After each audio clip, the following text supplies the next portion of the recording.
Okay, so I'm assuming from the chat that it actually did do what I said it did. Hopefully, at least. You know what I'm saying? You know what I'm saying? So we got this. Oh fuck, forgot to get that.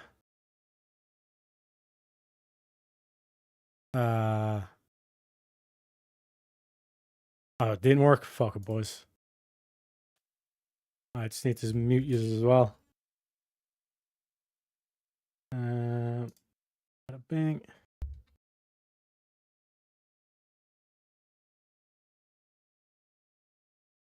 Greg, how's everyone? I'm live, by the way, but I haven't muted, so the stream actually can't hear you.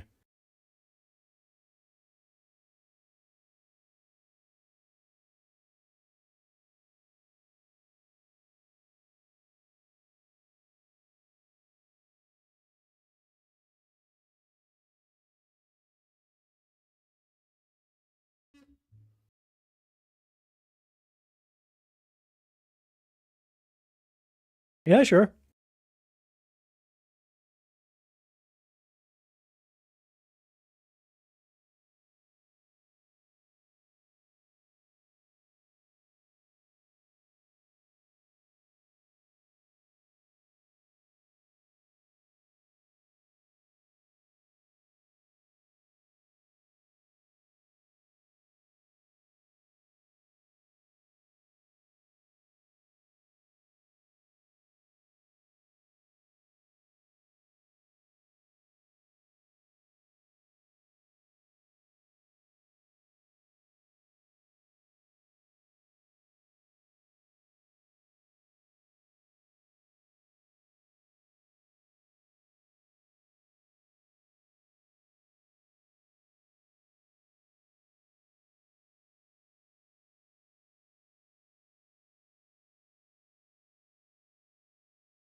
That seems pretty straightforward.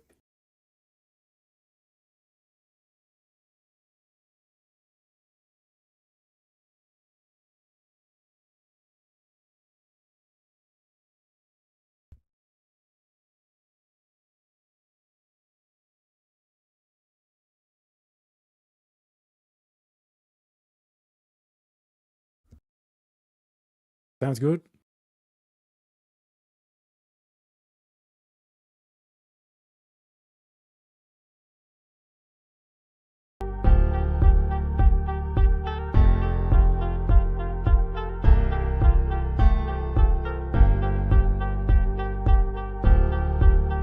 We got this in the bag, boys.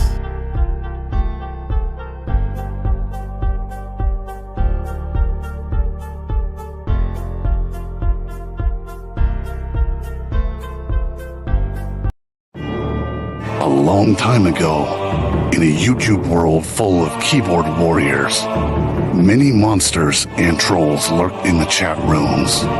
They thrived on arguments amongst each other until one day, a heroine rose from the ashes. She was made from the tears of beta bitches and the sweat of alpha male gym guys. Throughout the centuries, this keyboard warrior princess showed up in many forms. She slayed many demons along the way. By the light of the moon, she led the Simp army into battle. Wielding her sword, she fought through the dark forests. With each new era, the monsters evolved. The keyboard warrior princess grew stronger, with new skills to bring them down. The world around her advanced, but so did she. Her heroism became known to society as technology advanced, and with each new generation, she had to learn how to blend in to keep her identity hidden. Now known as the Raging Tomato, this keyboard warrior princess fights for justice in every debate. She fights for freedom, for moderator bias, and she fights for your ability to battle on an open panel for your beliefs.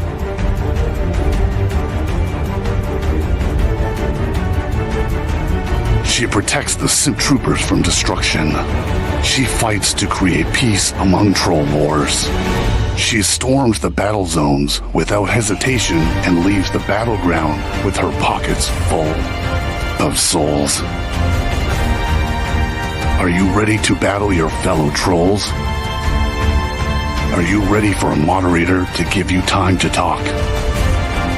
Are you ready for justice, peace, and a fair fight? Tune in every Monday night to watch your friends duke out their issues, or join the open panel so that you can fight the good fight and find resolution with your peers.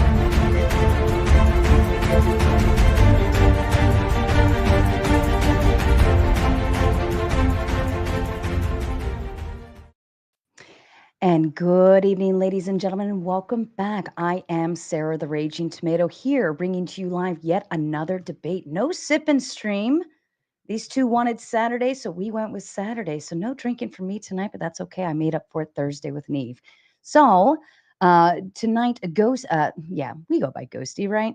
Ghosty and Teriak are going to be debating the question, is morality objective or subjective? This has been a hot topic, especially on panels in the recent. I know that a lot of panels have discussed it and gone through it, and we've fought the good fight left and right. And I'm interested to hear what these two will bring together as a whole. So Teriak, you are the challenger. You are going to start with your opening statements, and Ghosty, you go next. Cool beans. So, start off, let's just define terms. So when we're talking about morality, we're talking about you should do this or you should not do this. When we talk about objective, we're talking about true or false, right or wrong, good or bad. So an example of that would be who's the fastest 100-meter sprinter. We can actually track that. We have the world records, so we can look that up. Whereas when we're talking about subjective, it's purely just your opinion, right? So a subjective question would be, what's your favorite color? But I mean, there's no particularly right answer. There's no particularly wrong answer in that.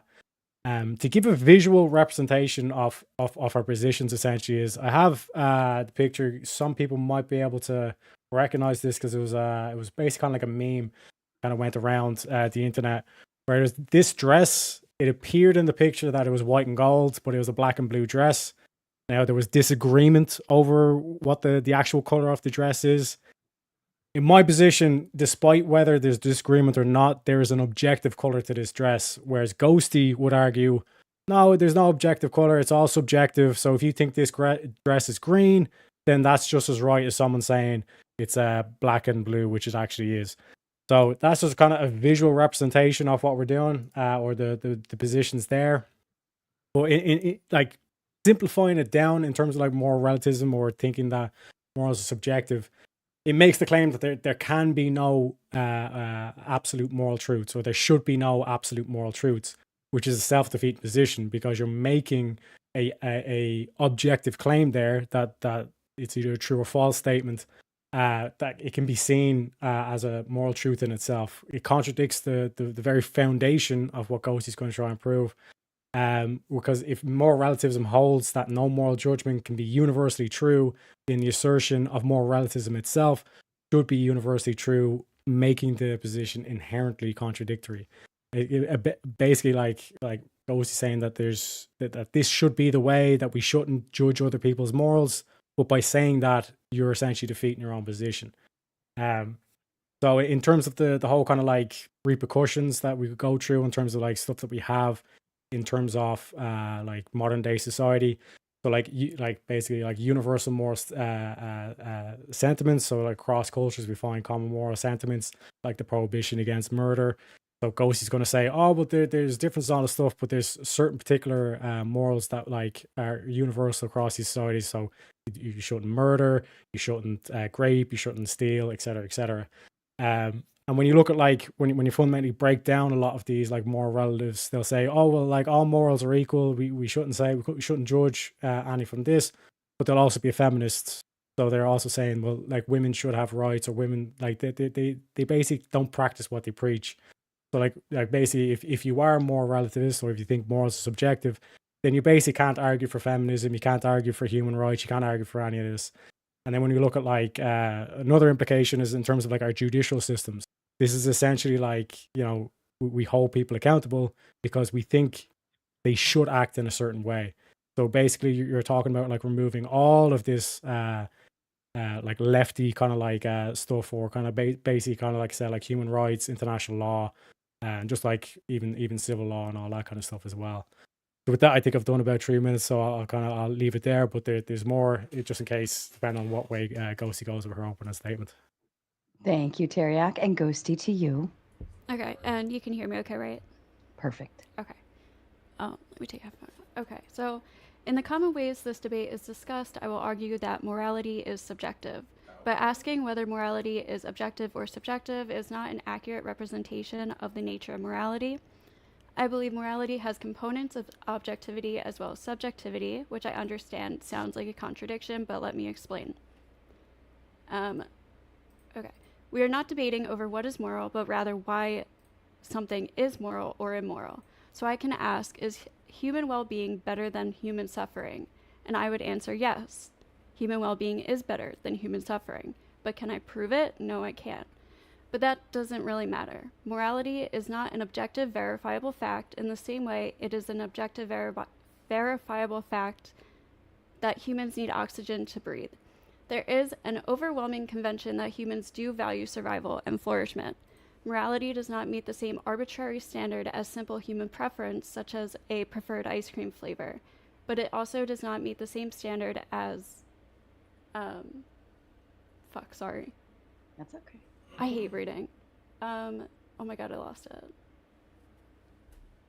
Does not meet the same objective standard as verifiable facts. Okay. This is why we do not argue endlessly over something like the design of couches and whether or not we should design them to be made of soft fabric or pointy rocks. We all, in a sense, objectively agree couches best be made of soft fabric and do not argue over what is the basis of valuing human comfort. We just do. It does not come down to the arbitrary preference, but it is also not something that can be verified why human comfort ought to be valued. Morality is a human component. It does not exist among animals nor plants. So to disconnect our human gut instinct from morality is disconnecting morality from humans and rather connecting it to something else, such as a god or natural law or fabric of the universe. I do not believe in God, nor do I believe morality is a natural law or fabric of the universe, and therefore do not believe morality is objective in the same way we objectify facts. But for statements to be true, it needs to be verifiable and justified. Morality or ought statements are not verifiable, but can be justified. We ought not murder is a verifiable fact, but it is justified in that almost everyone agrees with the statement. Even most murderers understand they ought not to murder, but do it anyways. I say this to make a point that the vocabulary surrounding this common debate, subjective and objective, are not appropriate ways to describe morality, and ask you remember this throughout the debate. Objective morality is simple and easy. It's convenient to just say we all live by one objective moral standard that is set in place by some god, which is not objective, by the way, so that doesn't make sense. But it's much less complex to just think of morality as that, as a set of natural laws or written rules for all of us to simply follow. But in reality, it is not so simple. Not a lot of things are so simple regarding human nature and our conscious beings. My moral equation comes down to the balance between intention and consequence. Others follow a pre-written religious moral code. I believe that following this code in order to be rewarded with eternal life in heaven, or simply because you were told to do so or believe so, defies the nature of morality. This disconnects the human component of morality, which defies its definition. So if this is what makes morality objective, then I will argue against it. But please keep in mind my first half of my opening, which says I don't believe these words are even accurately describe it altogether.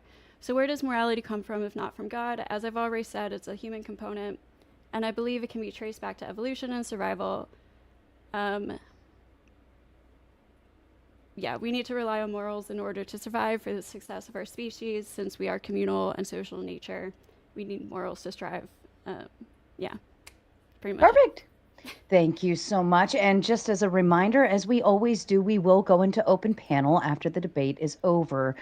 These two will debate. We'll go through closing statements, read super chats, respond, and then the open panel dumpster fire will be opened. All right. The floor is open to the two of you. Yeah, so Ghosty, you basically kind of like made the claim that morality is neither subjective or objective, or like, I need to kind of clarify what you mean by this. Okay, so it's I'm saying that it's subjective and objective, the words aren't really like appropriate terms to define or like analyze morality, because for something to be objective it needs to be verifiable, and you can't verify like an ought statement. Like you can't verify why valuing human well-being or flourishment is preferable, right? Like that's not a verifiable fact. You can. So for human how flourishing, can you make that a fact? so like for example, like why ought we not murder? Because if everyone start murdering everybody, society will crumble. That's a fact. True statement. No, a fact is an is, right? You can't make an ought an is. You're trying to do the is ought problem, but what I'm clarifying is like the fact is if everyone was just murdering everybody, society will crumble. True or false? True. Which is an objective statement. But that doesn't make it like that doesn't make it that doesn't tell you why you shouldn't do it like over. It literally says because if everyone was able to murder everybody, society would crumble. That's why we don't murder. It's not conducive to society. Okay.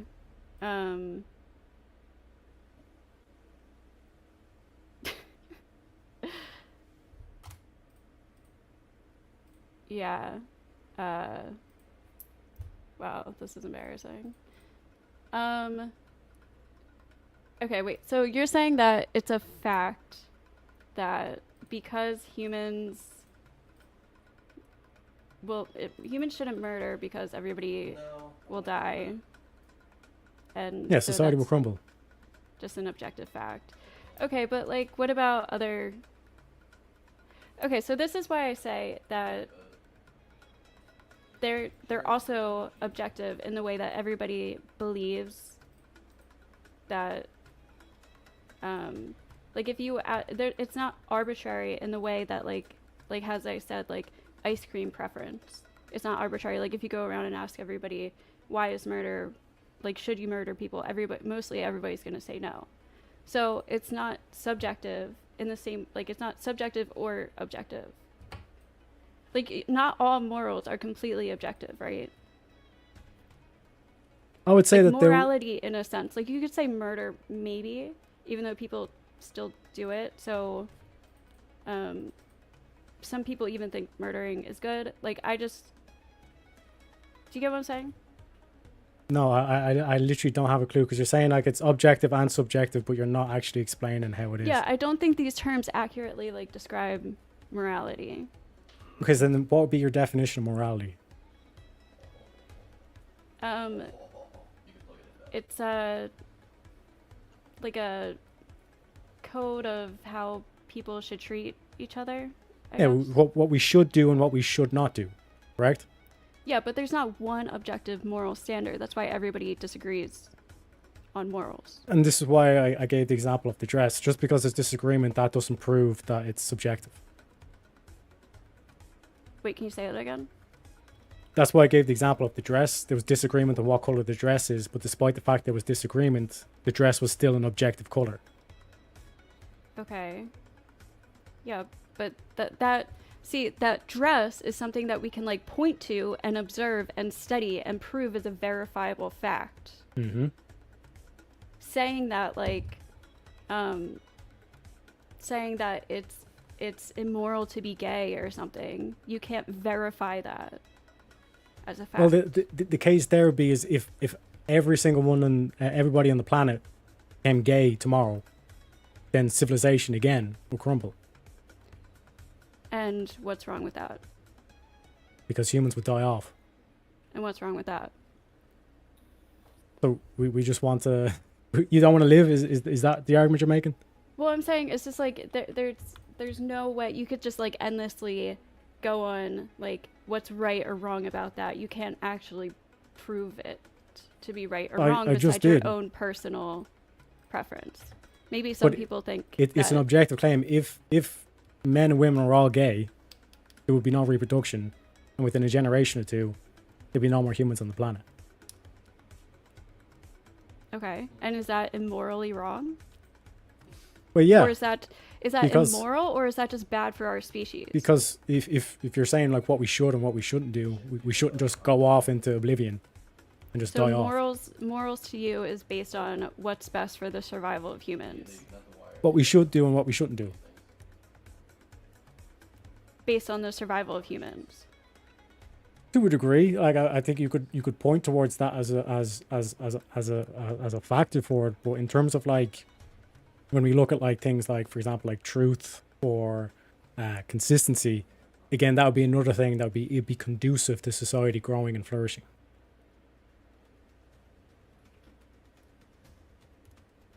Okay. So I don't know if we disagree. Yeah, I was basically expecting you to come down the line as like, no, it's objective, but you're kind of saying, kind of admitting that there are some objective Well, truths no, out there. it's not. There are. I think if I can kind of clarify, I think what she's saying is there are objective things out there, right? She mentioned the couch, even the dress. She's saying, yes, the dress is objective because we know there's an actual color. Your perception can be one thing, but the dress color will always have an objective stance. A couch is a couch, right? But I think what she is still saying is that morality in and of itself is not objective because it doesn't hold that same truth. But correct me if I'm wrong, it doesn't hold that same constant truth all around. She's basically saying there are preferences. Your morality and her morality are two different things. Yeah.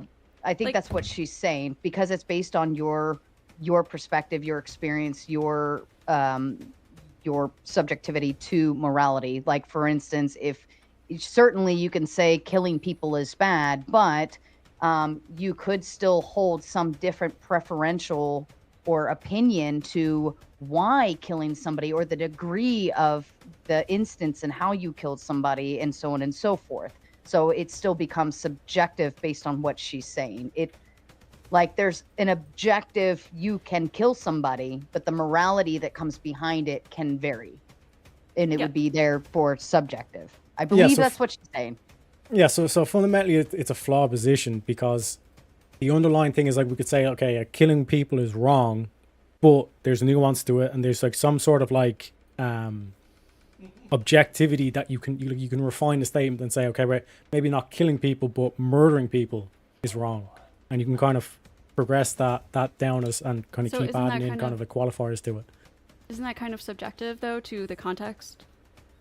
No, because again, like it's like what we're pointing towards here is that there is some sort of like moral truth here. There's some objectivity to the moral statement that we should not murder, and a lot like basically every kind of like civilized nation like holds the same thing. But it's like I might not be able to explain it, or kind of like, or everyone might not be able to explain it in the same way.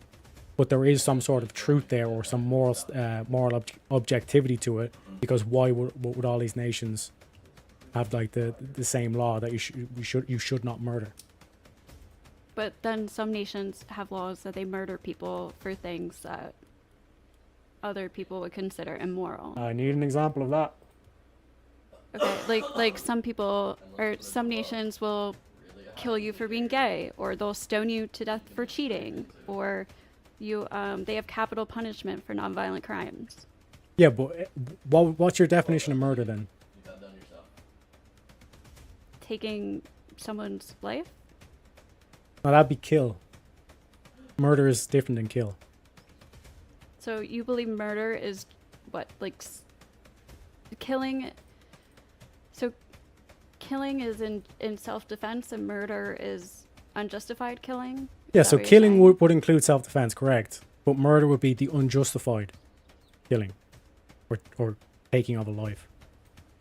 Okay, so you think these countries are killing people, not murdering people? Correct. Okay, but they consider it murder. No, they consider it killing. Or they can, yeah, but they consider it murder because they consider it justified. No, but that would be killing. Murder is unjustified. Yeah, so Okay. Yeah, they consider it a justified murder to kill somebody for a non-violent crime. And you disagree. Repeat that So- again? Okay, so if a country has a law that they give capital punishment to gay people or people who Mhm. cheat or something like that, that is considered murder to you. Or wait, it's considered killing. It's considered a justified killing to them, and it's considered an unjustified killing to you. Not necessarily, no. Because again, like in terms of like the unjustified taking of a life, that's what we're talking about. But they Murder. think it's justified. But they would not say that murder is justified. By definition, So this is all subjective, though. you haven't shown it. If you view it as justified and they view it as unjustified, it's still killing. Like you're still No. taking somebody's again, life. When you look at the definition of murder, it's the unjustified taking of a life. So they would Okay, not and they the would not call giving capital justification- punishment to The homosexual. justification is subjective, though. The justification is subjective. No, How? If you disagree with it? because they have it in enshrined in their law, the homosexuality is illegal. Ergo, to them, it's justified. So it's a cultural. But that culture would cultural still that relative- culture would still say you should not murder. So, but they are murdering. Like they are doing something that we would consider murder, killing somebody just for being gay. But they wouldn't be murder; they'd be killing. Can you prove it? Yeah, by definition, murder is the unjustified. But they think it's justified. That's why it's in their law. Yeah, but they would still outlaw murder.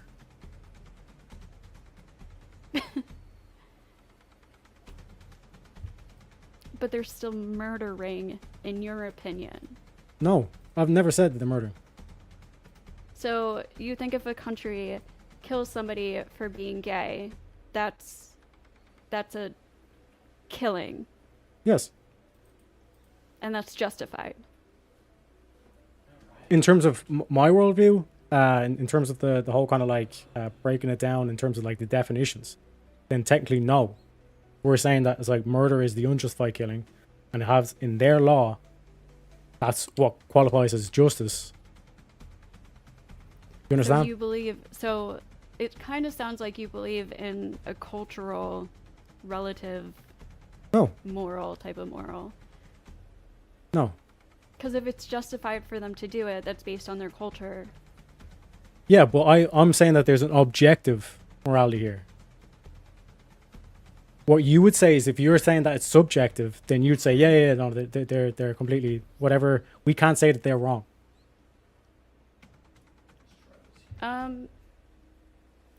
I don't know if I would say no. So I don't think that. That's why I think there are certain types of objective moralities. But listen, so the definition of objective is that it's a universal fact that's like provable, verifiable, and it's written into like the fabrics, like it's a natural law or it's But something Ghosty, objective. you just So admitted there are most- objective morals. But it's not.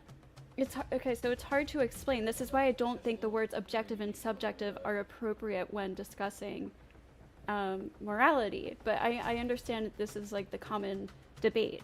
So like I'm gonna argue from a subjective standpoint because to say something is objective, like most philosophers agree that if you were to have objective morality, you need something like a god in order to justify it.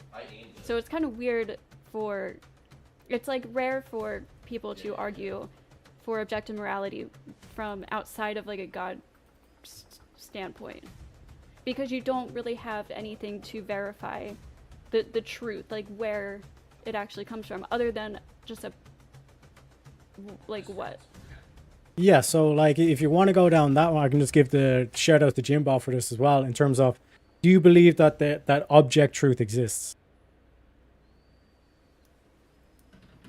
in with verifiable facts. Yeah. Yeah, so you believe that there's objective truth. Yeah. Okay, so how do you ground that? With you test it, you study it.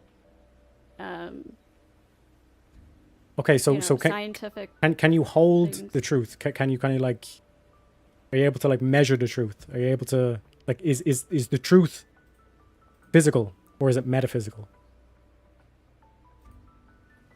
I don't. It's physical, I think.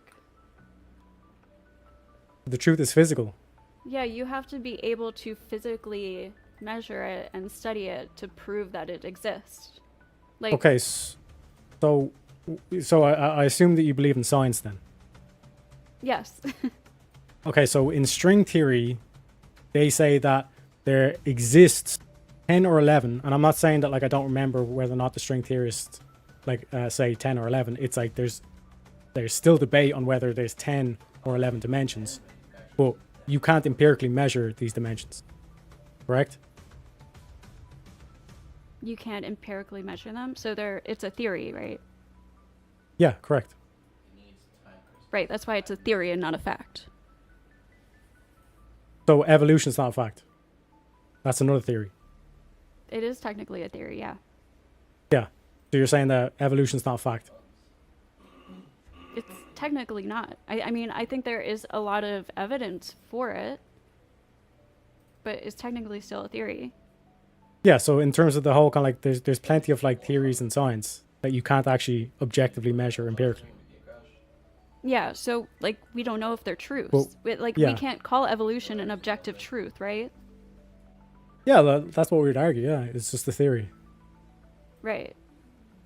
So morality is not something that you can objectively measure. So yeah, but like this is what we're saying in terms of like all these theories that like we all take for granted, evolution, all this kind of stuff, all this like string theory. It's like there's heavy funding going into this, but by your own admission, this is just a fugazi. You know what I'm saying? We can't actually empirically test this. So why is that accepted by science then? Because there's evidence pointing to it, but we can be proven wrong in the future. So it's not objective. Objective means that it's provable, verifiable, tested, and true, right? So we have a lot of evidence pointing to evolution, so that's what we currently, likely believe, but we could be proven wrong because it's not tested and proven true yet. Yeah, so like this whole, because again we came from like the whole kind of like universal mind, because like you said, you can only say things are true if you can empirically test them. So you can only basically verify the physical. You can't verify the metaphysical. Well, as we just discussed, metaphysical, like truth is metaphysical. No. How does that make truth metaphysical? Okay, so like for example, like do the laws of logic exist physically? No, I guess not. I don't. Well, I guess you're able to like write them down and display them on paper. So like you can write something out and prove it to be true. I guess that's like maybe still metaphysical, but you can't do that with morality. Like you can't map it out on paper and prove morality to be true objectively. Yeah, so in terms of the whole kind of like concept that we're talking about here with like the whole metaphysics, because again you're bringing up like the God concept and God's like subjective, all this kind of thing.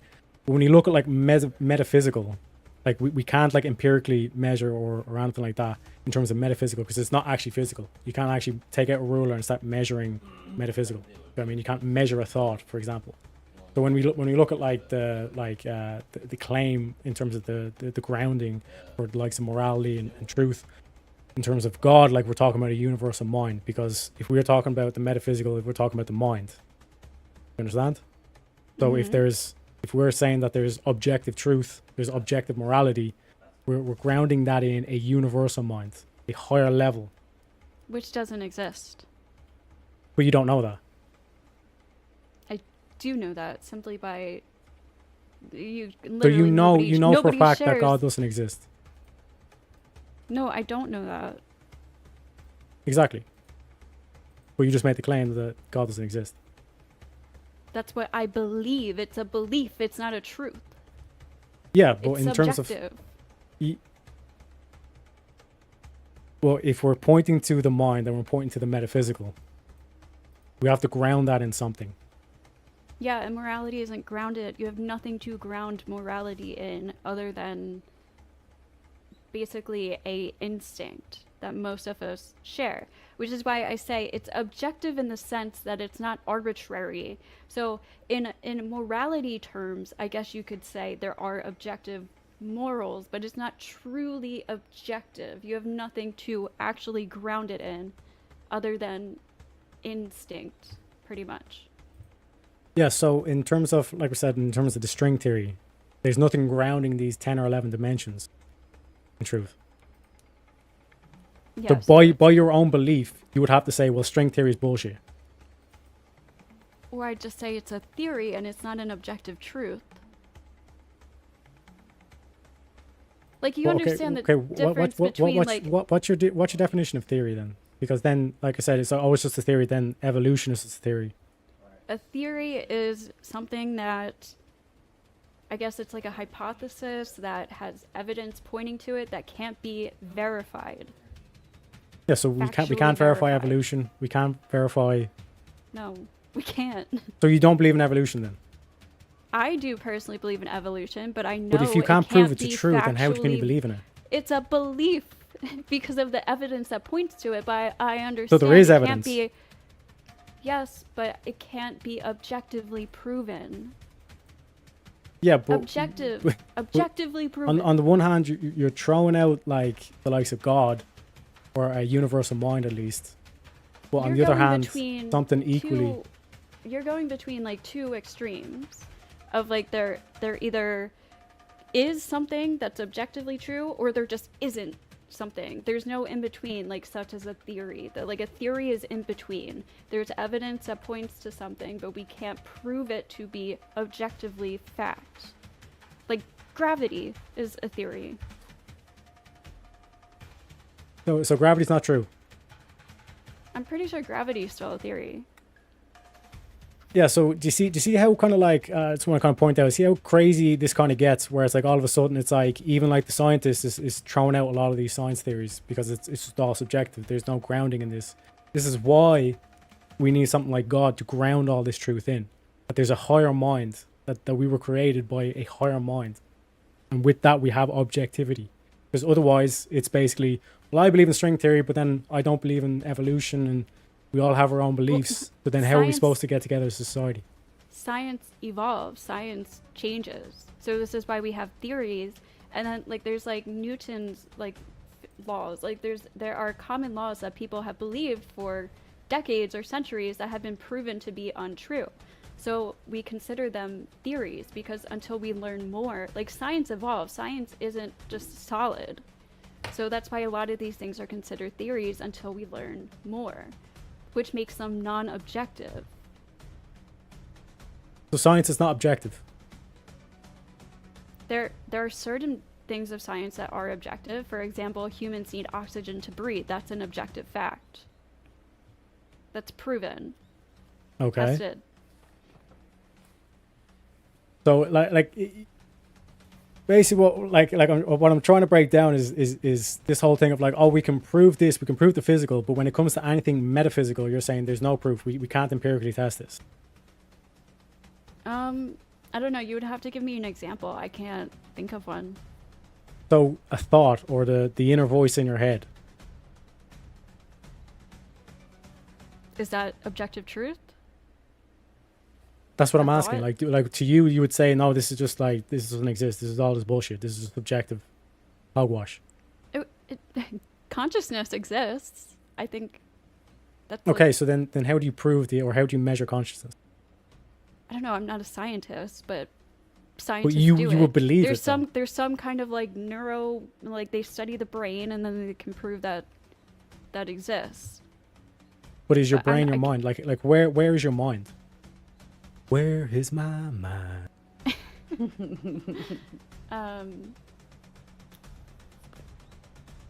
Good song. Yeah, I don't know. I just don't know. I don't think what you're proving is objectivity. Like again, like you said, What I'm saying is that in there's order things. for morals to be objective, you need to ground them in something, such as like God. So like having a God saying like this is moral and this isn't moral, and there's a definitive line, a fine line Yeah. that shows what's moral and what's not. That's something objective. Mhm. But Other than that, like- according to your whole hypothesis is that like minds don't exist. Same way you say God What? doesn't exist. When did I say minds don't exist? Given your logic entails because we can't empirically prove the existence of God doesn't exist. That's your proof for why God doesn't exist, right? No. If you can't empirically prove something, it means it's not an objective fact. So there's details about this theory that could be wrong. So like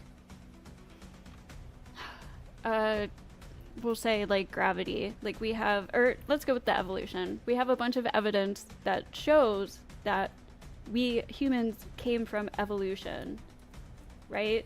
So it's like, oh wow, that seems pretty likely. It seems like a very likely thing, but we can't prove it to be objectively true. That doesn't mean that evolution doesn't exist. It just doesn't mean that we can prove it to be an objective fact. So it's just like evolution is just subjective. I don't know if that's. I guess so. I don't know if that's an appropriate term to describe it. It's a theory. Yeah, like you keep saying, oh, it's a theory, but in terms of, like I said, like when we look at stuff that's metaphysical, we look at like the mind, for example. There's no way to empirically prove you have a mind. I think there probably is. I'm just guessing, but I'm pretty sure there is empirical ways to prove that consciousness exists. Yeah, so we have like, for example, like someone who's in a coma, right? Do they have a mind? Are they thinking? How would you prove that? I guess you would like study their brain wave activity or something. Yeah, but like coma patients can have like brain activity, but it doesn't necessarily dictate that they have a mind. Well, what are you defining as a mind? Having a mind, what does that mean? This is what I'm saying. It's a metaphysical concept where all our thoughts and like all these thoughts that we're having, like that exists clearly. You've had thoughts before, I'm assuming. Yeah. But like that's, you can't just like Consciousness point to a exists. section of the brain and say that's where that thought is being stored. It's being stored in your mind, something that's metaphysical. I think they can. Okay, then how? Again, I'm not a brain scientist. Like I'm not a neurologist. But this is what I'm saying. Like you're making a claim that it's like, yeah, I think they can, but then you don't have the evidence for it, which means you're defeating your own position here because Well, you're saying it's only objective truth. I personally don't know every single objective fact about the universe. Like I don't know every objective fact about science. Yeah, but you're making a claim that basically this is true, that they can measure minds. But then you're not able to, you don't actually have the empirical evidence for it. But then you make the claim that it's like, okay, something's only true. I'll only believe something's true if there's empirical evidence for it. Yeah, I just haven't looked into it, but But you pretty think it's sure true. It exists. Yeah, I mean, I could look it up right now. Like, how do they prove that consciousness exists? And I'm betting that it does exist. We could take something simpler, like how did they prove that humans need oxygen to breathe? Would that be physical? Okay, how do we prove that? Yeah, I don't know. I don't know if I don't know. Let me try to. Can like, I ask you guys on your foundation, like it's more foundational, where do you believe morality comes from? Yeah, so this is where we kind of get to the kind of the universal mind concept. So in terms of like when we talk about like morality, when we talk about thoughts, when we talk about all the stuff that exists in the mind, it's like metaphysical. So how we ground that is that we basically we look at like, okay, is there an objective standard for this? And if there is, then that would be a universal mind. This whole concept of God, essentially, not some sort of like spaghetti monster in the sky. It's like, this is like basically what they preach. And shout out to Jim Bob for this. Like when we're looking at the metaphysical, we need to be able to ground something. So for example, truth, like the laws of logic, something that's not physical but we know to be true. How do we ground that? And we ground that in an objective higher standard, aka God or a universal mind. So like basically that's how we can point to things for like, why are all these societies making murder illegal? Why do they make rape illegal or stealing illegal? It's because that it points towards like evidence towards that there's an objective standard here that we understand innately within our minds. And that's how like why you see like flourishing societies, they're not the ones that are just all savages. They go around murdering each other and all stuff because they don't last very long, essentially. When we look at like the metaphysical, it points towards something that's like objective, and when you look at objective or universal, there's a higher mind at play, essentially, and that's where you get God from. And Ghosty, where does your foundation stand? Where do you believe morality comes from? I think it comes from just our natural evolution and need to survive. So but evolution is theory. Oh, hold on. Let her answer. We are social and communal creatures. So in order to be able to live together successfully and strive as a species, we needed morals in order to like live peacefully together and flourish. So I think that's where morals originally came from. And I do think they are innate and intrinsic within us. So, but that doesn't make them objective. I think there's like a certain level of objectivity to a certain like base level of morals, such as like murder and rape and stuff. Most people agree with this, but this is something we come to agree to.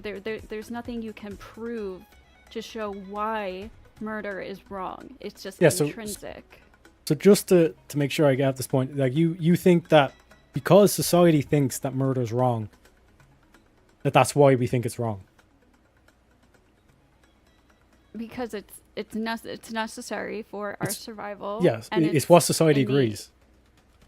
So whatever society agrees, that's what we're basing our morals off. It's not whatever society agrees. Murder is something particularly that society does agree upon because it's innate within us and it's part of our survival. Yeah, but in terms of the question was like where do you ground your morals, or where do you get your morals from? And you basically kind of made the case that it's like, how society agrees on all this stuff, we all agree on this, then that's what we're going to do. For murder, but that's why I'm saying they're subjective, because you can't ground morality in something other than what the consensus is. A preference. Yeah, so what the consensus is.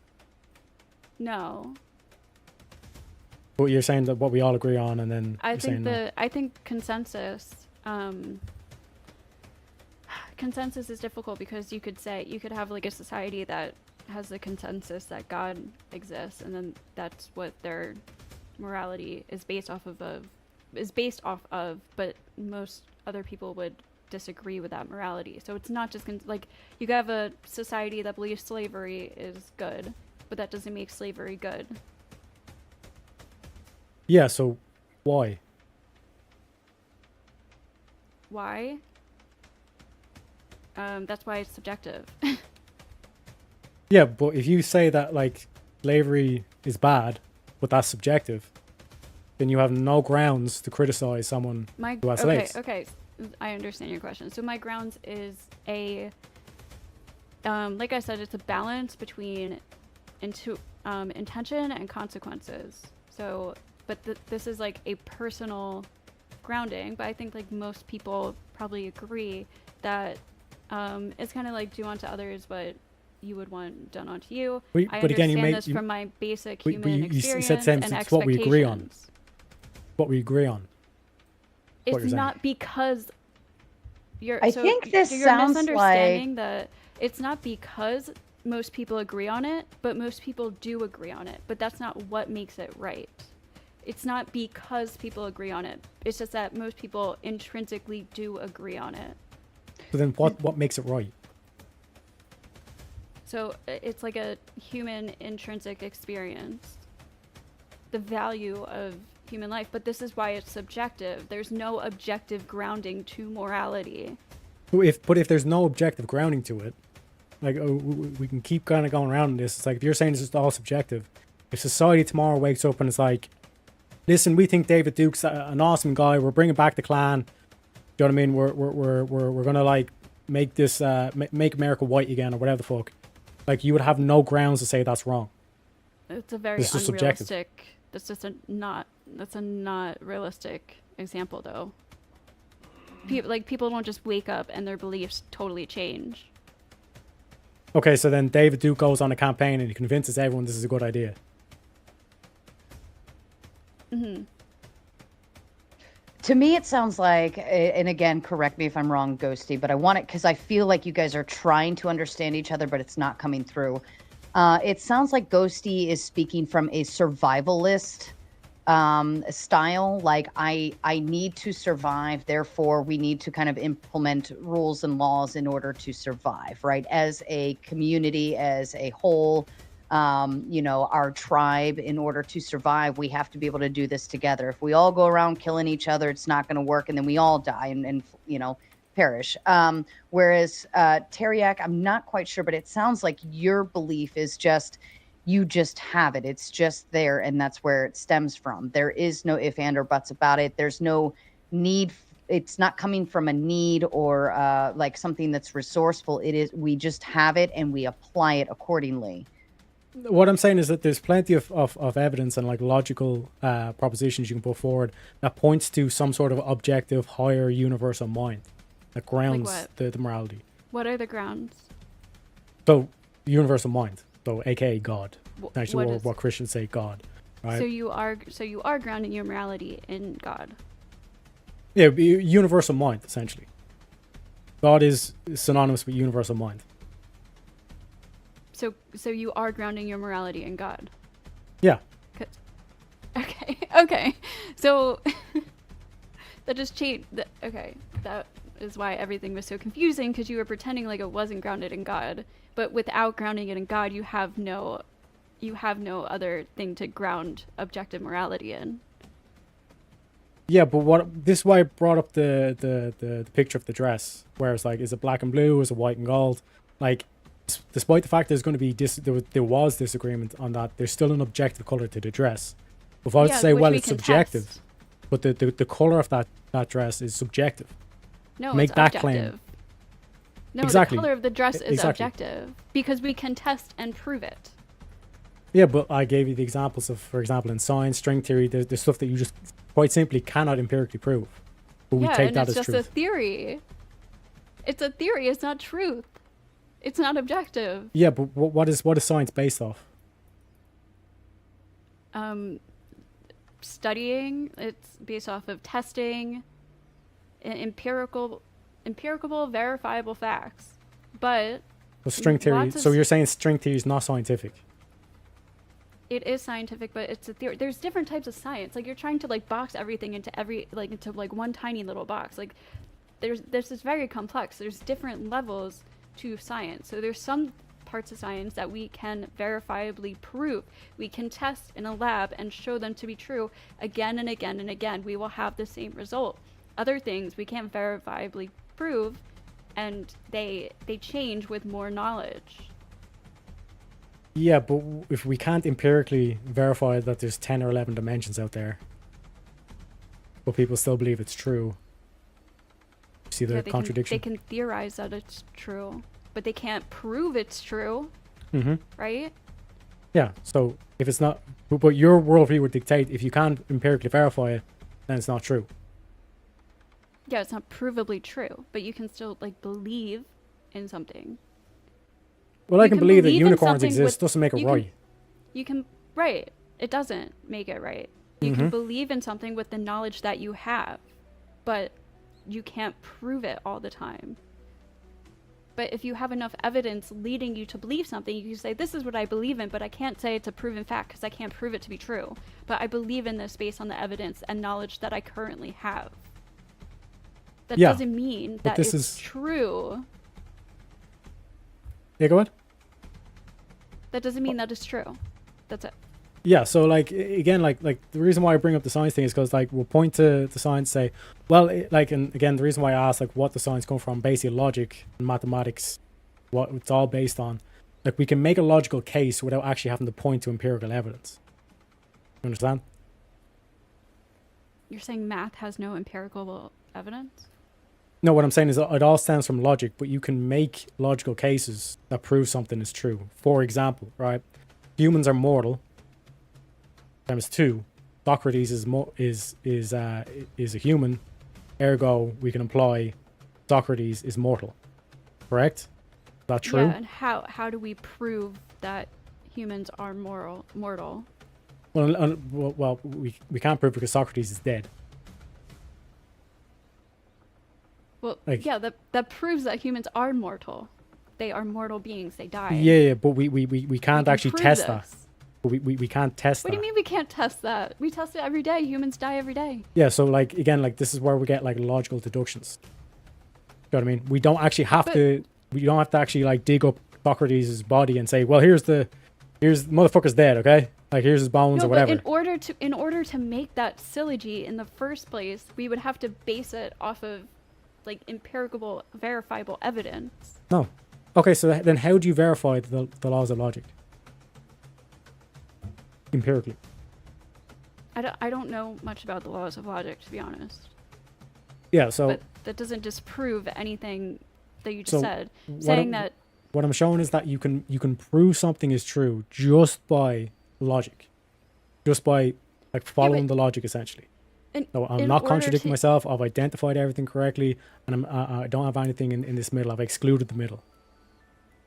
So like this whole kind of case that you're making is that we need the empirical evidence. We need actual yeah, empirical to evidence. say Well, that Socrates is a mortal being, Mhm. or Socrates is mortal. He is human, or humans are mortal, so therefore he died. Whatever that syllogy you said, you would have to understand that humans are in fact mortal beings, which is a verifiable fact. So you can use a logic surrounding verifiable facts. Like logic doesn't disprove that facts exist. I don't really know what you're trying to say. Yeah, what I'm saying is that you can make a case without any empirical evidence, just based on logic. So you can make a case that God exists without evidence. Yeah, we do it all the time in courtrooms, right? If someone murders What? someone, Courtrooms are literally based off of evidence. so there's no deductive logic that's applied to any cases. Based on evidence. The logic is deductive based on the evidence that's provided to you in court. Yes, but the evidence can be used in terms of a logical case. So, for example, right, I don't have footage of the person actually murdering someone, but I can prove based on all this other evidence that he was in this location at this time, all this kind of stuff, and we can deduce from all this that he's the murderer. Okay. So, like, what I'm trying to point out is that it's like all the time in courtrooms, you don't actually have empirical evidence that shows this person murdering it. You can't like Yeah. empirically point to it and say, here's him doing the crime. But we can deductively, logically prove the case. We don't need the empirical evidence per se. We can logically, deductively prove. This is what like the whole Sherlock Holmes sure. is based on. But it's based off of a what is it? A without a doubt, what is it? In criminal court, you know, in order to prove somebody guilty, you have to make sure there's no doubt. You Without a guys know shadow that of a term? doubt. Yeah, it's not that, but beyond a reasonable doubt. Thank you, Jess. Yes, beyond a reasonable doubt. So you have to prove that the person is guilty beyond a reasonable doubt. So you have to show enough evidence that like leads you, you need enough evidence. Like the evidence is what gives you the logical deduction. You can extrapolate the truth from this thing. So, for example, like if I went out and I'll put it this way, right? My fingerprints are found on a murder weapon, right? Does that mean that I killed the person? No, not just that. Yeah. So exactly. This is the whole thing of like where it's like, well, if the knife was found beside the body, you were over the body, your fingerprints are on the weapon, dude's bleeding out, you would point to he's guilty, correct? Yeah, we can't know everything. Yes, exactly. So like this whole kind of like requirement that you have is that we need empirical evidence that we can prove this is true and you can retest it. Yeah. And Yeah, if exactly. there's a reasonable doubt, then we don't prove them guilty. Without a shadow of a It's that doubt. simple. But like example, all my fingerprints on the weapon says that I held that weapon. It doesn't prove that I actually stabbed the person and killed them. Right. Not that alone. Yeah, but you just said that it's like, yeah, no, he's guilty. You just said that was true. No, I said you would need other things to show beyond a reasonable doubt that that person is guilty. Yeah, but this is what we're saying. There's no empirical evidence that you can unless the murder Okay, is but, recorded on like, camera. That's that's why we have juries though, right? Because we're not all knowing beings. So we have juries to prove things. That's like the fair way of doing it because we're not all knowing beings. Mm-hmm.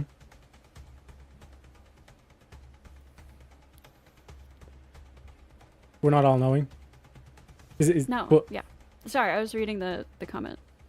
yeah, so but like what I'm saying is that like when you point to a lot of the things that we take for granted in society, you say, oh well, this is true, and all this stuff, but we don't have the empirical evidence for it. Yeah, it's beyond a reasonable doubt. That's like we can't. Are you trying to say that because in court we can't always like verifiably like we can't literally just see the crime scene happening that we don't know it's true? Yeah, like or not? O.J. I don't know, Simpson, like, for what is your example. point? Like O.J. Simpson, like clearly killed her. Yeah. Like anyone could logically deduce based on the evidence, but they Yes. found him not guilty. Yeah, I mean, there's a lot of other factors that go into that, but But this is the thing is like if we have some sort of like objective truth and we have this kind of like, okay, this is the standard, we're talking about only the stuff that we can measure in the physical, empirical, etc., then why did that happen? well, the objective truth still exists that somebody killed her. Yeah, so again, just then wasn't- how do you ground objective truth? Through verifiable facts and evidence. Well, how do you ground that? Through testing it. I'm but not you sure you understand the question. Like in terms of like when you say something is true, You have to Like, prove they that exist. it's true. Right? yeah, but that's circular definition. Can't use the word to define the word. Okay, in order to prove that, in order for something to be true, you have to show evidence that it exists or something? I don't know. Like, what are you getting at? Doesn't But what this I'm come down to that thing where it's like I think it's 3 laws of logic, like this must be this and nothing else can be this or something to that. That's like proof that it's true. There's 3 laws of logic that it kind of are exemplifying what you're asking, Teriak, and I think those would be Yeah, I don't what know she's them. looking for in that. He brought them up. I don't know like the exact laws of logic. Yeah, so but- to for the audience and all that stuff, it's like there's 3 laws of logic. The first law is the law of identity. We can take a particular thing and we can start identifying it by certain characteristics. Second law of logic is the law of non-contradiction. So something can't be true and false at the same time. Then there's the law of excluded middle. It can either be true or false. It can't be both. And this fits morality, you believe? This is a metaphysical truth that would point towards a universal mind. So you can prove using the laws of logic that morality is objective, based on your belief. What? If you believe morality is objective, you would be able to use the laws of logic to prove it to be true, right? Yeah. Okay, can you demonstrate that? So, for example, with the murder, this is the example I gave. It's like if everyone was able to murder and all this stuff, society would crumble because everyone just like murder each other rather than actually having a judicial system. Because if morals are just subjective, then the court, that's just a subjective opinion from the court. I have my own morals. I think murder's okay. Then you basically have no case to argue against me.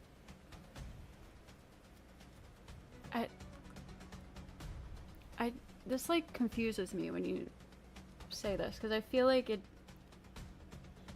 you're saying that it's true, morals are objectively true, because if humans all killed each other, there wouldn't be humanity anymore. That's like what you're saying?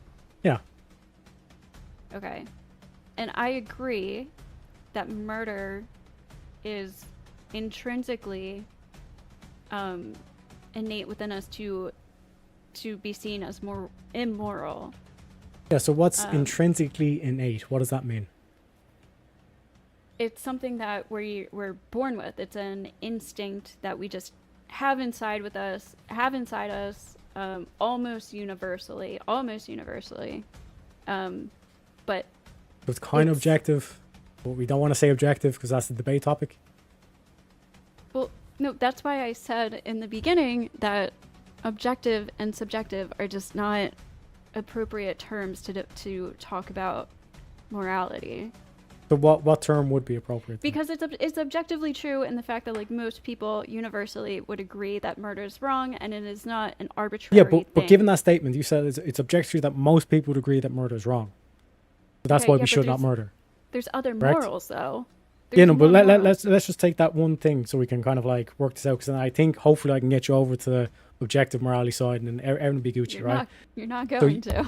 So you made the claim that like we can it's objectively true that most people think murder is wrong. Ergo, you think that morality comes from because the majority of people think it's right, then it's right. Well, no, that's where you're getting it confused. It's not because most people think it's right. It's just most people do happen to think that it's right. Or that it's wrong. Like, just because the majority of people in society believe something, I don't believe that makes something right. That's not what I believe. But in the case of murder, the majority of people do happen... What is it? I think it's subjective. So, but with murder specifically, things like murder given that and rape, definition...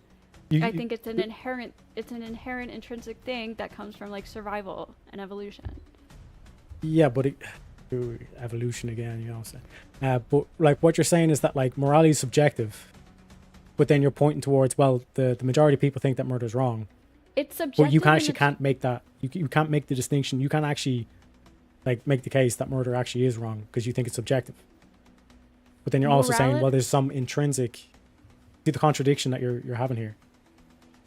So I started the first sentence. I said, in common ways this debate is discussed, I will argue that morality is subjective.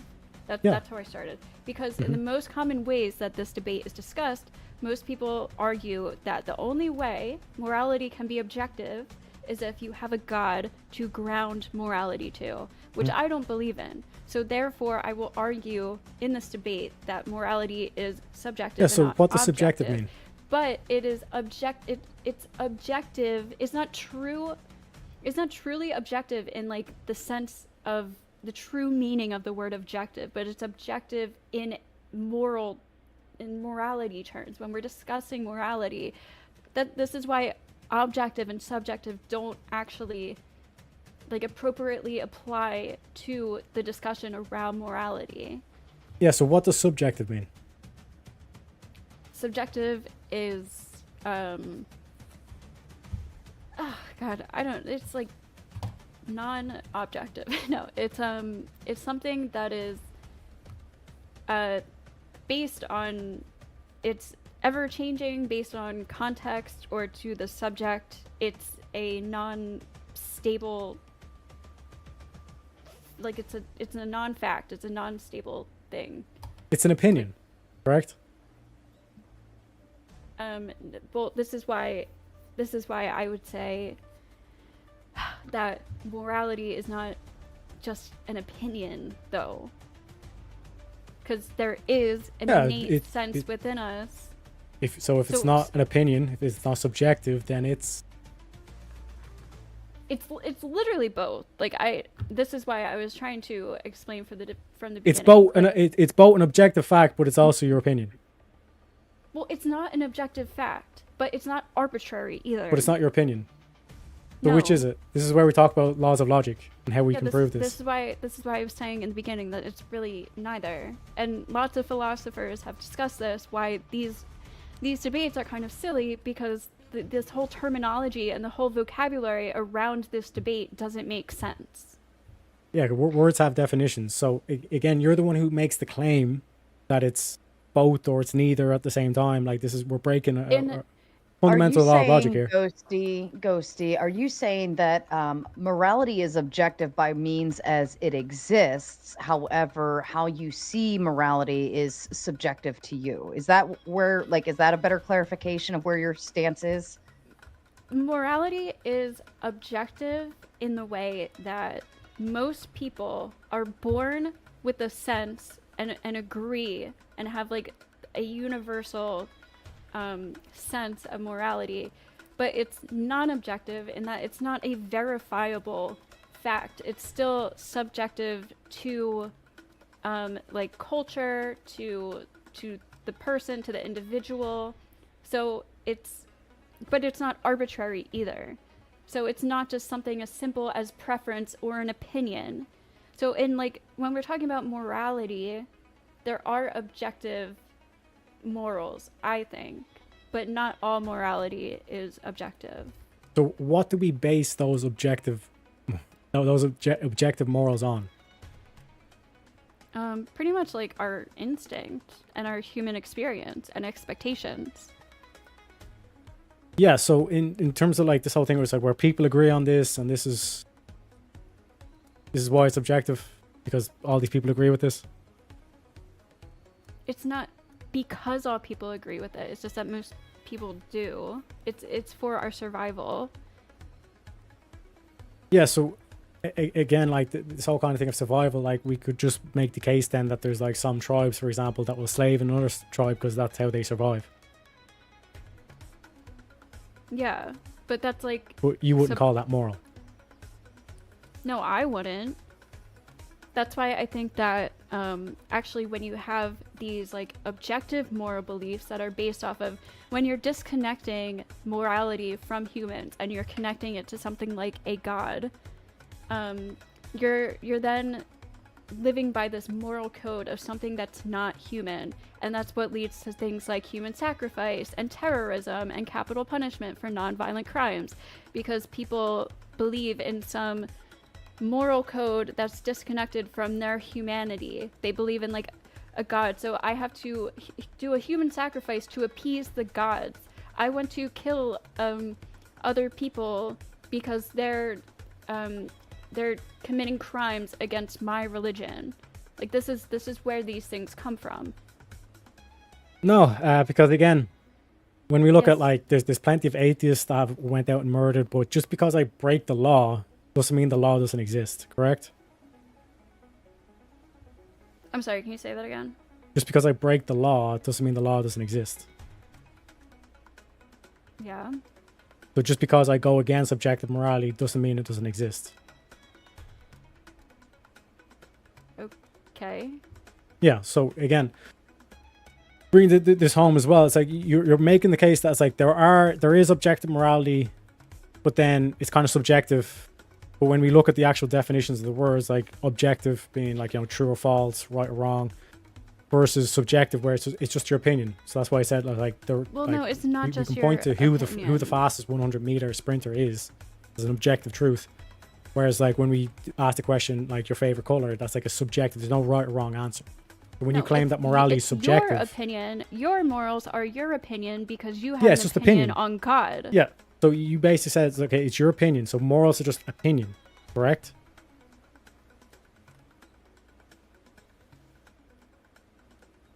You literally just stated this. Yeah, I know, but I feel like that's more from a God. When people believe in God, it's more of an opinion. But maybe I'm wrong.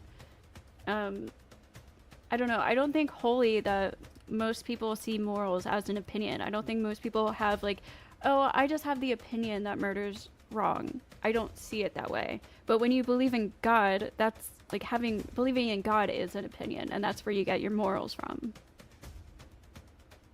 Yeah, so again, either morals are an opinion or they're not. It seems you keep kind of like going between the two when it suits. But when we say that morality is subjective, we're defining our morals on some subjective criteria here. Essentially, like you're saying that they're like morality. There's no like empirical standard that we can point to and say this is like the best set of morals. All morals are basically the same. So if a civilization thinks that it's a good idea or it's moral to enslave another nation, you would have to agree that that's their opinion, man. It's your opinion, man. You know what I mean? To quote the Big Lebowski, it's like it's all this opinion. You know what I mean? So if they think it's right to enslave another nation, you can't really argue against that because it's just that's their opinion, and they're going to do what their opinion states. I can argue against it. I don't know. That's why like this is complicated. But yeah, but okay, but make the case why another nation shouldn't enslave another nation. Why it'd be immoral. I believe because humans should have what's the word? Autonomy, self-autonomy. I don't, nobody wants to be owned by somebody else. And so I think we can all understand that. Just being born as humans, we can all understand that nobody likes suffering. Like human suffering is immoral. But yeah, I can't verifiably prove that to you. Yeah. So that's why it's subjective. Yeah, so it's just your opinion. But that's like innate within us. So I don't think it's just something as arbitrary as an opinion. Prove that. Like prove that it's innate. But I can't. That's why I said it's not something as arbitrary as your fucking favorite color, right? Because most people are born with the fact that your like definition, with the sense that it's wrong to murder people. That's why it's objective in that way, but it's not objective in the way that I can verifiably prove it. That's why these terms are not appropriate for this discussion. So then what terms would you use? I don't know. Morality is an innate thing. It's a part of our nature, something like that. It was interesting enough that like you're actually kind of like quoting the Bible there, where it's like God says like the law is written on your heart, that you're born with it. Oh, I guess I'm God then, because I didn't need God to tell me that. No. That's not what I said. It's like you're basically quoting the Bible, so you might be a bit more religious than you actually think, Elsie. That's what I'm saying. Well, it's I like, never read the Bible, so if I never read the Bible, how did I come to that opinion because without God? The Bible just like we just said the quote there, where yeah, because it's written on your heart. God wrote it on your heart. You were born with it.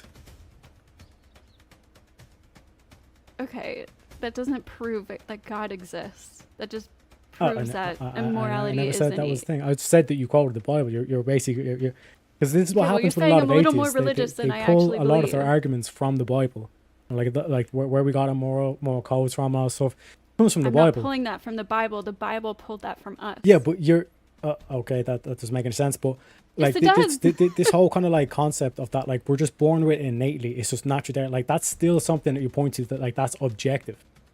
You know what I mean? Because if it's subjective, it's like your opinion can change, correct? Right. That's why I wouldn't call morality subjective, because it's not something like an opinion that just changes. It's something that we're born with. So it's like it's not objective or subjective. I don't know how to explain it any better. Yeah, but like this what I'm saying. It's like you're saying it's definitely not objective. It's definitely not subjective, but I don't know what it is. So, but if you don't know what it is, then how can you say it's not? It's a part of our human experience. That's why morality is connected to humanism. It doesn't apply to animals or plants. It's part of the human experience. So it's part of our instincts, our survival, it's part of our nature. It's just part of our consciousness, it's part of us. Yeah, but you can't prove that. Right, so it's not objective. Given your own logic, like. So it's not objective. But if it's not objective, Therefore, it's subjective. It's subjective. Yeah, so Right. it's just opinion. No, that doesn't mean it's just a fucking opinion. Yeah, it does. No, it doesn't. Okay, can you? I don't know if you want, but you can Google the definition of subjective, and we can kind of like go based on that definition if you want. But essentially, that's what subjective means. It means your opinion. So if everything is subjective, it's like, for example, if your favorite color is pink and my favorite color is blue, I have no logical case that I can make that my opinion is better than your opinion. There's just two opinions we're basically going back and but forth. again, morality is not arbitrary in the same way as a favorite color is.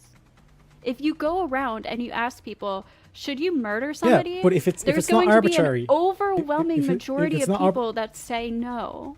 Yeah, so but like again, I'm just kind of using your own kind of like argument against you because you're saying that it's not arbitrary, which would point to something that's objective. It would point that there's something else at play here that's dictating what we should and shouldn't do. Yeah, like nature or something. But I can't ground it in something like God. The only way morality could be objective is you would need a God, and a God doesn't exist.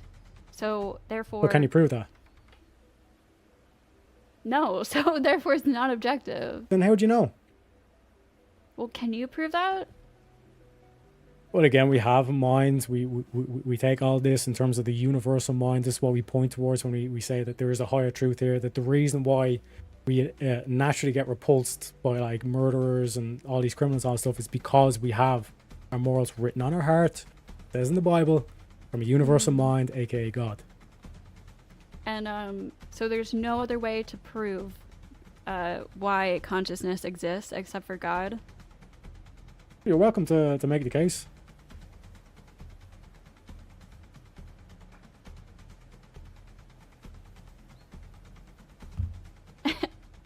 This is God of the gaps. Because you don't know something, that means it must be God. No. Again, I've made the case in terms of the universal mind, the metaphysical. That's not a case. Those are just words. Well, technically, any argument's just words. Yeah, but you're not like proving something. Nobody can prove that God exists, right? Can we prove the laws of logic? Can you prove that God exists? Can we prove the law? Can we prove the laws of logic? Can you answer my question first? I asked you first. No, you didn't. I asked you first. No, I basically said, like, in terms of like the whole universal, like my whole argument, my open statement in terms of like the universal mind. This is why we have minds. We all accept that we have minds. In terms of the fact that we have like these morals, these innate things that we can point to all these other societies that will outlaw murder, that points towards an objectivity. And you even said that. It's like, oh, we all have this instinct. You know what I mean? So it's like when we talk about the metaphysical, I don't know why you're towards something getting that's a defensive universal here, mind. but everybody knows that you I'm can't not getting prove defensive. God exists. So can you answer my right? question? Can you answer my question? There are laws of logic, sure, but you can't. That doesn't prove that God exists. That wasn't my question. What was my question? You said, "Do the laws of logic exist?" or something. Can you prove the laws of logic? Oh, I don't know. Again, like I'm just like, probably, maybe. I don't know what the laws of logic are. You just said what they are today to me right now, but what does that have to do with the evidence of God? Again, I'm asking, because you're asking me to prove God, but I'm saying that there's plenty of things that we take for granted that we know are true, like the laws of logic. But you can't. But that everybody you can't agrees necessarily that you can't prove. Everybody agrees that you can't prove that God exists. Even Christians, even theologians, they all agree. No. I think we're starting to run circular. And on that note, because I think it would be helpful to add some others in and hopefully kind of expand on the conversation a little bit more, because it's becoming very Yeah. circular, going round and round. I think I'm assuming you guys agree. Yes. So let's just give a shout out to Jeff Bros as a new membership. Congratulations. Robert Demita coming in with the Big 10. Thank you for hosting the debate. I love hosting. This is fun for me. And I purely enjoy this. So if anybody does want a moderator for anything, I'm happy to host. Wrongful Rage coming in with the Big 10. He says, there is a tree with 100 people. They each subjectively see an object. However, none see the same object. However, the object exists as it is, not as it's seen by others. Objective reality win. And Ghosty, you're welcome to respond to that if you want. Oh shit, sorry, hold on. There is a tree with 100 people. They each subjectively see an object. However, none see the same object. However, the object exists as it is, not as it's seen by others. Objective reality. W? Okay, that just means that there's an objective reality, but our perception of reality isn't always objective. He's saying there is like the objective item, but then our perception of that objective item is subjective. Yeah. But then he says that objectivity is still there for it. Yeah, but that's the thing with morality. Morality isn't something like an object that we can test and see and physically define. So that's why it's hard to say morality is objective. Mm-hmm. And Rude Mud Crab coming with the Big 5. Morality is just a baseline measurement of what's generally accepted by the majority within a culture. But what's accepted is fluid and subjective. And I don't know if Teriak's still listening. Maybe he's taking a potty break. But did you have any response to that at all? No, I think I agree with that. Okay. Rude Mud Crab also coming in with a Big 10. An objective fact is a statement that can be verified by evidence and is not influenced by a bias or personal opinion. Grounding morality with religion is definitionally subjective. He lost already. And Demita coming in with the gifted membership. And I believe Michael was the lucky lottery winner for that. You're very welcome. And thank you, Robert. And Trib1 coming in with the Big 2. When did objective morality start, and is it static? I think that's a good question. Yeah. And go ahead. Yeah, to be honest, I don't really know how to answer, so yeah, I'll go with your fair. answer. It's a good question. And Robert Demita making it the 6 out of 10 on hitting the dono goals. And thank you so kindly, guys. And we're going to go ahead and go into open panel dumpster fire. If everybody can hang on tight, we'll go ahead and switch over. And, oh, wait, no, we needed to give closing thoughts first. Where's Teriak? Teriak! I'm back. Can we go back to that comment? I think where it's like, yeah. Rude Mud Crab. He had 2 of them. The first one said, morality is just a baseline membership of what's generally accepted by the majority within a culture, but what's accepted is fluid and subjective. Yeah, so again, this is where like kind of like Ghost says she agrees with this, but then when we just apply a bit of logic, does that mean if society tomorrow decided, well, we're all going to join the KKK or we're all going to become Nazis? Does that make it moral? Teriak. Well, again, that's not how it works. But I realized after It literally says agree. what's generally accepted by the majority within a culture. Okay, yes, but there is there's an intrinsic reason why we believe these things. So there's certain aspects of culture there's certain aspects of like why everybody believes something to be right or wrong that I think is intrinsic, and there's others that are more culturally driven, which I think those are fluid and subjective, but I think there are other ones that aren't as fluid and subjective, such as like rape and murder, even though there are some cases where that was in societies. So would you say that we were guess. intrinsically born that like slavery is wrong? Yeah, I think so. So then why did we have slaves? And why do we still do have slaves? For personal greed and evil Wouldn't reasons. that Wouldn't that make morality subjective then? Because it wouldn't be viewed as immoral. No, but like that's what I'm Then saying. morality is shifting based on the culture and I the have experience. I have a hard time to believe that slave owners believed that what they were doing was morally right. I think that they knew it was morally wrong, but they did it anyways for their own personal benefit. But again, like what Ghost is pointing towards here is that like there is an objective standard that we can point to, so that even though they done this, they knew it was wrong, because there's an objective right and wrong with morality. Okay, Rude Mob Crab also came in with the Big Ten. An objective fact is a statement that can be verified by evidence and is not influenced by bias or personal opinion. Grounding morality with religion is definitely subjective. He lost already.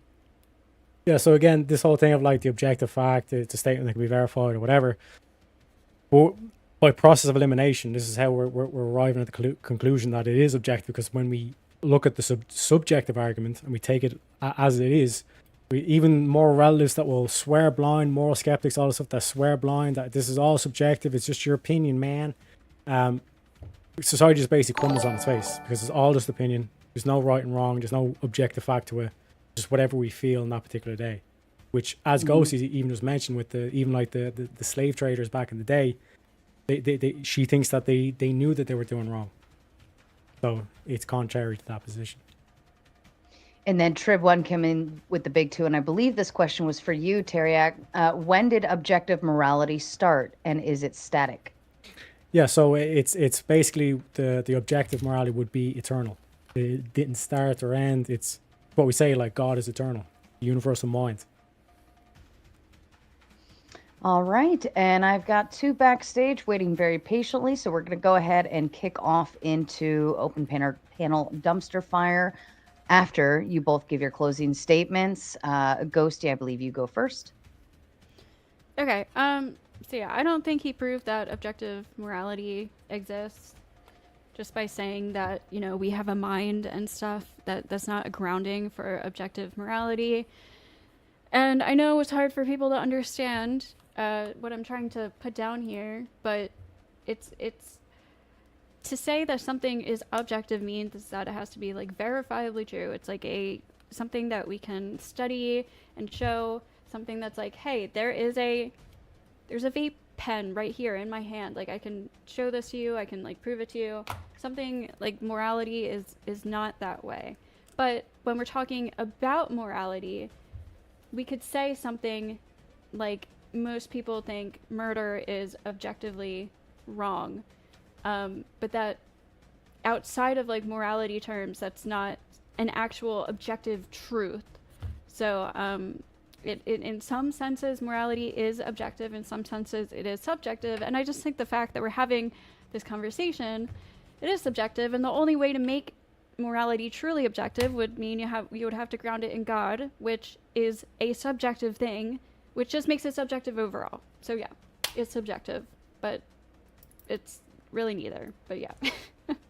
Thank you very much, Ghosty. And Teriak, to you. So yeah, I'll keep this short and simple. You just heard her admit that morality, there are some moral objective truths. So case closed. All right, fair enough. Let's switch it up. Here we go. Yes, and I do want to extend my appreciation. I do think that Sarah has been an adequate moderator. I think that there's times where she needs to mind her own fucking business in this space, but she's been an adequate moderator, and I do appreciate her having me on her channel. Listen, I love you, the Raging Tomato, but I would kill myself doing more Red Pill debates, okay? The Raging Tomato, at least she is attempting, like, she's trying to be a comedian. You know, she's trying to be funny.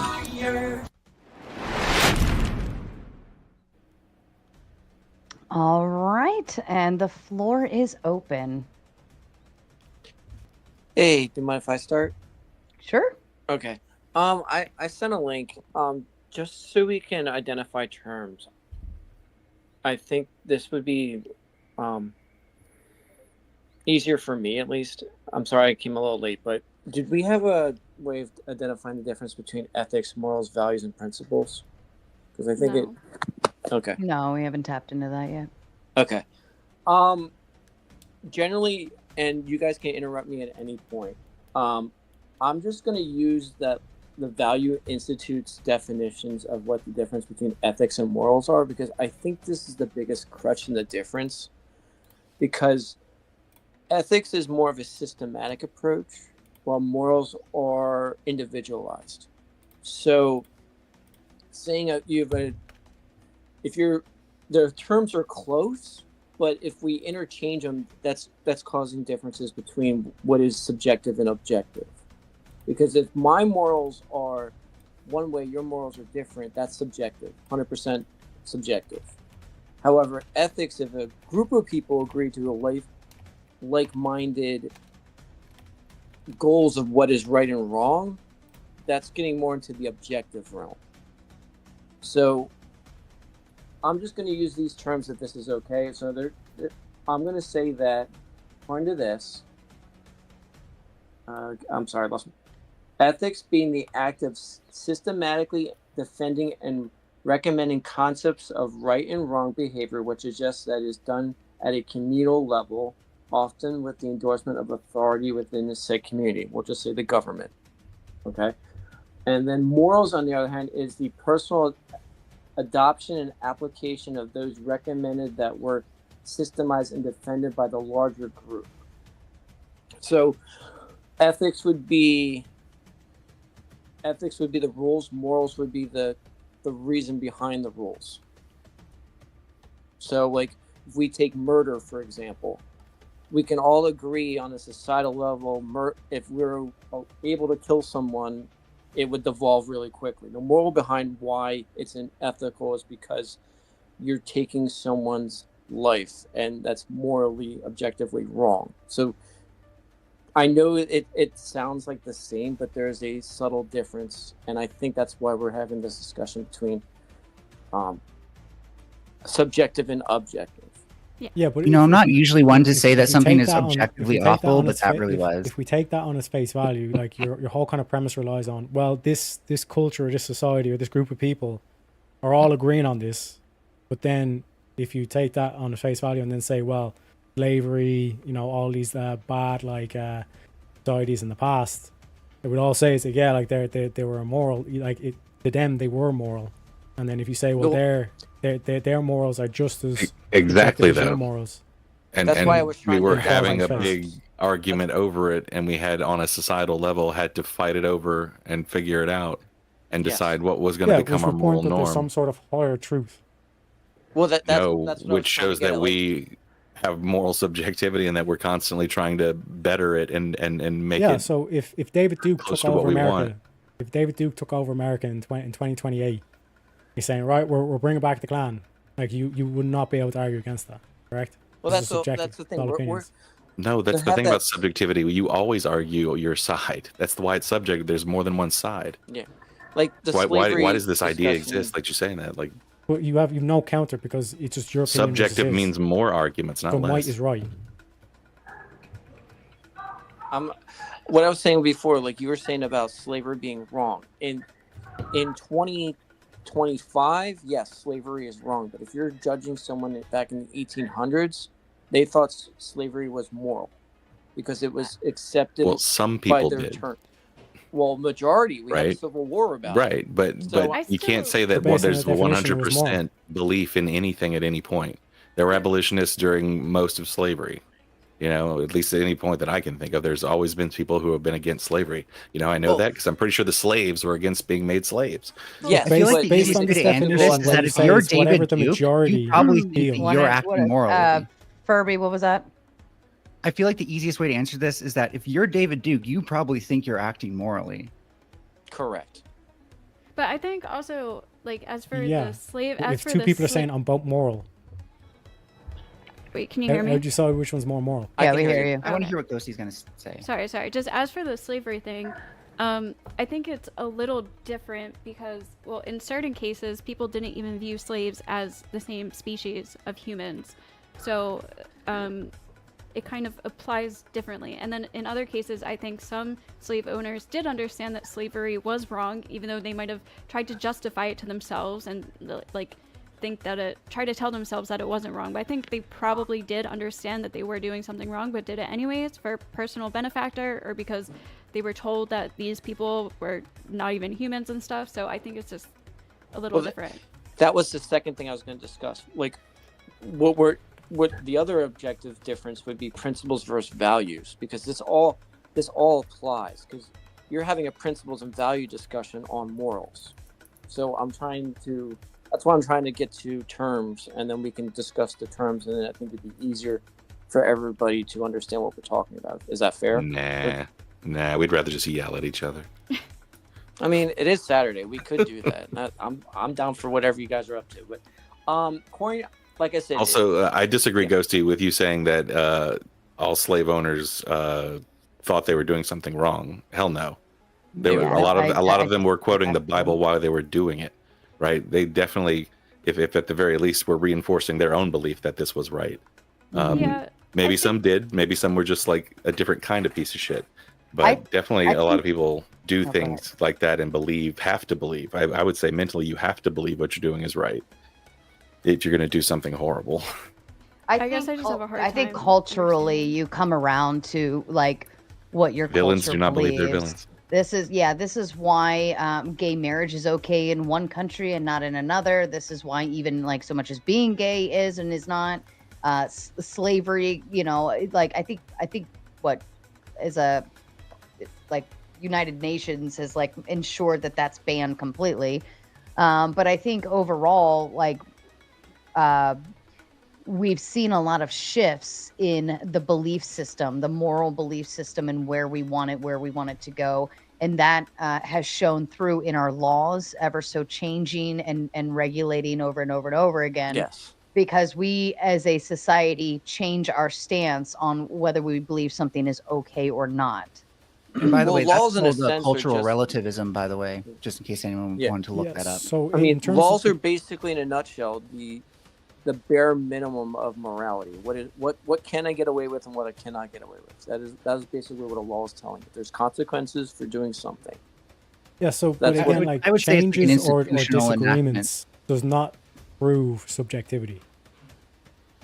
Okay, but if there was objective morals and God told us about it, why wouldn't the Bible be like when we all decide, okay, those must be the right morals? This is objectively true. Well, like I obviously said, we continue can to point to disagree. multitude of societies that think murdering is wrong. Right. But- like, and this is the one thing that I wish would have been said in this. And this is, don't be afraid to say this. My subjective moralists, brothers and sisters, morality comes from us. It comes from the base of our moral emotions that we have evolved, which we can see in children, precognition, pre-ability to understand any kind of moral rules. It is coming from us. It is then honed through moral reasoning. The reason things like murder and other things like that seem objective is because the objective part of our morals is us. By the way, precognition is not the right term. Children tend So to it is, look at but the it people around them to build their moral compass growing up. That's what I just was. from That's what I was research getting stuff. at. Like, principles and values is what dictates your morals, and that's why I was going to read the next term, the difference between principles and values, because I think that's probably the biggest core discussion we're having right now.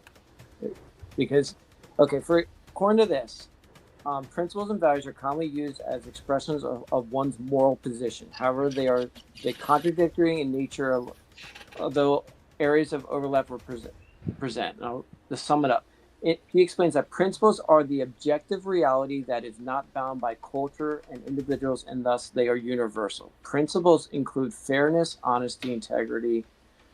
Think of like the Boy Scout motto. Okay, so principles and values, that's like P and V, right? Yeah. How do I use this in the equation PV equals NRT? Sorry, that's just a joke. Ignore me. Yeah, so again, like this In flies contrast to universal and constant nature of yes. principles, values are internal. This is a difference. Values are internal, subjective, and flexible. Where are you beliefs reading that- this from? I sent the link. It's values. yes, but like values the institute. main problem here is that we're saying Would that say like what like Sarah would say is like if all it's based on is what you're taught as a kid and that's what your morals are, then why would we change? Why would you see improvement in terms of like human rights, all this kind of malarkey? You know what I mean? Well, Knowledge. That's because humans are naturally self-improving. Yeah, so it's Yeah, like what we're an what evolving they say in the species. Bible is revelation. Well, No, print- it's also knowledge and understanding. Like, science helps morals grow. Like, we would, that's why we have, like, for people who are mentally ill, they don't know what they're doing. They go to like a mental institution instead of going to like jail forever or something like that. Or we would blame certain, like, with knowledge, morality grows, and then humans have evolved, knowledge evolves, morals evolve. I would even say morality. Yeah, gets which would refined, go against this because whole our thing of like assumption whatever you're before- taught in terms of your principles and values. That's what Well, you're, th- that's what that's your like our morals are. principle before would That's be what I was that trying to get at somebody can be before. innately evil, right? And then so we would just punish everybody regardless if they're mentally ill or not. And that was our value. The value was retribution for wrongdoing. Then we became more nuanced, and that refined our method of first of all the value of how we punish things that we don't want to happen for retribution, hold on. but also our principles of, well, maybe innate evil has better explanations than just this dualistic, mysterious force called evil. well, So if if it's we just just based on the make up values. morality, if we just make it up and we just decide on it, like what gives you any basis to say anything is actually immoral? Exactly. You're- Well, Well, that's what we can ask, does it actually improve society to act that Why do way? you care? But what if my morality tells me I don't care about anything else other than my immediate self-benefit? Well, those That's kind not- of Really, people you're asking exist. why not just be I mean- selfish, right? Well, exactly. Yeah, why not? And I'm asking you genuinely. What is You'll the find basis? plenty of those people in jail. I mean, what can I You tell know you? what? That's not an answer. I'm asking This you. is why morality is not objective, because you can't ground it on something objective. It's just based off. It is a human thing, So like it's just- Effigy it's said. It just your comes from preference? humans, but it's not something just as arbitrary as your preference, like your favorite fucking Then color. what is it? What is it? well, It's I'm based trying- on human experience and our. So- Yeah, Morals like So are so both. what That's gives it's what I'm a trying to human get at. thing. It's a human thing. Okay, you Yeah, you exactly. can try How- to explain, but it's a human Mor- thing. Yeah, I've okay, never here's the seen difference. animals The talk about morals principles- before. The principles is the subjective reality truth. That is the non-subjective. Values are subjective.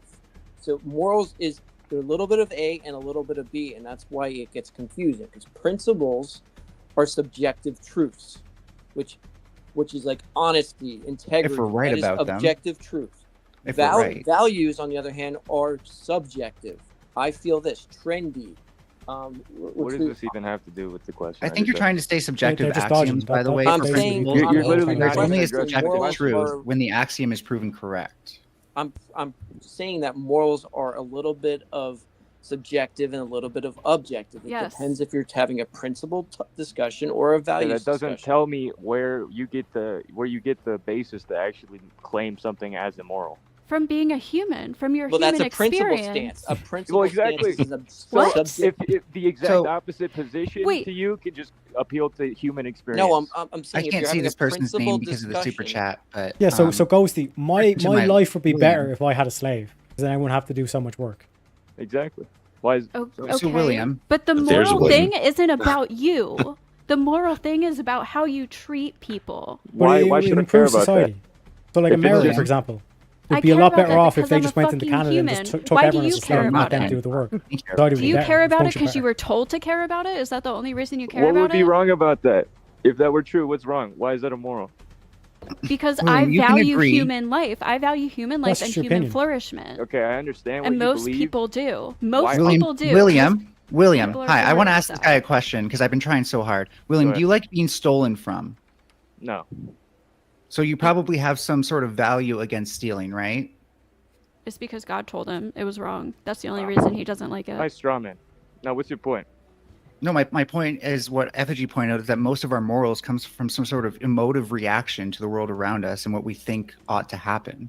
Yeah, so to counter this position, this whole thing of like, oh, empathy, because you don't want done to you. I didn't say but then- empathy. I said emotive. Can you quote Yeah, me because properly, you please? basically your entailment was, oh, you don't want to be a slave, so then you shouldn't have slaves, correct? Yeah, we're all That- better that's an off if none empathy of us have to argument. be That's- slaves. Yeah, it's an empty argument. But then the question then That's becomes, an odd statement. That is a moral statement. yeah, so why would we bother needing empathy? Because then we could just have slaves. So this comes back to kind That's of what I'm like the saying. moral There's so much like principle of- objective claims. So I'm baked answering into your their question. logic. Hi, can I finish answering You your know what I'm saying? question, please? Thank you. This comes back to the moral principle of treat others how you want to be treated. Which is an objective claim. But Are No, you it's saying not. that? Are you No, saying it's that should be not. universally true? I think it proves itself to be true quite often when we look at societies that follow that. It's So, self-evident. for We example, hold my these truths to goodness. be self-evident. Come on. yeah, no, we have Trib the one coming in capacity. with the Big Ten. I think I've asked this before, but if morality is objective and no society has ever adhered to it, then is it just to say that objective morality isn't true in a human sense? If not, just then why suppose it? Yeah, so just because someone breaks the law doesn't mean the law doesn't exist. Right. Exactly. yeah, but it's overwhelmingly It's overwhelmingly what? like that most people don't all agree on the same Okay. like total morals just from because- a religion. Hold on. Let me ask you something. So if the entire world just agreed that 2 + 2 = 5, does that actually equal 5? No. Right. No, math exactly. has objective value though. Yeah, math is something that you can Right, but that demonstrates, right? The claim that you just made that just because people don't agree on it, literally has nothing to do with whether or not it's true or false. Except you're not pointing to anything that objectively founds True. I'm these staying things. within Yeah. I'm staying within your worldview. Yeah, but we're talking about your worldview that you No, can't you're not. you can't objectively ground the truth in that. Yeah, there's no foundation that you can point to that's like, this is the truth that we're not following. If it's- anything, a lot of the laws that are in place make assumptions about human nature, which we are still overturning as we learn more about how human nature actually is. AKA revelation. So like we can use process elimination, so we can take the Revelation's subjective a good argument. We can, buzzword. hello, I'm talking. Yeah, okay, thanks. So in terms of the process of elimination, we can eliminate subjective morality, because if, like we've just demonstrated, it's like, it's just, if it's all just opinions, man, then you can't logically make a case of why one set It's of not morals is just better than the other, opinion. which means you cannot say slavery is wrong. Right. Actually, if you morality can definition. be anything, it's not. Actually, you can. So, like, God, the trolley this is- problem is a good yeah. example of where we use logic for things Yeah, that so are a just opinions. subjective question would be is like favorite color. There's no objective answer to that question. You will not all really admit moral. that objectively murder's wrong. Objectively slavery's wrong. Did you No, see no. where you're going wrong now? No, I wouldn't agree, because if you murder in self-defense, then you're actually That's just not that murder. wouldn't be That's not murder then. That's not murder. Then your Come definition on. is just very. We don't your, know. Your definition Definitions. just suits, What's the your definition of definition murder? just suits your morality. Your, What's the your What's the just definition of your murder? morality? There's nothing What is objective murder? about the fact that when you kill for self-defense. What's Ariak, the do you- definition of Yeah, murder? self-defense is not One When you at a Ariak, kill do you for not self-defense, see that yeah, I want to. differentiating Effigy, between- what would you like to say? Do you not see that differentiating between justified and unjustified killing itself is subjective? No. What? Are you kidding me? Subjective by the point of view.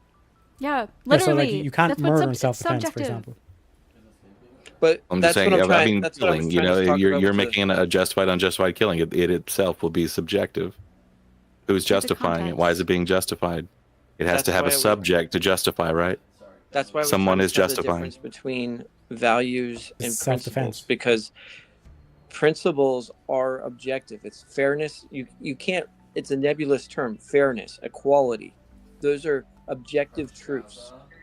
Okay. Then you have the subjective, which would be the values, which would be when I apply that principle. That's when we get the subjective part. The ultimate value, the principle, is objective. The how we apply that principle is subjective. Does that make sense?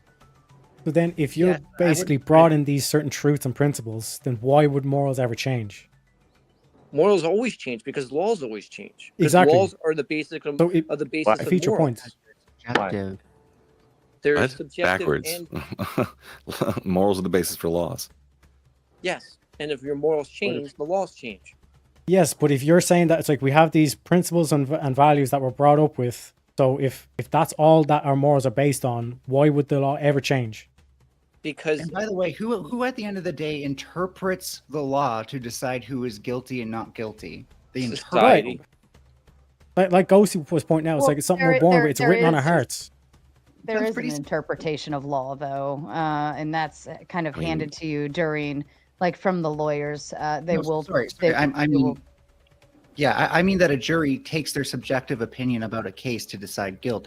They don't just use like the law as it says, word for word, right? Yeah, they use their Right. own personal beliefs, They- their biases, everything else. the applicability is subjective. but Yeah, the that's- law in itself is like this is the objective law. Yeah, but there's you- objectively but a law there. your applicability of the law is subjective. Just the that's same what I was way. trying to get at. Argue Exactly what I'm getting at.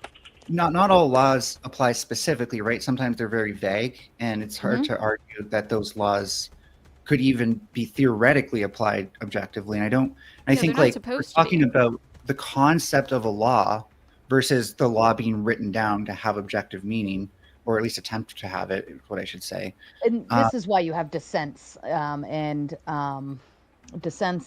what's the other word from a justice like a Supreme Justice when they either accept an appeal or reject or whatever, so on and so forth.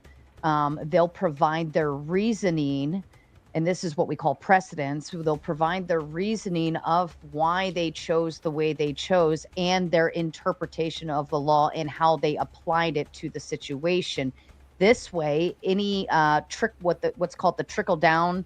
So if any other judge needs to make a similar judgment, they typically go higher and say, well, what did this judge say? And therefore, is it applicable to this case? And if Like so, case I law. will. Yeah, it's very much case law. It's precedents. That's how it works. But that's why the interpretations are very important. And the interpretations are subjective to applicability. Does it mean the law changes? No, the law still stands as it is. It's objective, but how they apply it to that particular scenario is subjective. Yeah, but the laws also change with the Supreme Court. We all talk about Roe versus Wade. That They was a law for the land, and that got changed. That was an appeal. That was an appeal. But it was brought to them to be appealed. So somebody has to file. So they filed like, hey, we want to appeal this prior ruling, and here's why. And the two lawyers will come up and make their argument, and then the judges will provide their justifications of which way or the other. And then that trickle down effect comes down to all the other states and how the law is applied, and they, give meaning and interpret it accordingly. Yeah, it's based off what the society at the time determines what is fair and balanced. So like it is subjective. You have like the Dred Scott case, which made it so that slavery could be illegal. But before that case, they were or not. I'm probably mixing them up, but I think it was like the applicability of the law against slavery in terms. I think it was. But that was the big moral case that they can now build off of to get slavery done. But right. By the way, I think you're both saying the same thing. That's the thing, though. Yeah, everything about the world, about the world that we have talked about is all examples of a world where morality is subjective. All of us fighting over what is right and wrong constantly is just the evidence that morality is subjective, and we're constantly trying to hone it and make it better. So, but does its right and wrong actually principles even are- exist then? Yeah. But Like morality doesn't the exist then. actual It's just an opinion. It doesn't not exist, right? subjective. If it's just purely whatever the hell we decide, then is right or wrong even Well, actually real? morality still exists. Morality is truly a thing. That is objective. It's not- Objectively, we can say morality exists, right? But how I think the way, especially that Ghosty was applying it, was our relations to that morality and how we apply it in our lives can be subjective to our culture, our experiences, so on and so on and so forth. Yes. And let me read these super chats real quick. Trib1 coming in with the Big 10. The question is more so if everyone is breaking the law, but there are no consequences, the law is the law. Then No then consequences. is the law useful? Then is the law useful. I cite humans still existing as evidence that it isn't useful. Objective morality, I mean. Yeah, so again, like just because everyone's breaking the law doesn't mean that the law doesn't exist. Yeah, there's right, exactly. So Right. Teriak, earlier you brought up the dress thing for like as a way that like people had subjective opinions on something objective, and I would agree in that case that was the case. But here's the difference between that and morality: is that a dress is made of a material, and that material has objective realities to it. I don't think you can point to any morals that are materially existent, right? Yeah, so again, we have two people with subjective morals apparently. Who's right?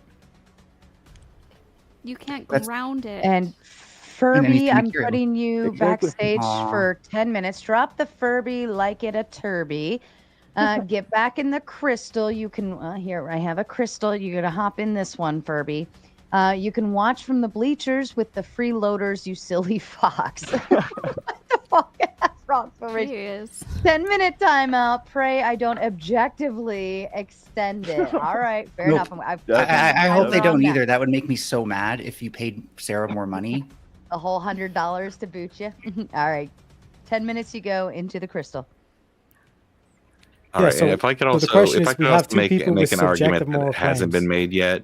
Go ahead, Effigy, and then All right, thanks. Carrie. I just like to make an argument that is rarely made in this, and I think it's an important one, because one side is constantly arguing from the religious perspective of objective morality, being that objective morality is basically brought into existence by their deity. I argue that anyone who follows a deity, especially like the Christian religion specifically, so we'll talk about that one, you are following subjective morality. If your God can change its mind, it is inherently a subject. It is from a subject. No. Therefore, Strawman. it is subjective morality. You are more of a moral authoritarian than you are an objective morality person. It's subject So to it's God. all So- subjective morality. So, like I said, we can use process of elimination. So we have two people with a subjective moral claim. Who's right? Or how do we decide who's right?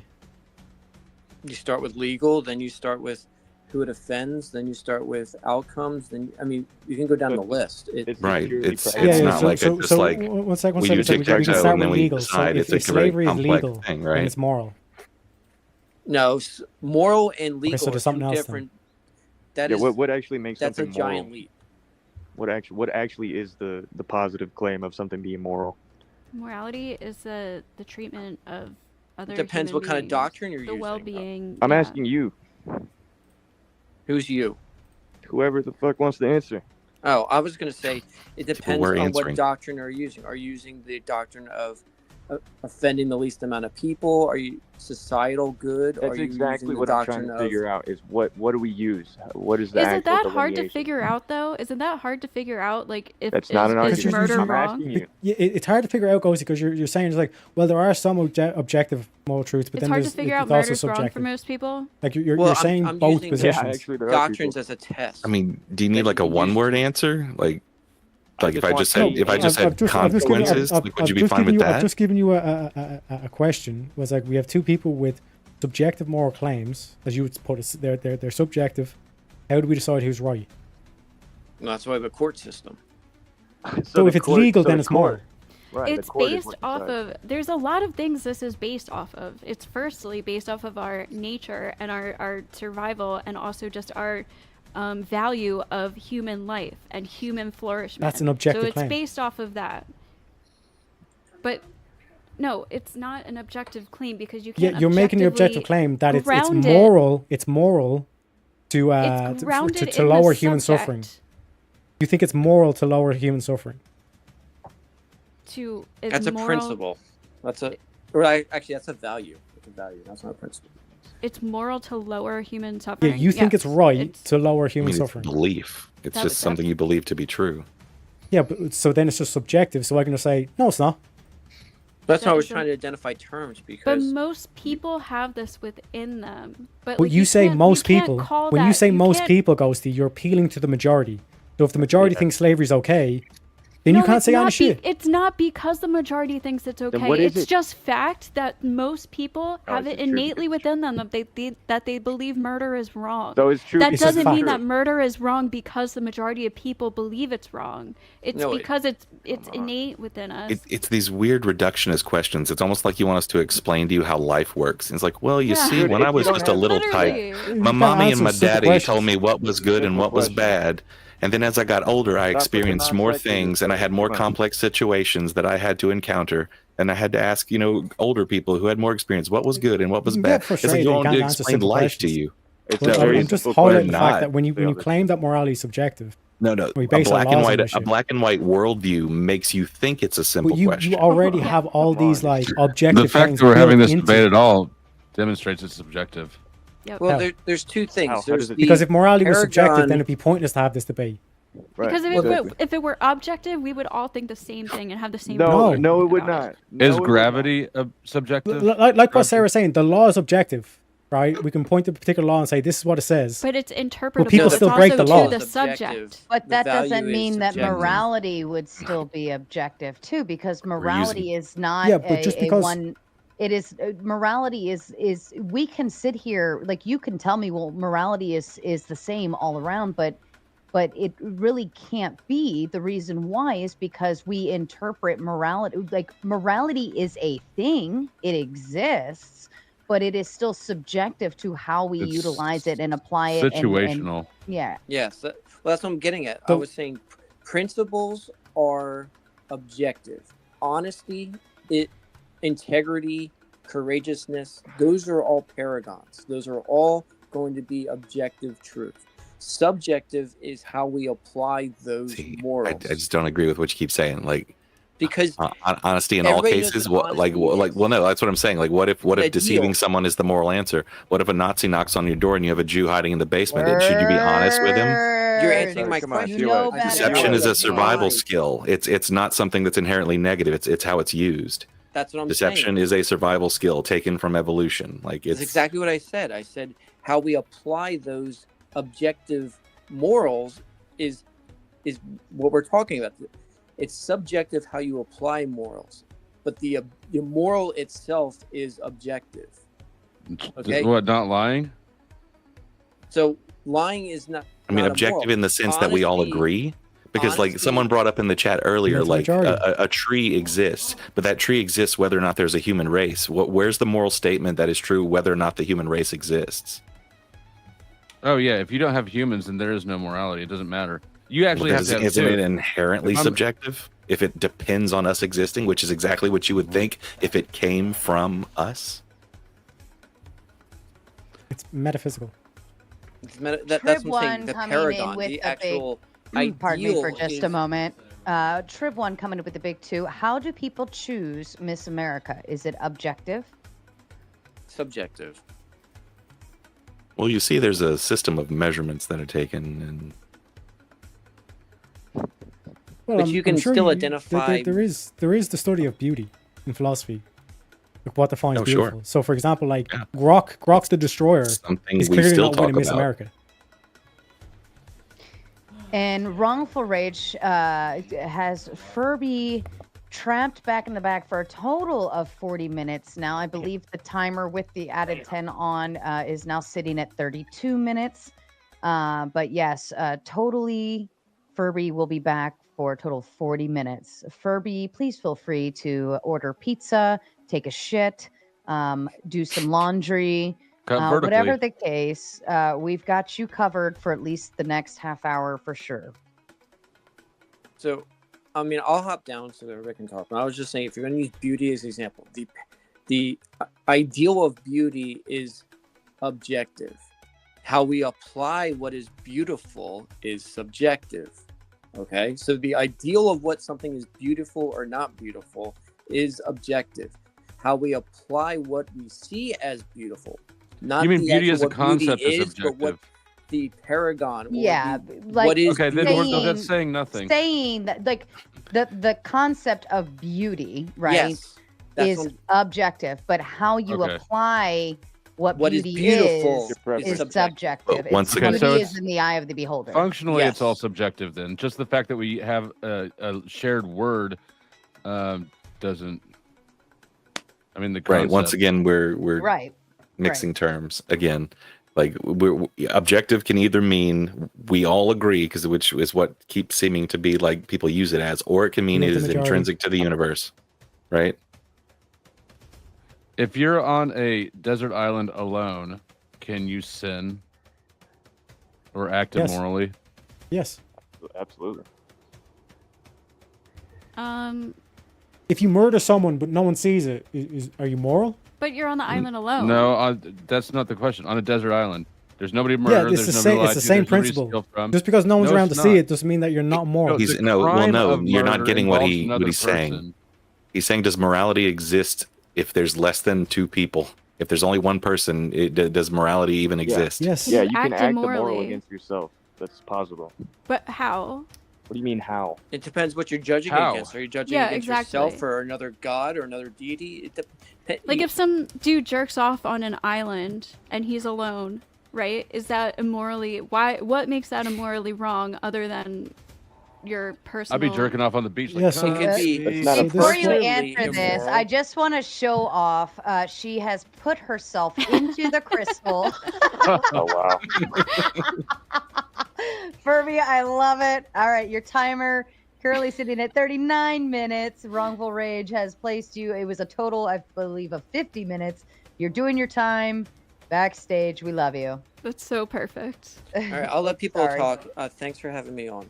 Appreciate Oh, it. you're Cheers. fine to stay. Cheers, Bandit. Yeah, it's not Here's Bandit. Let him- I just don't want to Bye, talk over Bandit. other people, and I want to give people a chance to talk. Man, stay up here. That's That's ridiculous. what yeah, that's we all the do. Talk over retarded other people. answer. We all It's literally spent, the yeah. name of the game. Shut up, Flo. Stop talking over You me. shut up. Yeah, no, Bandit, you're welcome to stay. Just be mindful, everyone, because you are talking over each other, and it does become like a little conflicting on the ears. So, just. But be yeah, you got to mindful. land the plane sometime, so we don't do that. What the hell? He's just being an asshole. So, So, back to I mean- back to, sorry, go Yeah, ahead. can we get back to the? Back to what I was saying with the beauty discussion is, we all know what something is objectively. We know something that is beautiful or not beautiful, but how we apply that beauty is where we have the moral. That's where we have the gray area. Beauty So, seems like, a weird you thing can to have bring an up because beauty ideal. seems like one of the Yeah. most eminently subjective things that you could Well, ever no, but I'm bring up. saying the ideal of what is beautiful. There That- is like Objective. objective. There are like objective truths maybe to That's beauty, what I'm, but that's what it's I'm getting like at. Objective truths exist, but how we apply that objective truth Wouldn't is all of subjective. those concepts only apply to humans? Yes. Like at all? Because we're the ones that are judging it. So therefore, it doesn't There apply you to the go. universe. Therefore, it's not objective. Yes, that's what I'm trying to say. The ideal is objective. How we apply it is subjective. That's my argument. I'd say the ideal is an attempt at objectivity. I think that's Yeah. the kind of point of what we do with morality is that we are making an attempt at making something objective. We're trying to get to a point where all of our morals are set in stone because we've built them for hundreds of thousands of years out of nothing. And it just seems like they're just magically there, even though we've done the legwork that we can't remember Well, as a the thing is, species. we on a societal level, we have to have them there because that is the basis of the social contract.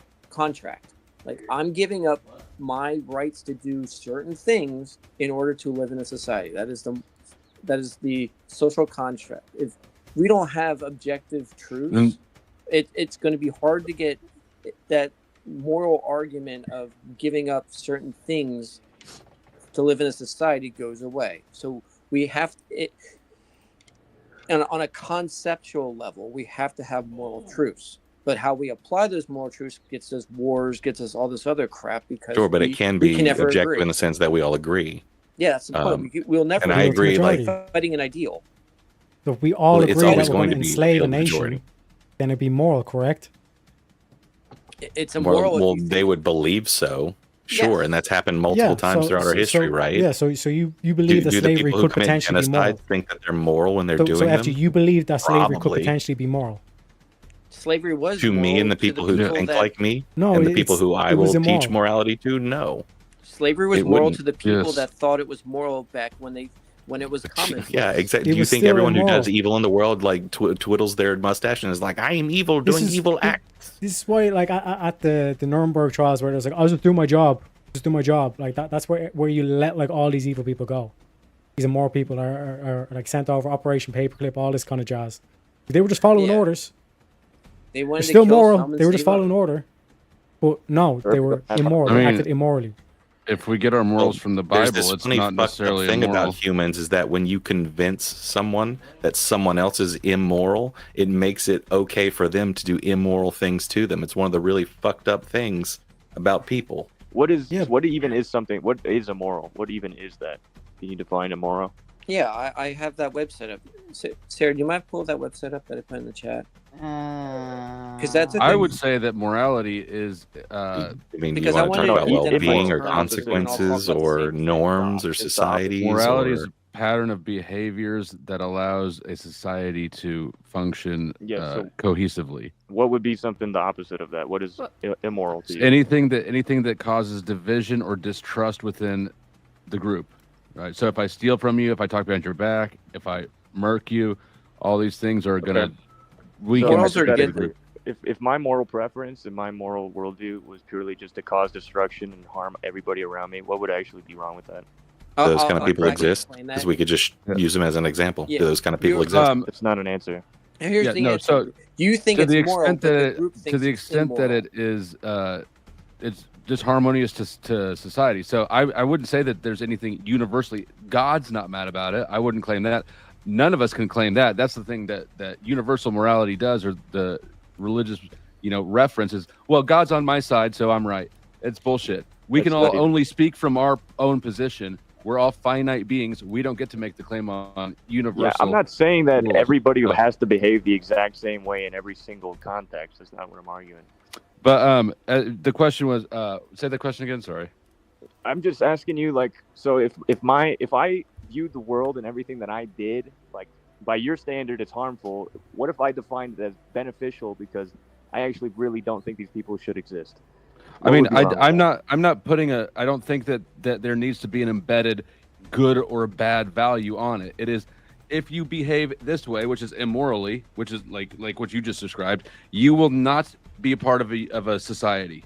Yes, the society deems you immoral. So that You wouldn't think make it's it actually moral. immoral then, right? So I just wouldn't be able. Yeah, to I think that morals describe. There's mechanics to morality. I don't think that there needs to be like condemnation. What I really want to know, there's nothing innately wrong with my behavior. It's just that I won't be accepted by society. Well, I Correct. think you would have to be Awesome. like All right. I think you would have Well, to be here- like sociopathic in order to act that way and think it's okay though. Like, No, like- it's not normal for people to want to murder and rape people and think that's a normal thing. Words, Oh, I'm so words, sorry. I'm sorry. guys. It is. Otherwise, why would you have the Ten Commandments? The definition of the Ten Commandments is how to run a society. That's the purpose of the Ten Commandments. So What? if you want to have that discussion, Less than half the Ten Commandments are actual moral commandments. What are Yeah, you talking literally, about? like 6 of them are talking about putting Most of God them have just to before do with anybody else. its actual deity. Like only like 4 of them are actual first moral one. like but statements. the point of doing it was to run a society. Also, was the Ten Commandments the first ever group of commandments ever put? No, they were No, probably it's not. copied These from are the Law as of an example. Hammurabi. Oh, Like, it was Revelation. I'm trying to use that as an example. sure okay? it was. You think you think that those standards, you go against those standards. We'll just call them standards for right now. Morally, you think it's wrong. The society thinks that those standards are different. So in their eyes, you're acting immoral. In your eyes, you're acting moral. So it's like 2 deviations of morality. It's what the society thinks and what you think. And then above society is what the culture thinks. And above the culture is what the government thinks or the nation. And after the nation, it's the world. So each layer, it's like peeling back an onion. Each level, you can go, a nation could view another nation as moral or amoral because they're on the same level. So depending on how far you want to peel back the onion and how big the group size is, they have a different level of objective or subjective morality. So like I look at, the way United States does something and a way, we'll just say Iran does Bandit, you something. peel the onion, but you never get to the point. Yeah. I'm trying to say that they're subjective and they're both subjective and objective moralities, because what the culture says and what the culture deems Those are as customs. truth is different on a societal level. But what do you mean by objective? That's what objective is the ideal of something. It's the So you're using a third metaphysical definition of objective. No, I'm saying it's the metaphysical objective. I think he's trying to say what I was trying to say is Yeah. that like when you're talking about morality, objective and subjective are kind of like inappropriate terms to describe morality. So like you could say morality isn't objective in the way that it's not a verifiable fact, but it's not subjective or arbitrary in the way that it's similar to somebody's favorite flavored ice cream. Correct, So yes. it's objective in a sense when you're talking about morality because many morals are inherently just within us and a part of us where most of us are born and agree with Ones these that things. cause harm to others. Yeah, but That's an objective claim. it's not. So if but we're it's born not with this, and truly why is slavery ever a objective. thing? I We're I born think with this, of, why maybe is this slavery might be ever a a thing? better wait a way second. of explaining it. Ghosty, If you were, did you finish that thought? Yeah, Okay. pretty much. Okay. I'll say something and then I'll step down. The ideal is always going to be the objective. Like, I'm nowhere am I ever going to be the most honest person all the time, every single time. That objective truth is a carrot that I'm never going to hit. That is the ideal. That's objective truth. I disagree. How I handle my life and how I try to be honest, that is subjective. So I'm trying to, as an imperfect person, I'm trying to hit the ideal of being honest, but I'm never going to be honest all the time. And why would you? That'd be retarded. But I mean, that's why we're having this discussion, because you can't hit an ideal. The ideal is objective. How we apply. No, the ideal is not objective. To be inflexible and unable to dynamically apply morality to life, which is dynamic, is not the ideal. There's definitely times when you should lie. Yeah, I think most morality that people like encounter day to day is just situational ethics. Yeah, so a way to and that's remember this subjective. is, like, for example, like before we discovered gravity, did gravity exist? Yes. Yes. So same thing with morals. Just because we haven't discovered it or just hasn't been revealed or revelation, doesn't mean it doesn't exist. But So look, you just think because they exist without the human race? If gravity- we didn't exist, morals would still be in an intrinsic part of the universe. If there were gravity no is humans, actually objective. Step off a roof and make a decision whether or not you this want to is fall. this is what I keep trying to ask. Without the human race, if we were just poof gone, would there still be morals in the universe? Would moral statements carry any weight? Because they exist in our mind. They're not physical. They're metaphysical.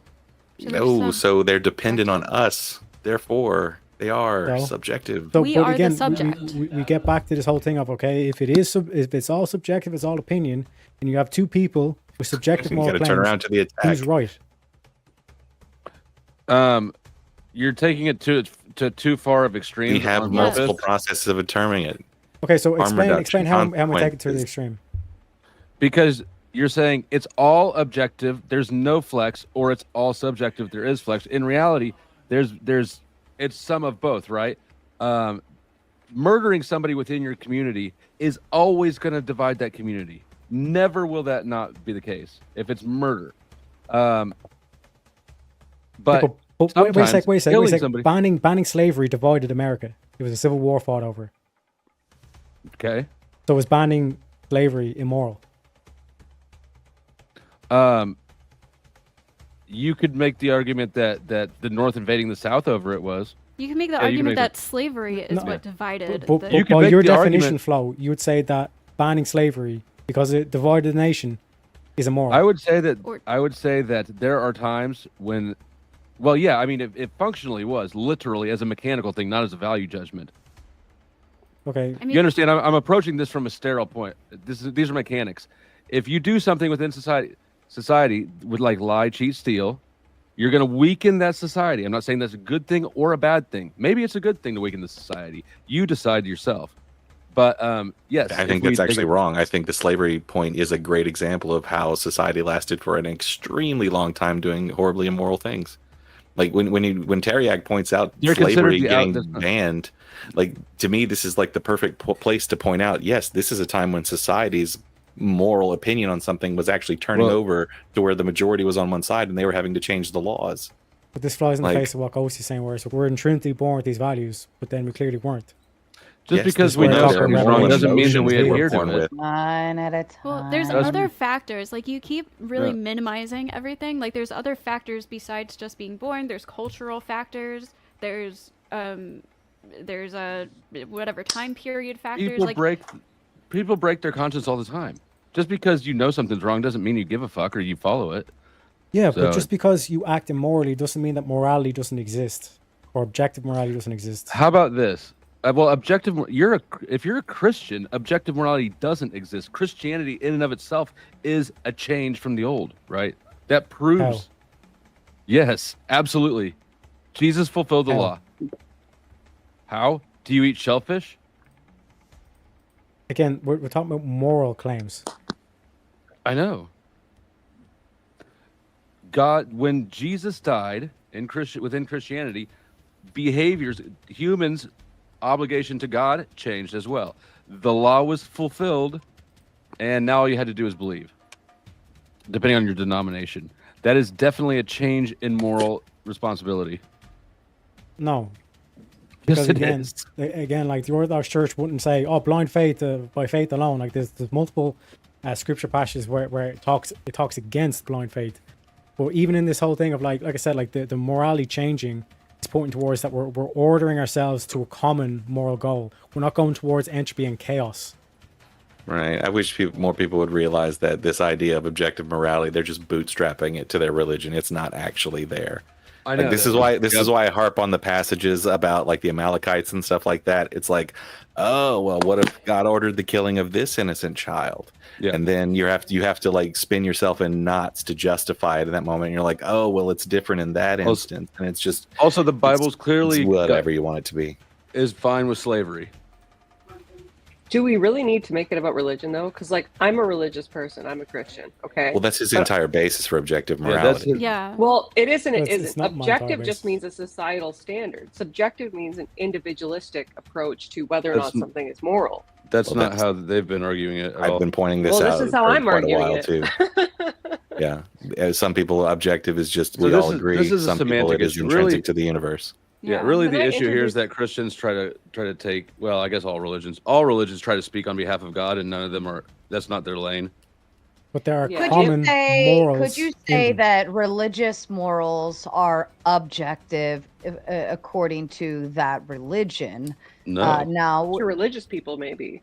that's what I'm saying. Like, Yeah. if you know, but if you're a secularist, then that objectivity is kind of out the window because you don't believe in that religion to begin with. Therefore, what would be like it's subjective That- to. That objectivity never existed in the first place because whether you're secularist or religious, ultimately that moral decision hinges on what you choose. But If I choose to follow the religion or if I choose to just follow something else, it's still the individual's choice. You can never. But what Bible I'm passages saying, used to keep people in let me chains and let me free them. let me clarify a little bit more. Earlier, we were talking about laws and how they are objective in what they are, right? But your applicability as a judge or a lawyer can be interpretive and subjective on how you're going to apply it to that particular scenario. 100%. Therefore, the concept of religious morality, everyone within that religion, that concept is in of itself objective to them. Like whatever their teachings are, it is objective. And then even more so, could we subjectively pull it out from there if we're within that religion? I don't We never know. pull it out. That's oh my god. I think they believe Knew that it's was coming. objective, but it doesn't Right. actually But make see, sense. But I just but don't that's think it what actually I, makes sense though when you like actually Right. break it down.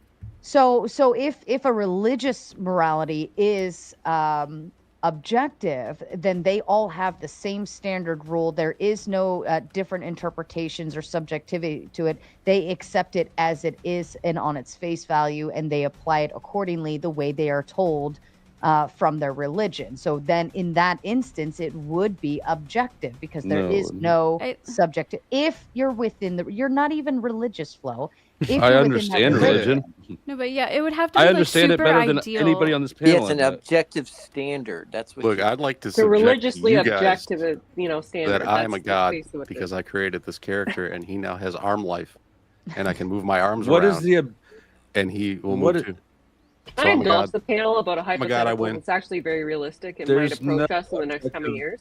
Anything God, I Hold, went hold, everybody shut up for a minute. Paige, I could not hear you because you were being rudely interrupted. Can you please say that again? That's okay, Sarah. No, I don't mind. I'd just like to indulge the panel in a hypothetical that really isn't that much of a hypothetical because it will be our reality in at least our lifetimes. Okay? So everybody knows about AI, right? Everybody knows about robots. Tesla's got a robot, right, that's currently servicing some people's homes. It's inevitable that in most of our lifetimes, we will see the advancement of AI to the point where it might become sentient. Okay? Well, you can disagree with me, but hear me out, okay? Okay. just let's assume for a moment, okay, that AI does become sentient, that we have robots in our homes that are servicing us, okay, and they rise to the level of intellectualism that approaches our current human level of intellectualism. Is it reasonable for us to basically, and moral for us to enslave at that point? Yes. Or is it immoral because they've reached the point of sentiency?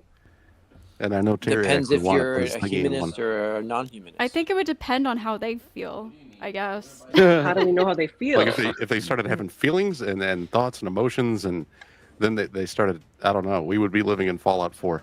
If they It's a Exactly. basically This is what I'm became saying, though, something Trippy. Like this similar. whole statement that morals are just subjective. It could just be like one day I wake up, you know what? I'm perfectly okay with murdering, and anyone else that disagrees, that's just their subjective opinion. I could do that. What stops Yeah, you well, from murdering? I'm having a little arm trouble right now. Sorry. Again, That's just a good because point. someone Saying these acts hypotheticals immorally as though these doesn't mean things that don't moral doesn't happen exist. every day. What stops? No. Let's go through the thought exercise. What stops you from murdering? Because, again, like I said, just because people act immorally doesn't That's mean there's not not what an I objective. asked you. That's not That's what I asked you. that's what your logic entails. What stops you from murdering? You personally. Going to jail. That's what stops you from murder. That's one example. Well, What no, stops because you? there's plenty of people who murder, get away with it, and they still What they can't stops live with the guilt. you? So they go You to they actually Why turn don't you themselves murder in. people? Why can't you answer the Tyrion. question? Because it Why would be don't you immoral. murder people? But it doesn't stop me from it. But Morals what don't happened in stop moral? you from That's what doing they're something. trying to- That's what they're trying right. to get at. I'd You say make value the human decision life. too. What are the Your repercussions subjective for value of murdering it. somebody? It's not. It's objective. Like No, this whole your thing. value- the whole your valuing everyone, of it is everyone on panel who's disagreeing with me, I said, well, yeah, the morals are kind of objective, but then they're also subjective. Then I give the example of Only two. we have two said people that. with subjective moral That's claims. totally Who's Ghosty's right? opinion, not the rest of us. You know How do you that work out who's right? All right, hold on a second. Furby is going back into the crystal. No. I'm so dead. You We were barely free heard for from like Mo. 5 seconds. Tragedy. James, you don't have to. James, you've spent enough. Honestly, you're a king, James. Thank you so much. King You should buy some James. real estate back there with all the money he's donated. Do you have a green room? Oh, dude, if I had a green room, that would be awesome. Actually, that is like the next level up. I'll tell you what, when we hit 10,000 subscribers, we'll up the ante on StreamYard and we'll get a green room. And that way anybody backstage can talk. All right. But then it'll be like $400. Right. Yeah, it's pretty expensive already where the level I sit at. Furby, we're putting you back into the crystal. Bye-bye. Lay some carpet down in there. I'm sure they probably could. Yeah, fix it up back there. Make it nice. I told you guys. See, I got arms now. Teriak. I can do things with my arms behind the scenes. Yeah. Oh my God, Don't he play can with still yourself. move his avatar. Hi. They do a lot of stupid shit, but hey, I just got the new character animator. We get back to this question though. We have two people with subjective moral claims. Who's right? I'm alive. Yours are subjective as well. You just refuse to acknowledge it.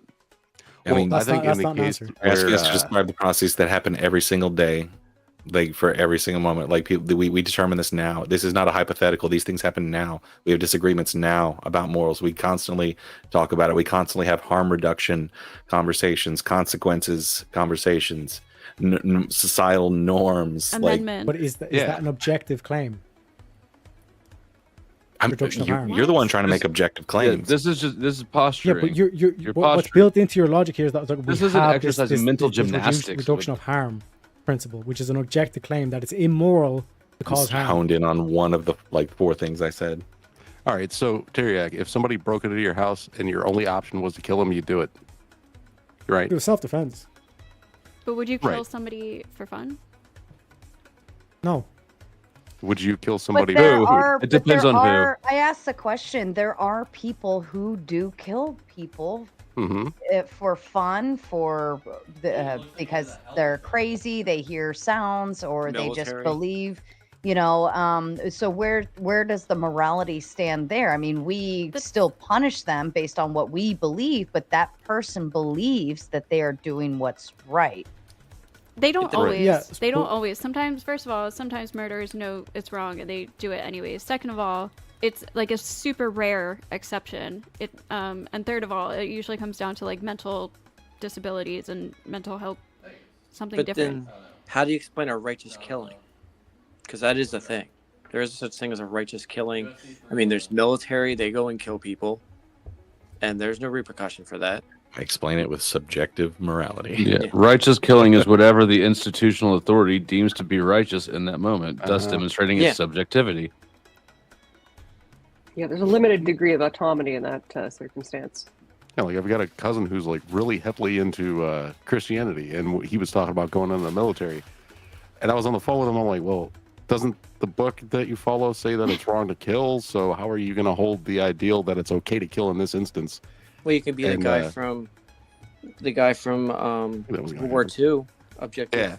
and then you can just go in and start saving people, and that could be your whole thing. You're not killing. Well, he but didn't you're go saving. into the military after our conversation. I felt so bad too. I'm like, I didn't mean for that to be the outcome of that. He denied USA its greatest soldier. Well, that I did. just proves that like lots of I sorry, this might sound bitchy, but I feel like was lots of younger, too. Christians don't even think about their morality and stuff like that. The fact that he didn't even think that he was gonna have to like kill people in the military and that it goes against his own morals just shows how deeply many like basic like I know there's lots of Christians who actually are true Christians, but I feel like there's lots of Christians who are just like don't even they just blindly They follow believe it in because their something parents and then did, call or- it morality. Well, I also say that whenever I run into people who say things like, well, if I didn't have this religion or this set of objective morals, I would just go around killing and graping people. I've heard that argument before, I'm and I feel very bad for those thankful people. that religion exists at that moment. Yeah, because it's probably stopped like millions of fucking psychopaths from, fulfilling their destiny. I feel like it's Probably the opposite. not. I think, I mean, yeah, I think- Christians, gotta aren't be they mad at also me. taught? Aren't Christians also taught to not judge other people? That's God's realm. not How's our that realm. work out? That's trying a to culture dog of be religion, by nice the way. Christianity. That's different. Yeah. never True dogged One coming in with the big five. Two opposing moralities might clash, and when they do, the victor isn't determined by objective morality. Its might, its popularity, etc. But again, we have a problem there because then we're basically saying might is right. So if America decides, you know what, Canada is ours, and they just march into Canada, enslave the population, and make it the 51st state, there's nothing I've been immoral. suggesting You're that. saying there's nothing immoral with that. Well, might is I've been right. suggesting it for That years. does- Like, we need that more does seem land. to be the way that God set up the world, huh? Yeah, might is right. So might is right. It's the same thing as survival of the fittest. I mean, Yeah, like we're trying to take over Canada so we can be fruitful and prosper. I mean, Yeah, so there's no point. If the United States It makes wanted to do morality it, they could do pointless. it. Well, Not so really. what we're kind of dancing around right now is like, does utility in a moral act make that immoral act justified, right? Like, i.e., does murdering a person in battle, if it's for the purpose of utility, i.e., regaining control of your company or country, rather, does that make that murder moral, right?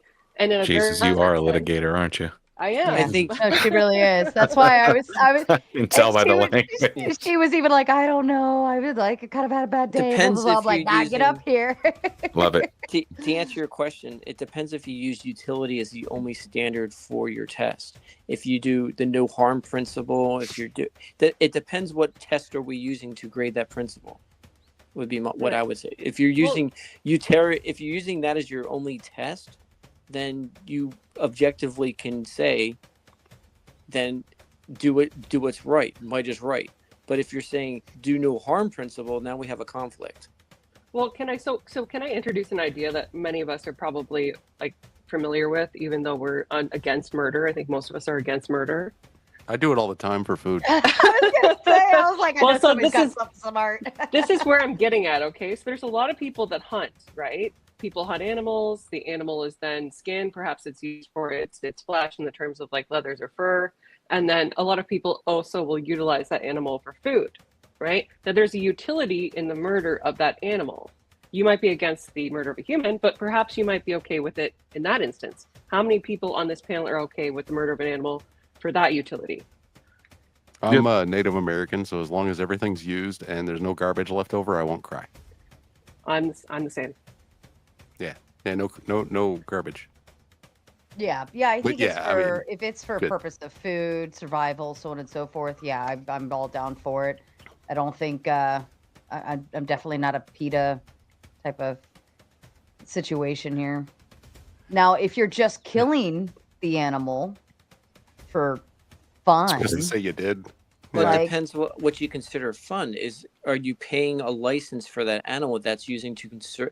I mean, here's another moral question: what Talking about, happens like, if you're the dentist? killing an animal?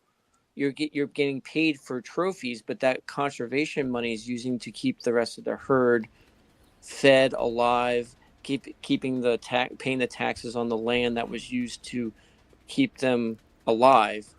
But yet we're going in and doing trophy hunting that's paying for it. Like in Africa, they trophy hunt, but that's also used to maintain the rest of the herd so it stays healthy, maintains the land for them.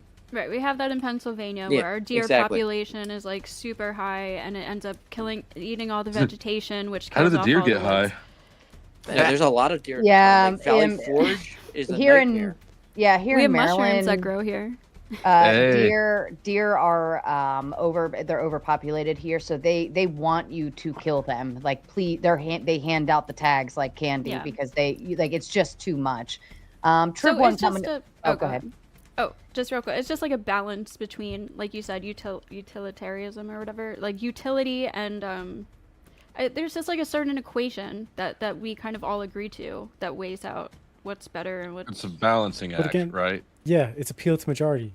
That's a fallacy. You will only think in absolutes, and that's because you're approaching this dishonestly, so that you can stay in your How Christian have I paradigm. been dishonest? You're the one that's saying, Because yeah, the morality entire is night objective, you- but then it's subjective. The entire night, you go, okay. So what you're saying is, it's entirely subjective. That like you're just No, taking. I've just called out a everything fallacious somebody argument where says, it's like you're saying that just everything because the somebody majority says, agrees on this you're doesn't taking- make it right. Do It's you not that understand that there are simple. shades of gray in things in reality? No, he's dealing with Just black and conceptually, white that shades of gray exist. moral absolutes. And the Ah. Trib one coming up with the big 5, 2 pages question. AI is, for all intents and purposes, sentient. We don't really know when or at what people are feeling. We see action and Did you see that? That was weird. What the Yo, fuck what? was that? We went total Wheel of Fortune for a second. I looked away from the screen. both Did I do of it? us. I didn't do it, did I? It wasn't me. That happened to me too. They're turning off TikTok. That was the switch Dude. being thrown. That was weird because I didn't touch anything. There's Uh, a caveman in here. To answer the Okay. super chat, no, AI is not sentient. We large language models are not true intelligence at all. Correct. So we're not at true intelligence yet, and not anywhere near sentience. Well, And is Bandit? Why is Bandit backstage? I don't People know. have It all threw him these back really there. like weird thoughts about the future of AI, and like I get it, it's different, but I don't know. Yeah, but I think so. You gotta And understand that. let's do this. Hold on just a second, because More like just AI. Gerald, pardon me for just a moment, please. Just Gerald just gifted 50. That is 50 whole ass Raging Tomato memberships. The list of the lucky lottery winners. Everybody, shut up while I do this, please, or I'm gonna start it all over again. Autumn, Targeted Patent, South Bama Gump, Jay-Z My Boy, Gaiva Unito, Fafo, Brian Guzman, Moonchild, Mr. Blackstar, JTO Poker, Hugh Collins Scholars, Nasty Fripples, that's kind of funny, TNBN, On Paper, Thunderstorm, DJ Witch Doctor, Meatball, Bintalk, That Brad, Who's Your Hip? Oh shit, I fucking lost it. God damn it. Hold on. Where'd it go? Where'd it go? I hate it when it does this. Am I there? Am I there? Am I there? Am I there? Okay. Who's Your Hippie Denise? Busy 7891, R Pole, Fever Dream, Galicius, Texas Cat, Bower Brew 97, Aussie Manda, Observer 1, Antonio Tristino, Angry Casper, I knew he loved me, Bree, Turpy, King Blackout, Chino Nino. Why is this thing freezing up now? Seymour Butts, Bobby C, Strange Days, Dala Washer.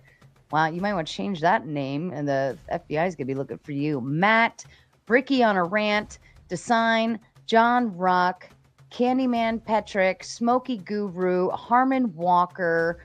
I think I got them all.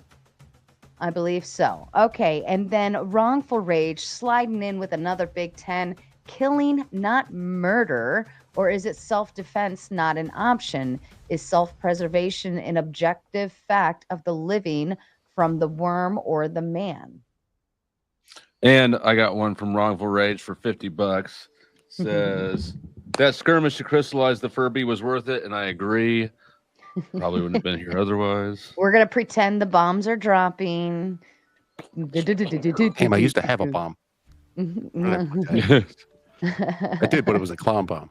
So, like, it's around here somewhere. I guarantee I have it, but I'm not going to take a lot of time to do the looking for that. I wanted to ask Teriak something. I got to go. So, Teriak, do you not believe in evolution? I kind of sense the non-believer. It's non-scientific. Oh, I'm gonna stand on Teriak's side here. I'm not with that shit either. It just. Well, I'm open to it if you ever want to debate it. It's pseudoscience. Oh, yeah, let's set it up. You're open to this fist, is what I heard. It's extremely far away from pseudoscience. Right in your gay pole. Oh, really? It doesn't Because follow the how come scientific all method. the human Yes, it remains does. they find, just No, like it last doesn't. week, they came out with an article where Japan's oldest human remains turned out to be a bear, and that's not the first time that these human remains turned out to be animals. That's not. But that's your That's because science. Japan wanted us to think it was human remains, and then it got disproven. That's how Yeah, science works. just like Java, man. Over here, flipping my arms around.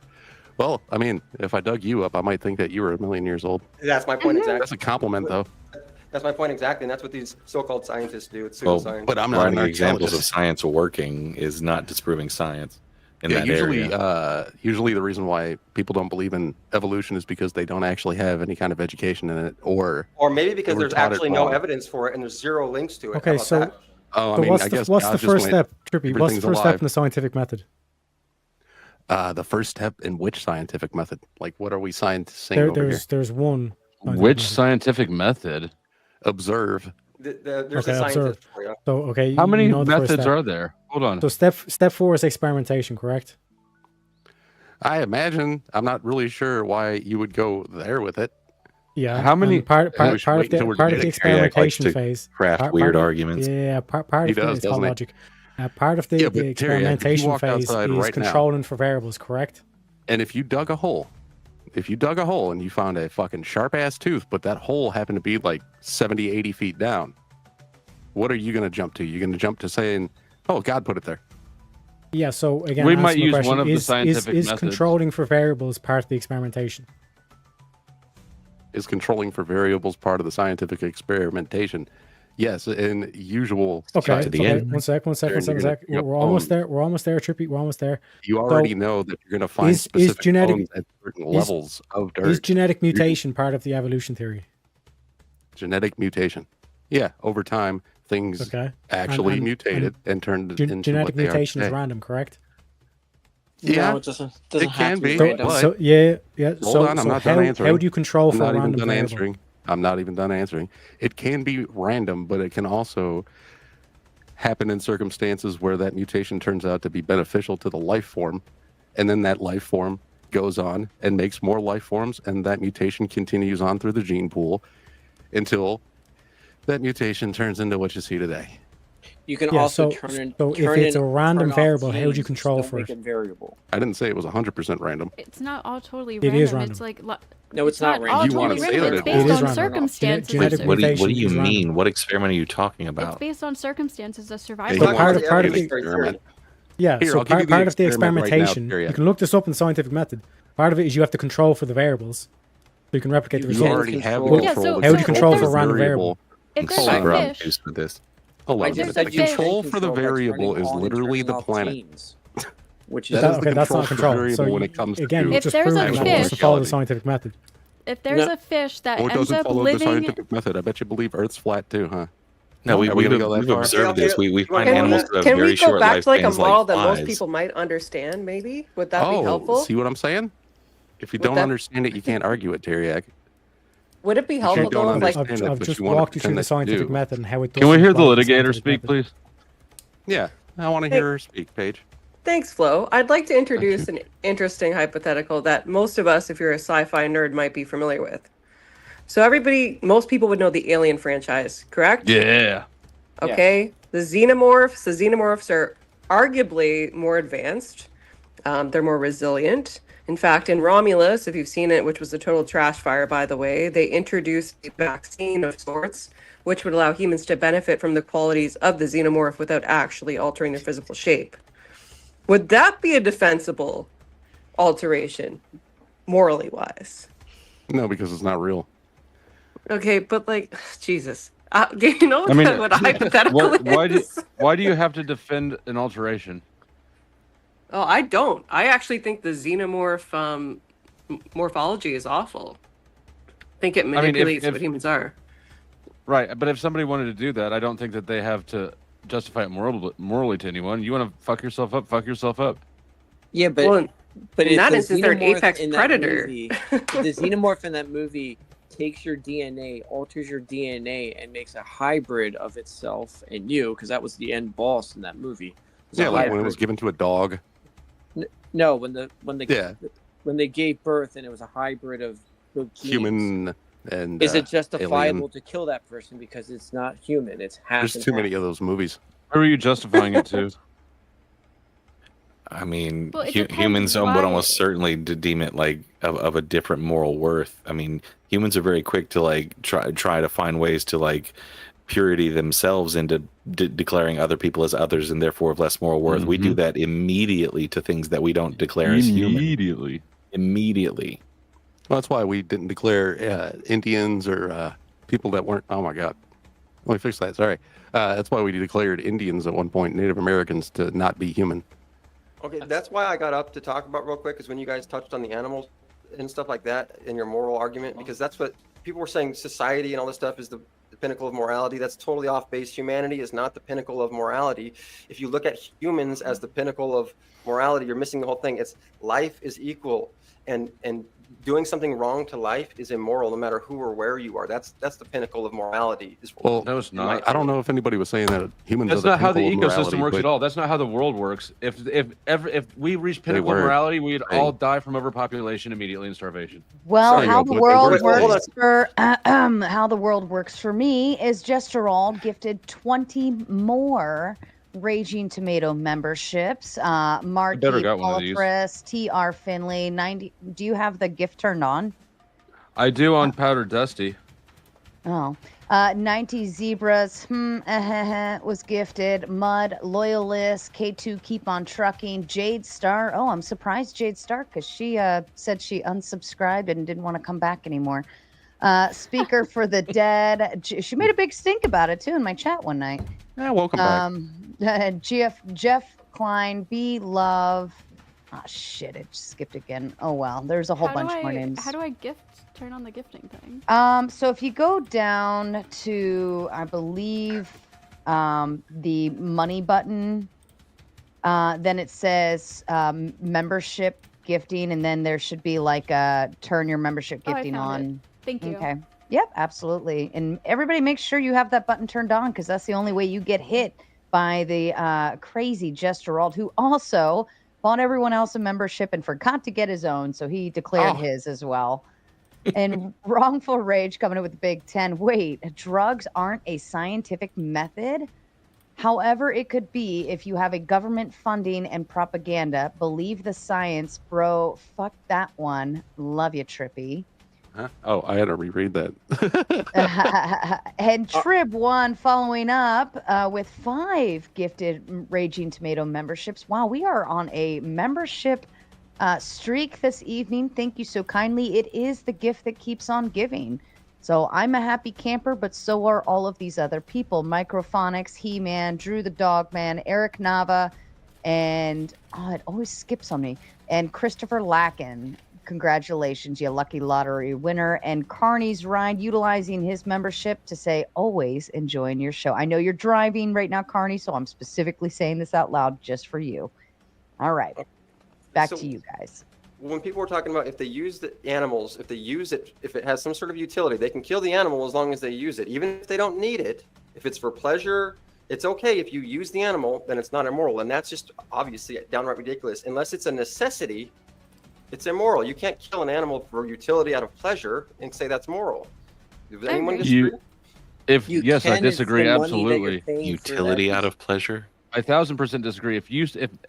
If we reached your pinnacle of morality and things stopped harming each other, we would just all die. That would be a screeching halt to life. First of all, I didn't say that. Things No, start outside of harming each need, other. outside of I said- necessity, right? Yeah, humans don't need to kill animals anymore. We're at the point in society where we can all be vegetarians and all eat even better. You're a than vegan, what we aren't do. you? I'm Ew. not a vegan, but my point is that you don't need to eat meat. So if you're going to say that you need to eat meat, you're wrong. That's a lie. You don't need to eat meat. And I don't therefore need to humans- have thumbs either, but I prefer not to chop them off. The fact of the matter is What are that you talking about? eating You're born meat- with thumbs. Okay, you're not born killing animals. Wait. You're So not, you're yeah, okay? you have to pursue your food, but you are born. I mean, it's kind of disingenuous, We right? eat meat. Do You you can eat look at our animals for canines, pleasure? you can look at our forward-facing eyes, you can look at humans. Do you and eat say animals that- for pleasure or necessity? Both. Before you guys get to The started- only reason humans animals got to the for point they're at is because we eat other animals over historically. That's how we got the extra brain This is the guy that mass. believes- Yes. Okay, this is the evolutionary guy. Okay, we got We the all- eating animals. Right. Okay. We anyway. also have just you like know, lions there's got their vitamins eating in there, so all you the don't meat, have to right? pile pack fucking pills into your system when you're not Oh, a that's vegan. because rhinos and elephants and giraffes, they all need to eat meat too for all their big body, right? A They're silverback gorilla actually eats a bunch of meat, right? vegetarians because they're vegetarians. The You're largest born with animals on the fucking planet are meat-eating teeth, vegetarians. jackass. The largest animals. Don't yell and scream. All right, look. Well, Just because elephants don't need to eat meat doesn't mean that that's a good argument for why humans shouldn't. Right, and just because humans eat meat doesn't mean they need to, does it? Especially Yes, in we today's do world. actually. We get a lot of nutrients from meat. If Okay, you're so a you're vegetarian, talking- if you're a vegan, not a vegetarian, because sometimes they do eat chicken and fish sometimes. But Well, that's a if pescatarian. you're Let's say a vegan, vegetarian who eats milk, uses animal products, but doesn't kill an animal, who's willing to milk a cow and drink the milk, but not slit its throat and rip its fur off and eat its ribs or tear through its ribs and eat its flesh, Jesus, right? Joe, what the There's a fuck's big going difference on between tonight? drinking Like, it's milk like man agrees and with killing the an whole animal. principle of like evolution, but then he starts it's very going true. on Just these like vegan big difference diatribe between bullshit. eating It's like, unfertilized eggs what's and going on? slaughtering a chicken. I get where you're coming from, but at the same time, don't you Hey, like a nice steak? It is what it is. Well, not anymore. Once I realized what it was, and I can go into how I realized what was happening, how we've been Whoa. deceived and blinded. There But was now a I'm point like, when you didn't know what it was. yeah, here's how it happened. I thought it was a bacon bits, Oh. right? I had a salad and I was eating bacon bits and I had some mushrooms and I looked at that salad and I said, that looks like the chef cut his finger into the salad. And then I was like, oh my God, that's not the chef's finger. That's a pig's ass. That's even fucking grosser than the chef's finger. No, they're pretty clean animals. So would you think it was gross if a chef cut his finger off into your food, cooked it up and served it to you? Oh God. Well, I don't usually eat human, but like Why I not? could make Why an not? exception. Okay. I mean, they exactly. taste So nasty. you wouldn't So you wouldn't think it was gross if you had a piece of human flesh in your food, but most other people would. Would you eat dogs or cats? They do in different countries. Right, and that's I'm my not point saying that exactly. I They do feel in like different it. countries. They do in different countries, but in this country, we say, oh no, you can't eat my dog, you can't eat my cat. That's mean. That's wrong. That's bad. I'll call the police. If my neighbor's eating a dog, I can call the police and get him arrested. But No, if you eat most the cat cow, breeds are poisonous to humans anyway. well, then tell that to the Chinese. If you were born in China, wouldn't you be eating cats? They already China. know that. That's why they selective breed. They already Eating know, the but they still dogs. do it. Okay, so They're they already know, eating they the still do it, so cats. that's not a They point. think it's Exactly. delicious. Exactly. So what I'm saying is you've been culturally indoctrinated. So no matter what culture you're in, you're just going to do whatever they say. And think No, that not that's the world indoctrinated. round. I happen to like meat. Oh, Okay, Like let me that ask you doesn't this. matter. I don't care if it's a slaughtered pig, cow, chicken. Dog, I don't care if it's a cat, blue jay human. down the street. Like whatever. Right. If Right, but it's you don't care if it- okay but for you don't me, even and care. also I've been eating it as a human for like 100,000 years or Well, let's plus. get to where we're really going with this. You don't care if it's a dog, cat, or a human, do you? No, you want to make it sound like I'd eat a human. You know what? Sure, Didn't you I'll eat a just say human you would? Didn't Yeah, you just say all you day. would? Right, you would eat a human, right? That's okay Sure, if yes. you will. Okay, because you're the extreme example. You're Why saying not? I would eat a. Okay, great, because you're going to be the extreme example that says I would eat a dog. I mean, would I eat am a cat. clown. What's that? I said, well, I am a clown, so like, you know. Okay, but if different you would eat a breed. human, then anyone that would eat a human, okay, stand on his side and you can agree with him for this point. If you wouldn't eat a human, then you can stand on my side and agree with my point. You wouldn't there eat a is a human if they were teriyaki flavored. Anyway, why does it go right to that point anyways? Like, we already don't eat humans because one, it's bad for you. It can kill your ass and make you malnourished and all sorts of bad shit. That's one of the reasons we don't eat humans. Another reason is, well, we don't really have to. And even if we had to, you still end up getting all sorts of downsides to it. That's well fucking known. So, I personally, like, I still eat meat, but I'm like, I hate it. I hate that I do, but I kill and eat flow state right now. I've just, like, you know, grown up this way. I've tried to be vegetarian. I gained a bunch of weight. I didn't know the research. I was malnourished and everything. Eventually, I still want to be vegetarian, but I do think it is immoral to excessively eat meat, personally. Yeah. But I understand it is a cultural norm, so It's a I waste don't of go food. around calling people, like, evil for being meat eaters. It wouldn't do any good anyways. Right? why I'm- Like, I'll eat a dolphin. I don't know about y'all. I'll eat a dolphin. Them things look fucking I tried tasty. to get a buddy. They used to be able to buy Penguin? lion steaks. Penguins look And- good. Lion, really? Yeah, didn't and know but that. this was like 10 years ago. They were super expensive, and I tried to get a buddy to split one with me, but he didn't want to spend $30 to eat cat, which is a reasonable objection. But yeah, they don't do that anymore. And But they do Wrongful still sell Rage- prosciutto. Wrongful Rage came in with the Big 10 speed date. Now fight, you savages. That was a nice speed date. I don't want over- to fight them. Over, You know- you know what they were fighting over? Where they were going to go to eat. That's I true. mean, if you really think It's about like- it, it was beautiful. My computer died, right? Perfect timing. Like, I won't, Mm-hmm. I won't fight Teriak. But if we do have a discussion more one-on-one, dude, you know I'm not going to sit here and call you all sorts of fucknut and everything, right? No, that's cool because that's all these frauditors so-called do is they want to use ad hominems every time they get a logical point thrown at them. And I don't and I'm not like that much. You know, like, it's kind of funny sometimes.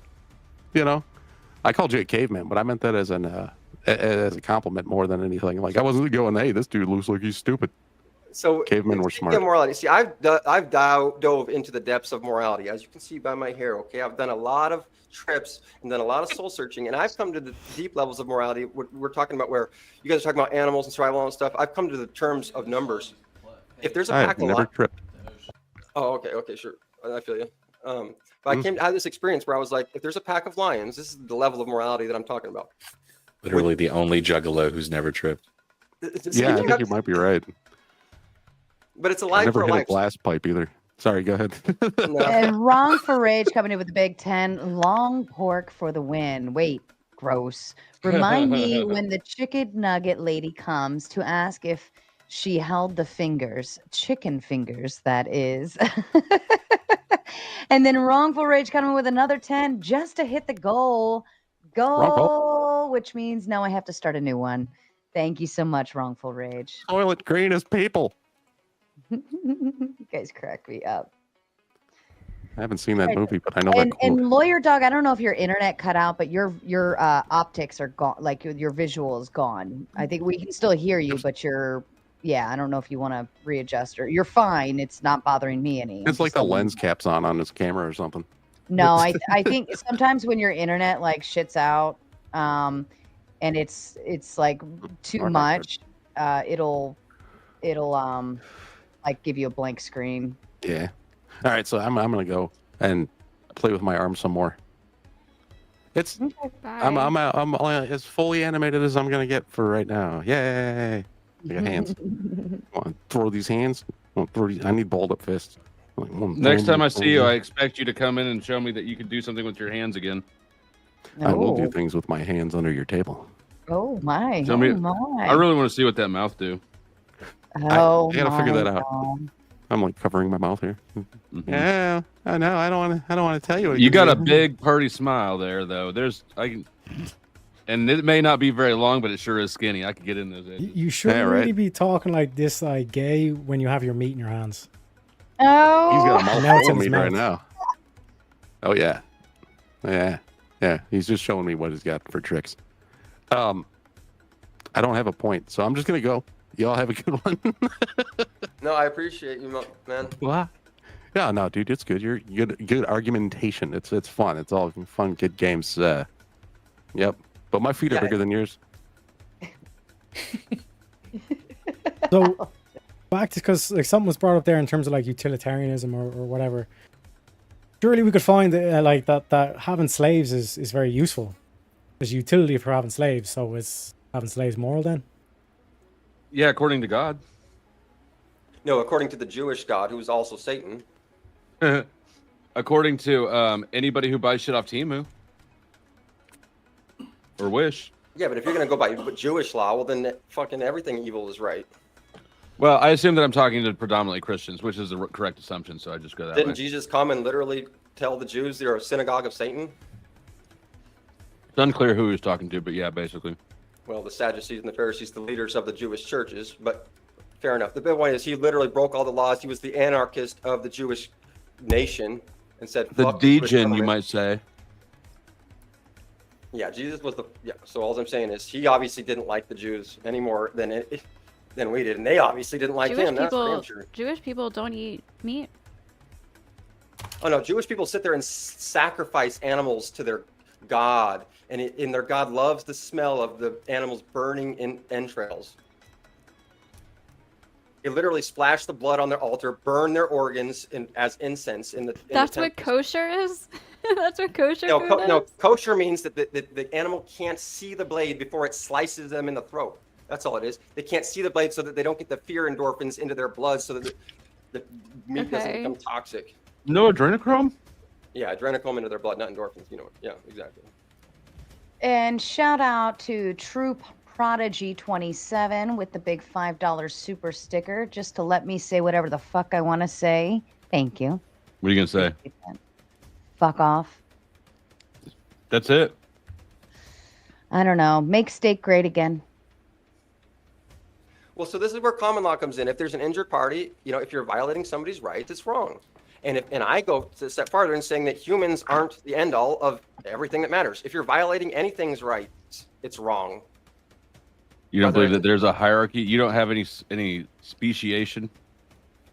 No, actually, I think that's the downfall of society and humanity, and it might even be the end of humanity because we've destroyed the planet and animals so much and given a shit about them so little that it's gonna end eventually kill us. If we had more reverence for nature, we would be way better off. Have you been in nature? People who say that shit about nature, I don't feel like they've ever been in nature. Nature's fucking nasty and Stand by brutal. for Yeah, but a they do it second. for a Paige, purpose. hold on just a second. Paige, I see you backstage. Do you want to be on cam or off cam?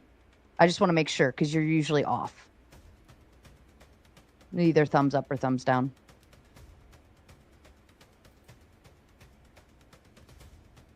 By the way, I loved the roast of Brick yesterday. That was awesome. Thank you. Man, that dude. Let me just do this just to make sure, because I just want to make sure she's not getting surprised. Oh, I see now. Oh, you're good with being on cam. Okay. All right, just making sure. Thank you. You're on.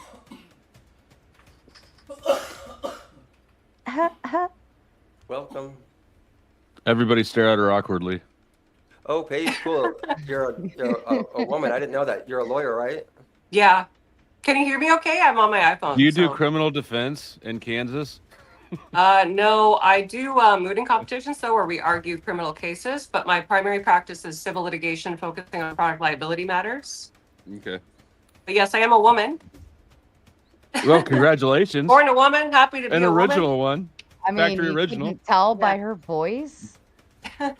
Filthy Yeah. Phil coming with the big two. Nothing wrong with eating meat. I concur. I love a good cheeseburger. I Yeah, love now a here's- solid filet mignon. Okay, but do you have any I love pets? shrimp. Look, we're not going to have to stop Yes. eating meat. All of our meat in the future is just going to be grown in labs. What do you think about eating your pets, or if someone wanted to eat your pets, or would you like? This is a serious question. This is where you If can somebody start to wanted see. eat my pets, I would take a shotgun and do terrible things back to them. Thank you. You've made my point. I appreciate Honestly, it. I would eat your pets domesticated, if they those- would shut the fuck up forever. I know he hates being on the phone with me because my dogs are like they like to bark whenever he's on the phone.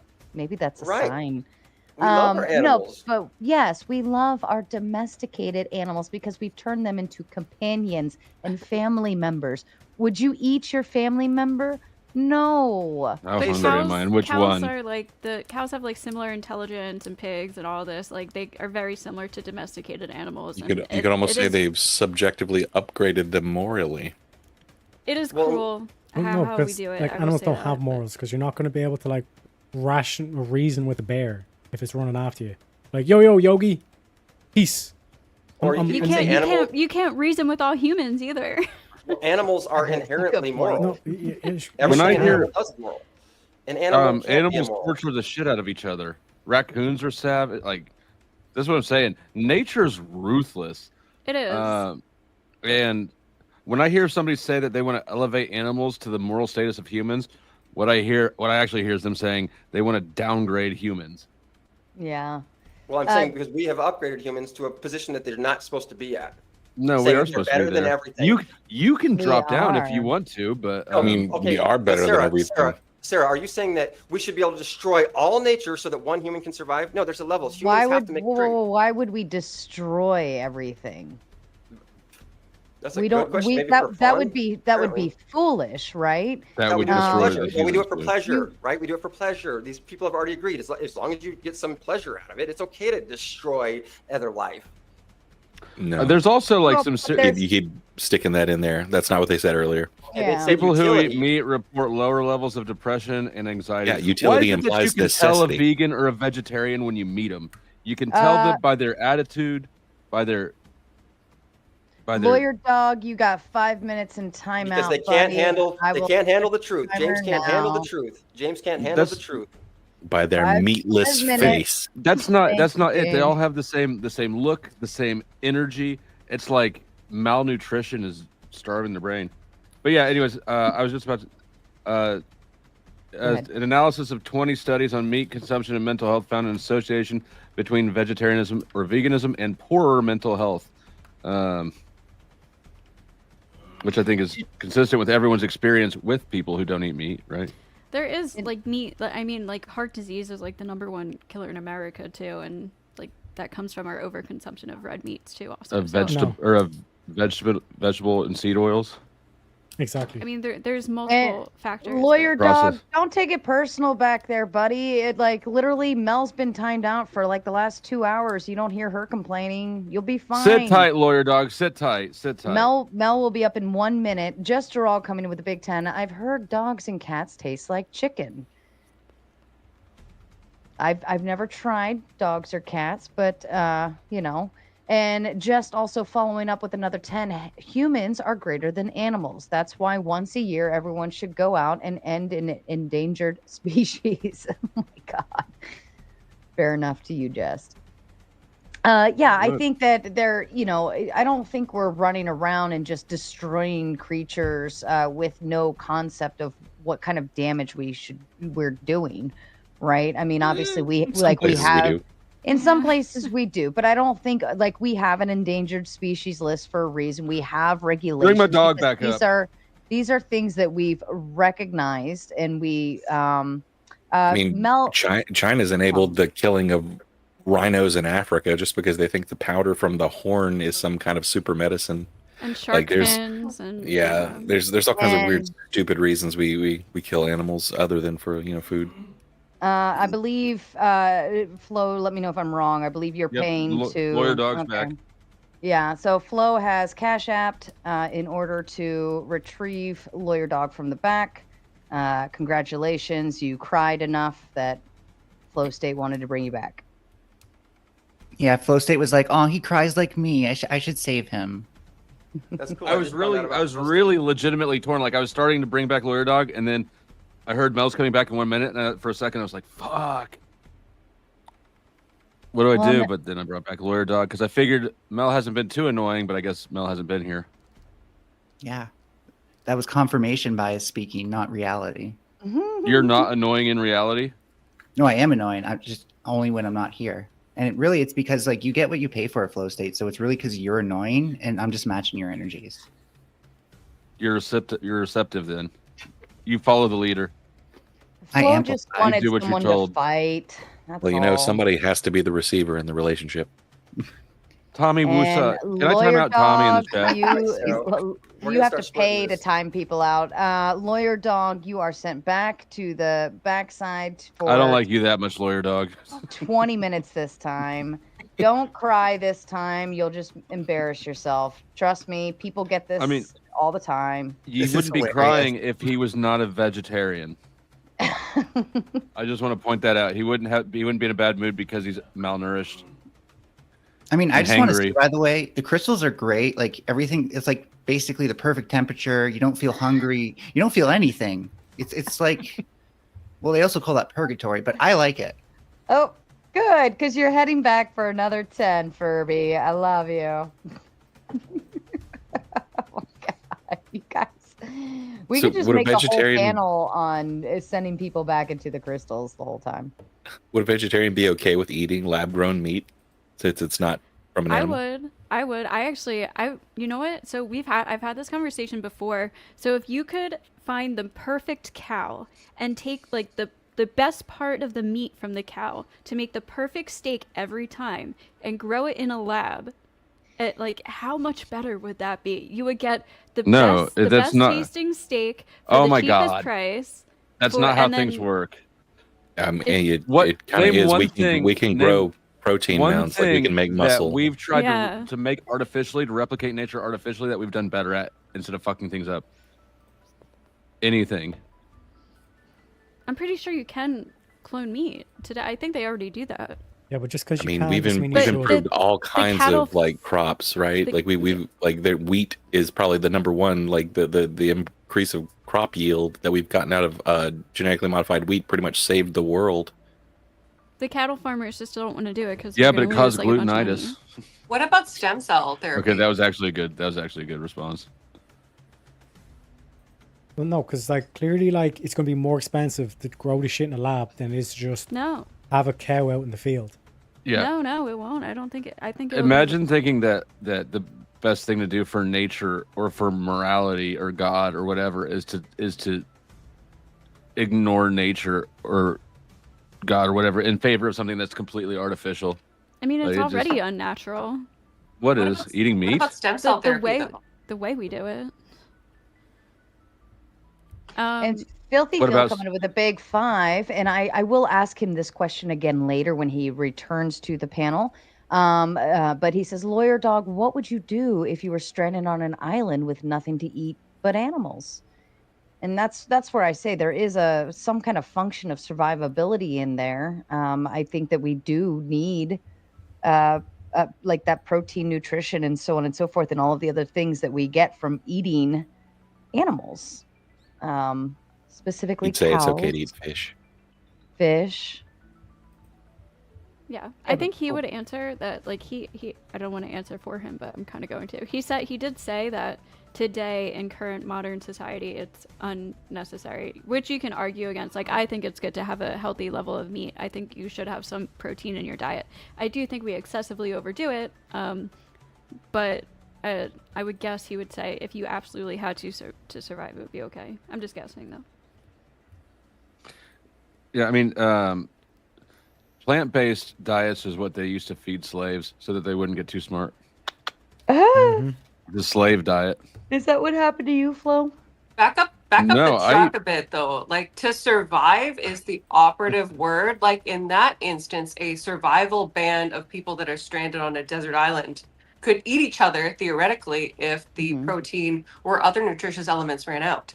You better believe it. Is that moral? Like who on this I'm panel fine is with going to it. say it's fine? I am.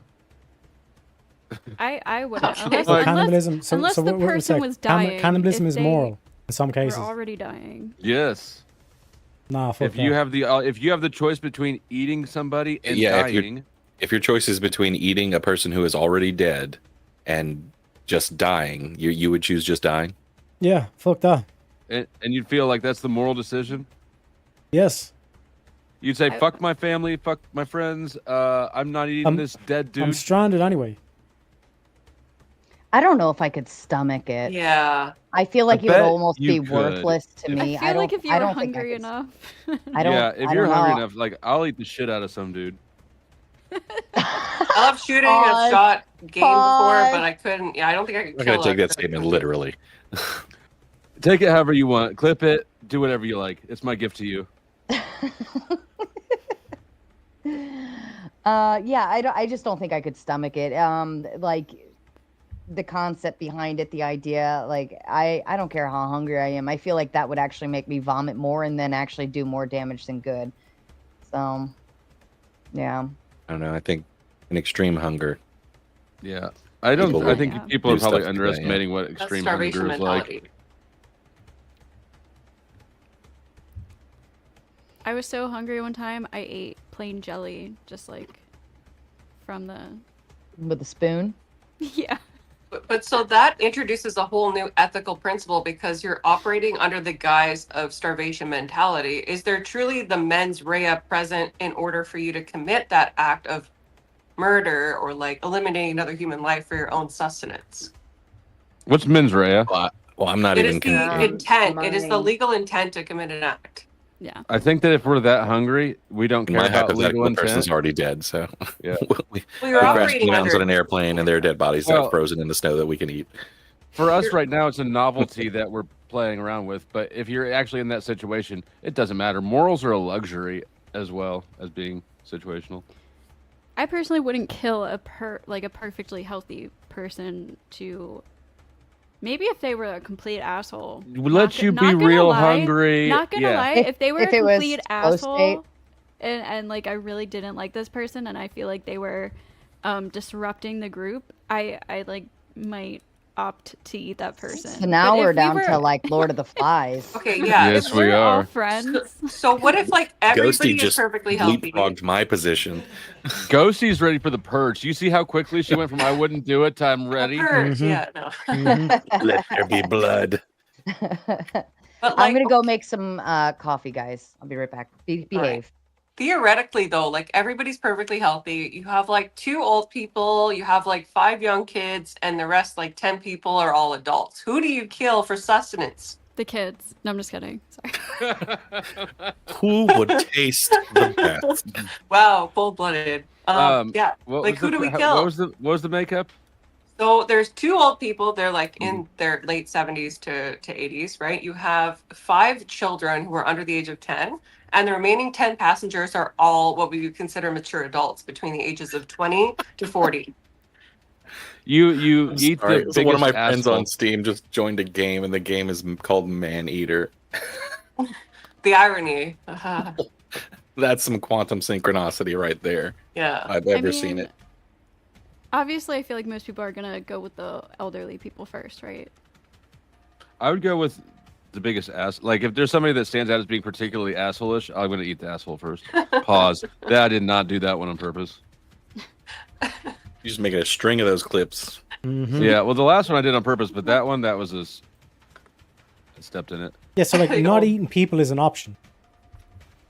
Yeah. Yeah, If you but wanna what fun die. is that? Well, you Okay, could so try and I'll- find I'll- sustenance on I'll the give you- island. Well, yeah. I'll give you a course. similar conundrum. The survival is the main topic here. Someone has a gun against your head and they say, "Grape a kid," or "I'm blowing your brains I out." knew that I knew it. This is where it goes Exactly, every because this is time where with your logic motherfuckers. falls flat on its face. It's a completely. It's Oh. Survival. it's a question. It's a paradigm that nobody wants to answer, but it does not prove your moral point. I can answer all it. you're doing, I all can you're answer it. doing. I'd say, I know "I'll you can. take All the you're bullet, doing- please."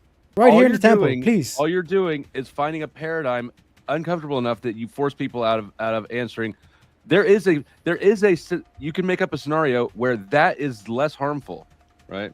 It could be you have to do this to him, or it's going to happen to all them, right? You can always up the ante. Yeah, but you can take the bullet. No, how about this one? You have to do it to one, or it gets It's done like a 50. subjective conundrum. I won't compromise my morals.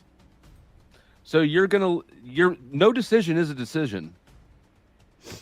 You're gonna let 50 kids get it because you don't have the stomach to do it to one. Yeah, I'm not the one that's graping. You're selfish. That's selfish. I That don't was think selfish. that's virtuous. That was That's a selfish. twist. Because there's harm done in either case. In one scenario, but- one but- kid gets but harmed, here- and the here- other here- 50 do. Here's the logic situation. You're Paul. only worried about Here's the yourself. logic. Okay, ahead. what's stopping them from doing Yeah. it to the 50 kids anyway after I do it?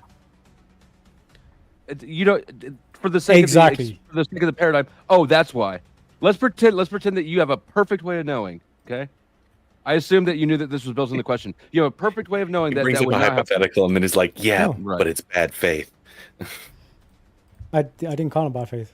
I'm just Well, no, showing your hypothetical showing was where you his said that it logic was will bad faith entail. anyway. If we put It was your survival at the minimum, hypothetical. it's like either you get the bullet or you have to grape this kid. I'm telling the person, put the bullet in my head. I don't give a Well, fuck. if you assume the conundrum is in bad faith, the ultimatum's in bad faith anyway, then why would you even No, because it's a engage simple in thing it? of like, okay, you either grape the kid or we're going to grape 50 kids. They clearly have the ability to grape the 50 kids anyway. So I'm saying, yeah, but in the give me the bullet. hypothetical, you have a Well, perfect then way the of greater knowing. good They argument won't. goes out the window if you know that it's a possibility that it's a complete falsehood, right? I'm not making a greater good The only way the greater I'm- good I'm argument, no, it is I'm a greater removing- good argument. I'm removing the greater that good is the 50 variable. children who won't get fucked up if you know, the one. The answer's the same, Flo, either way. You're going to evade it. You're not going to answer it without the well. How do I know caveat in there? Are you? No, I'm not. Because I'm saying they could do it What anyway. if God told you to do it? This is a hypothetical. Yeah, that's a good question. This is a If hypothetical you talk scenario. to God, I don't you're actually religious. think that If you're- God talks to you, you're psychotic. God talked to all the people in the Bible. Yeah, the book that your Can you prove morals is that? based off of. No, I don't believe it. You do. Did we just like walk through into mirror Yeah, land? I'm What's I'm happening? agnostic. Then what the fuck are your morals coming from? Then why are you A grounding your universal morals? mind. That doesn't mean anything. What the That's- fuck does that mean? Okay, so what is a mind? Okay, no. Do We're you not. have a I've done mind? this with Jim Bob so many fucking times. Not until you. Yeah, say exactly, what because you it do in the destroys your logic, hypothetical- Flo. No, it doesn't do shit. for the Logic. logic. Can you show How- me a how- mind without a how- brain? How dare you No, go to metaphysical? You need to deal with the hypothetical that was presented to you before you move on and start asking other questions. You're sidestepping it because No, you 'cause decided to here's- up the here's- ante. here's the so logic. Uncomfortable. Here's the Yes, logic. go ahead. Everyone on panel here will agree we all have minds. Correct? Yeah. No, we're talking about. I we're just take talking one about more step and which say, one well, are there's a you doing? universal mind. Is That's there a the only universal difference. brain? You know what? If you answer the there a question, I'll universal play the mind battery? game with you. What the question with the The raping? hypothetical question where there's no chance of them deceiving you. You do 1, they do 50. Go. They could do the 50. Yeah, They can see? compromise their morals. I don't give two fucks. I've already answered this, Flo. Yeah, but then you're letting it's So, kind of yeah. like I'm not on letting you. them. They're going out and doing their action. Yeah, you But you wash could your hands change of it. it. That's what I'm saying. You let 49 extra kids get it because you're only concerned about your damn self, and you think that that's moral. Again, like someone else going out and committing an act is not the same as me committing the act. You You understand had that? the Flo? opportunity. Yeah, you but had the you're opportunity to still- stop it. Yeah, exactly. How is me raping the kid stopping them You from had raping the 49 other opportunity kids? to stop it, and you chose not to because you're concerned about yourself. That doesn't seem moral to me. I'm not concerned myself because either way, a kid's getting raped. No, they're not. But- That's what the fuck the hypothetical is. No, because if I go along with it, All right. then I'm raping All right, a I'm kid. done with If I reject it, then they're raping 49 kids. Yeah, so you're gonna. I mean, this is also a great example of the subjectivity of morality is where Because people in my just draw this hypothetical, distinction, the this option line. is a kid gets Good raped point, or you take a actually. bullet. I take the bullet.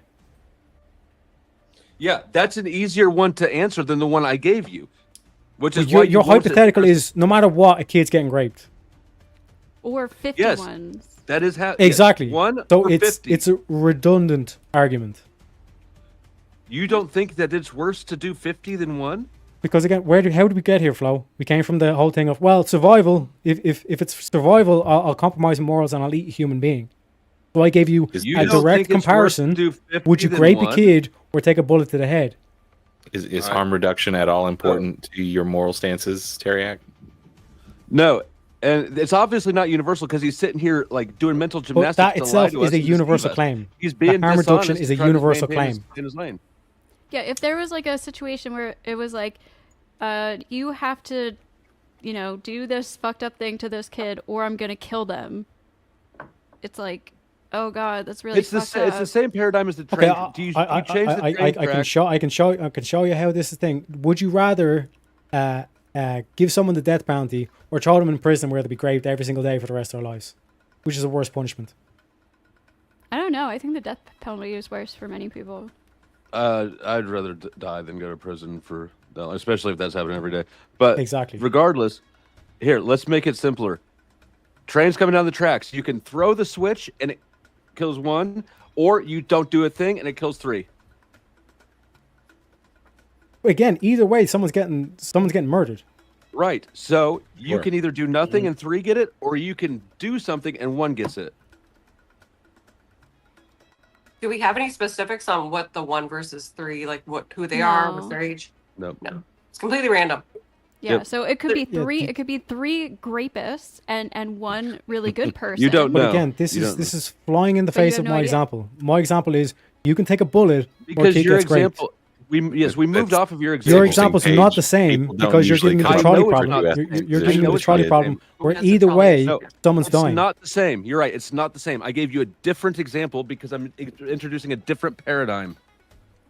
Yeah. Well, your paradigm was survivability. If survivability's on the table, then Oh, morals go out tell the me window. about my paradigm. Answer with your paradigm. 1. We'll I was kill the 1 critiquing- person. I would too. Yeah, I was critiquing your position where it's Well, like what if- if Don't so worry- long don't as worry about survivor's on the critiquing my table, you're the one who's No, making the claim we're that trying once to survivor's critique on the you- table, we're trying to once figure out what survival your is on the position table, morals go out the window. Then I gave you the same thing where Why survivability's on the won't table. you- You would why grape won't the kid. you- That's why because would morality you- isn't present in this circumstance. There's no way to measure morality in a circumstance where it's just basically like, okay, utility, 1 or 3. Yeah. Right, See, it's I simple. like introducing a little bit more so that the virtue ethics position gets a little harder. What if the 3 are old people and the Correct. 1 is a pregnant woman? I mean, this isn't even that. Absolutely. This is a simple paradigm I set up where there is not that complicator, and he can't answer it. So we don't need to even confuse it anymore. I've already, the I already whole- answered. the I whole already point of the answered this trolley when you problem gave me is to show you the that when you there's gave me no the problem objective of morality. 1 kid gets raped or 49 kid gets raped. Okay, so it's this. It holds the same for the train tracks. You're gonna let 3 die so that you don't have to touch it. No. Like again, I've already said that like I would refuse to grape the 1 kid over the 49s. I'm not being a Okay. part of this shit. So you're gonna refuse to touch the train track. You're gonna let it hit 3 so that you don't have to be the one that makes it hit 1. Yeah, Isn't again, there 'cause, different like, in I that? think what he's doing, and I think is he's accepting the fate because these are bad players in this instance. So the promise of letting the other 49 go is least likely going to happen. I get that. No, yeah. that's bullshit because I already said in the thought experiment, it's guaranteed. But he refuses to engage that I've question. literally It's answered the difficult. question multiple times. But aren't the variables different in that situation? Like in the train situation, we're already on the train. We have to make a decision. Whereas in the grape situation, he can predominantly make a choice to not proceed with the grape for 1 or even 48. What? No, Like it's he's the- not it's- forced. it's You're not putting a gun Right, to I his see head what and she's saying like, I see what she's saying. You know? The train is already on the Oh. track. It's already barreling Well- down. You have to make a decision. It's already in action. And Right. so by choosing the 1 person versus the 5, like Right. you kind of you're still doing a good deed no matter what, because no matter which way you look at it, 1 or 3 or 5, whichever Well- way you look at it, is gonna die. So in the paradigm, the one is different from the 5, right? So it's not like that 1 was going to die anyways. It's like you saved the 5, Somebody's- and yeah. the 1 it entirely who would have otherwise survived now is dying. I think the So it's the like hypothetical it's is- like Well, you well, no, either it's kill 3 Terry off and perspectives, save the right? rest Like of you've us, got the or you let the rest utilitarian die perspective, and save deontological Terry perspective, off. and virtue ethics perspective. In those, utilitarians would try to minimize the number of deaths only, just pure numbers. The deontological perspective, aka my religion, my rules, would be I can't do anything because if I try to act at all, I will be responsible for a killing, and my rules say I can't. Therefore, I can't act. But the virtue ethics would say, who are those people? If it's 3 old people versus 1 pregnant woman, I have to make a virtue ethics determination of who has more value for the world or something like that. So it's kind of it's an exercise to show you that there's no actual objective way to choose that. And let me read these off real quick while I was away. Wrongful Rage came with the Big 10. She went after the kids. Damn it. Damn it, Ghosty. Went straight for the kids. Dragon Rage, welcome to your new membership. Congratulations, little mater. Jester All coming with the Big 5. Elderly go first. The kids with bad behavior go next to teach the other kids a lesson. Then the adults, starting at the fattest. And Wrongful Rage coming in with another 10. Aha, Furby last extension. Crystal is the cage. Also, goal. Yes, thank you for hitting that goal again. Now I have to start a new one. Let's keep starting new goals. I like this. I like these small goals. We all move in small increments. New It works goals out. and old holes. Oh my God. And Lawyer Dog, your time is now up. You have been removed from the crystal. Furby, you have about 3 minutes left since that extension. Trib coming with the big 5. Flo is asking Teriak to weigh the situation, and Teriak chose to allow the 50 kids to get graped over he himself graping a kid. That's a valid answer. I get it. Yeah, I get both cons, because in the event of the child thing, like, you are doing something that is morally like you believe is morally wrong in order to save 50 other children, which in that instance they've, like, you're not putting them in that situation, but you also don't want to do something that's an action that you're strongly against. Whereas in the train track, like, people are dying one way or the other. It's So just which- a matter of how many. Which person in each scenario, which person do you think cares more about the children, and which one is more concerned with themselves? So I'm going to actually come to the defense of Teriak on this one just a little bit, just because of the extremity of it.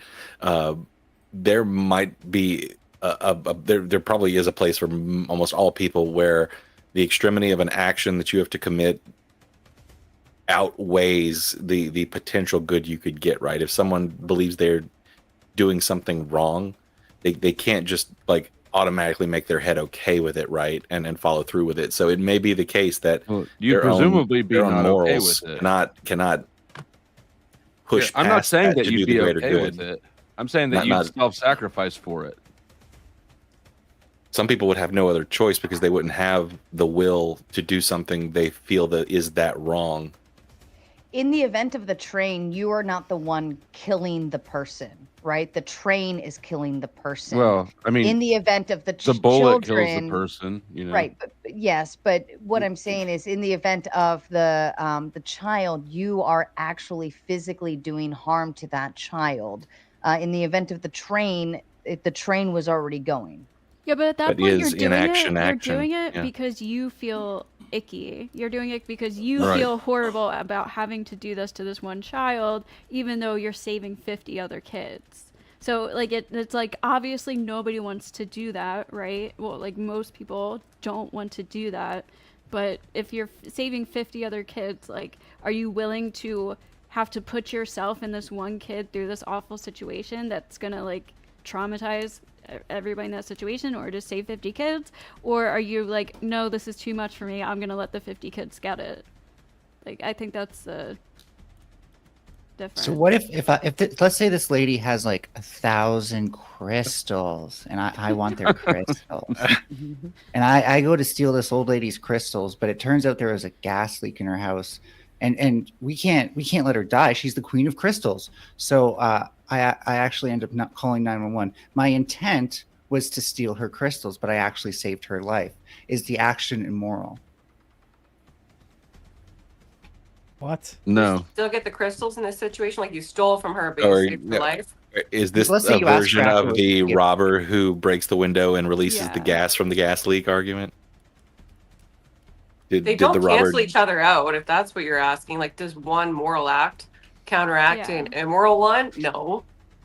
But which are we using here to, like, which are we going to at the end of the day consider more, what their intention was, or the outcome of the act? What they did, absolutely, 100%. So Well, their I think it's a intention. balance of both, but I think the consequence is ultimately probably more important. So the Mhm. fact that you saved her is, like, better, but it's still, you know, tisk for trying to steal. I'm pretty sure You that can say she that won't even person- be worried about if after the fact you say, "Hey, are you mad? You want to press charges?" She's gonna say no. Have my crystals. Okay, yeah, that's the problem here. Is that crystals, like, if you steal a crystal, that's worse than killing everybody ever. Just one crystal, right? So you have to What did you do to her? you have to be able to weigh this. Look at those, accordingly. crystal meth eyes. Jester all coming in crystals with the are big chocolate. 5 to say new goals and old holes, and I decided to make that the new goal. So fill it up, folks. The new goals and old hose, old hose, old a hoe. What up? I can't even say it. Fill up Tongue some old twister, holes. apparently. Yeah. You know what you can fill old holes with? Crystals. Called boofing. I don't know. I mean, this thing, like, it's pointed, looks like a coffin. I like it, but I Look, don't know. just if you wanna relax fill your holes. back and grease it up. That's Okay, but degenerate. I don't No, I'm agree gonna- that that's oil? objectively true. Did you just say that's degenerate at me? Yeah. I don't for agree for that that's everyone objectively who true, indulges Sarah. putting a crystal in one of their orifices, that is Do degenerate. not. And you Do should not be do ashamed. this. Tisk I'm tisk. gonna need you to describe in graphic detail what goes wrong when you shove that crystal up a hole. No, we're not going to describe anything. I don't see Yeah, how that's anything South could go Spoke wrong. says This if harm reduction show- Crystals can do justifies no comedy and wrong. lesser so here's- evil. that's to why I can't even prevent indulge him in the It's force risk nature of normalizing crystals. evil over time, making the Okay. community Spiritual society healing. more No. tolerant of what is ultimately destructive to Uh, souls. crystals as doing well. you wrong. YouTube Exactly. might Morally pick pure. that It's up good for your as- soul. No, Your soul hole. YouTube might pick that up as a sexual description of things that some people may enjoy hearing. So we are Ew. not going to elaborate any further on that. Ugh. No more crystals and orifices talking, okay? Wrongful Rage coming in with the Big 10. Riz Donuts and Post Hose. That dusty trail is calling my name and must take my place where these old bones might rest until the warmth returns to these weary bones. Furby, Dusty I Trail. lied. 10 more. Damn it. We almost had you. Oh, wait. He sent it in again. Did he mean to do that? Wrongful Rage, please let me know if you meant to double down there, because it certainly came through on this end. So just confirm that you want 20 minutes or 10. I'm assuming you're going for the full 20 anyways, but let me know. Hold on, let me set the timer. Poor Furby, man. There we go. And Furby, while you're back there in the crystals, go ahead and find a link to our next charity that we are funding this evening, please. And Law Dog coming with the big 5, do a bad thing in order to prevent a worse thing from happening. This is obviously a panel who have never served in combat. All right. If you want to elaborate. Yeah, it's I mean, actually you kind don't of have to matches. This kind of matches with the Solid Snake sent in the Dawn. He says, if harm reduction justifies accommodating a lesser evil to prevent a greater one, does this not risk normalizing evil over time, making the community society more tolerant of what's ultimately destructive to our souls? I mean, I think that's outside of any of our pay grades. And there's a saying in the Bible that goes, the path to hell is paved with good You're intentions. agnostic. Well, I'm just saying, it's in the Bible. So, but we don't care about that. So what? I can, as an agnostic, I can still quote the Bible. Okay, well, as an agnostic, Sure, like, it I can falls quote dead, Harry dead Potter. as It doesn't mean flat, it has any right? Yeah, authority. but it's still the logic If still you believe follows. it does. In terms of this whole thing And- of like the greater good, we're doing it for the What's greater this good. book? I got a Let book me here. interrupt. Enjoy your book in the back. You've got 10 minutes backstage thanks to Wrongful Rage. I believe that's what he wanted, right? It's a happy bonus for Flo. To my understanding, that's what you wanted. Please confirm. Okay. Just on the And 20th, Furby's free. Go ahead. I didn't know you were an atheist, Terry. Agnostic. But this is the main principles here is that if you're Well, if if you you're don't under a know, you tyrannical by government, definition don't believe. So yeah, if atheist. you're under a tyrannical government, all they have to do is just threaten you that they're just going to do more harm to get you to do whatever destructive thing they want you to do. That's where this logic entails. Oh yeah, you're referring to the military guy. Yeah, none of us, I don't think, believe that the military is doing any good, especially the U.S. military. They're just a bunch of terrorists committing evil across the globe. That's pretty apparent. Jeez. And the Bible says, Pretty "I give extreme, you all." bro. The Bible says, "I give you all seed-bearing plants as food." This is in Genesis. God says, "I give you all fruits." Seed-bearing plant is a fruit. So, a fruitarian is what the Bible says our diet should be. Why should I care what the Bible says? Yeah, but then why Well, was since we're read the Bible that why way. were they making meat animal sacrifices? Cain and Abel. No, I thought they also the priests were eating, or they were. Sorry, Sarah. I thought there was I'd have You're thinking of the. There you're are thinking of- references to eating meat yeah. in the Bible. Yeah, that's So- thank you. So Yes. So when God said in Genesis, "I give you all seed-bearing plants as meat," which is fruit as food, then later one of the apostles, who's not the words of Jesus, not the words of God, said he had a dream that we can all eat animals now.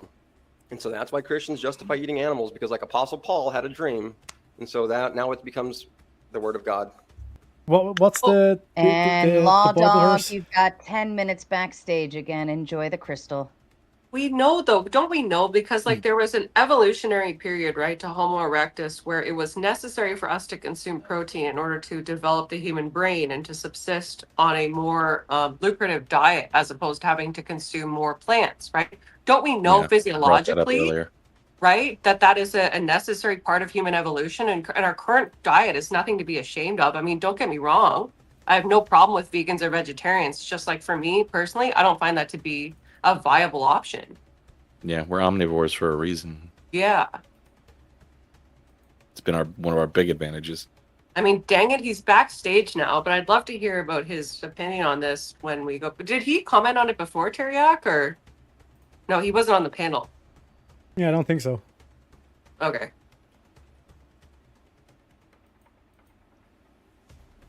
Well, we'll wait till he comes back for him to comment on that. No, he was too busy calling the U.S. Army terrorists. Mm-hmm. I have family mean- that's in the RCMP. I don't think there's anything wrong with the military personally. Like, I don't have any issue with it, but I understand there's people that have a very negative opinion of it, just like they do with the police, right? So, I mean, there's certain military acts that we've done that are definitely injustifiable and Sure. immoral. But I wouldn't say the whole gist of the military is completely terroristic. It depends. I feel like there's like World War II, obviously there was like a greater good, Civil War, a greater good. Like, you know, we can argue over how we went about these things and stuff, but I mean, that's all war is, as far as those kind of moral decisions, right? You toward the end of both sides of the war, you're sitting there firebombing entire towns full of people to basically force people to stop fighting. You're committing immoral acts regularly to try and force a moral outcome. yeah. exactly. My problem with the military more so extends upon the experimentation avenues. Like, I had a friend who, I'm not going to name any names or dox any people because this is serious stuff, but he was in Black Ops in the US, and he told me that there was experimentation with amphetamines and other substances while they were on tour that was largely classified, and that this is a major concern about them utilizing that for battle. I don't know how true that is. This is all hearsay, right? It's alleged. But yeah, But that's the major we're going to enter a crazy world with soldiers coming up. I think not just like using utility drugs, but like I mean, we've already seen drone warfare. Like, there's all kinds of like crazy things. We're not even like dealing with some of the shit like in a moral sense. Like, how easy is it going to be to kill people when we just send little robots to do it? We're not even within each other's sight anymore. So killing is Yeah. extremely detached now. It's kind of like a video money, game. a money thing. Like, if you can destroy as much military shit. I don't know. And Law Dog says with the Big Ten, say what you want about the government, but don't call soldiers terrorists. They are risking their lives out of love, not their fault that politicians lie and send them to die for wrong causes. My God, Law Dog, you could have used that money to unban yourself. Yeah, And you could have seriously. also written that too. You could have written that and also unban me. I was sitting there thinking the same thing. Like, why didn't you just buy yourself out? It would have been cheaper. I mean, it is like a question though. Like, say, Oh, is it not the same person? No, it's not. Oh, okay. Oh, Law Dog and Oh, War wow. Dog. Big that difference, was I so guess. close. Yeah. All right, fair enough. Fair enough. it is like a question though. Say you're in the military or you're a part of the government and you're given an order to, I don't know, maybe like commit a assassination of some running candidate so that we can put in our own democratic president in their whatever, some kind of situation like that. And the guy, he's not a bad guy or whatever. It's really just for our own our nation's own like personal monetary benefit or something like that. Is it wrong for that person to do that order that they were given for their job? Yes. Yeah, I would agree. I mean, like the Shah of Iran in the 50s. Like all the Cold War shit. Yeah.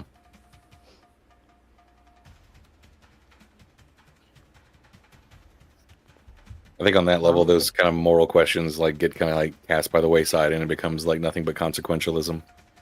Yeah. Well, that's what kind of is bothering me about the way we've been talking about things tonight is none of us are really sticking to like a framework. So a lot of arguments have been made for like utility from the same people who will argue kind of like a natural law theory or like divine command. And so like my thing is like, does anyone here have like a starting set of assumptions morally that you come from like utilitarian, divine command theory, or are we all just kind of like shooting shit at the wall to see what sticks here? I'm divine command theory. I'm Christian. So I guess since you're the only person who knows what they are, what do you think about? So do you think like other religions are inherently immoral?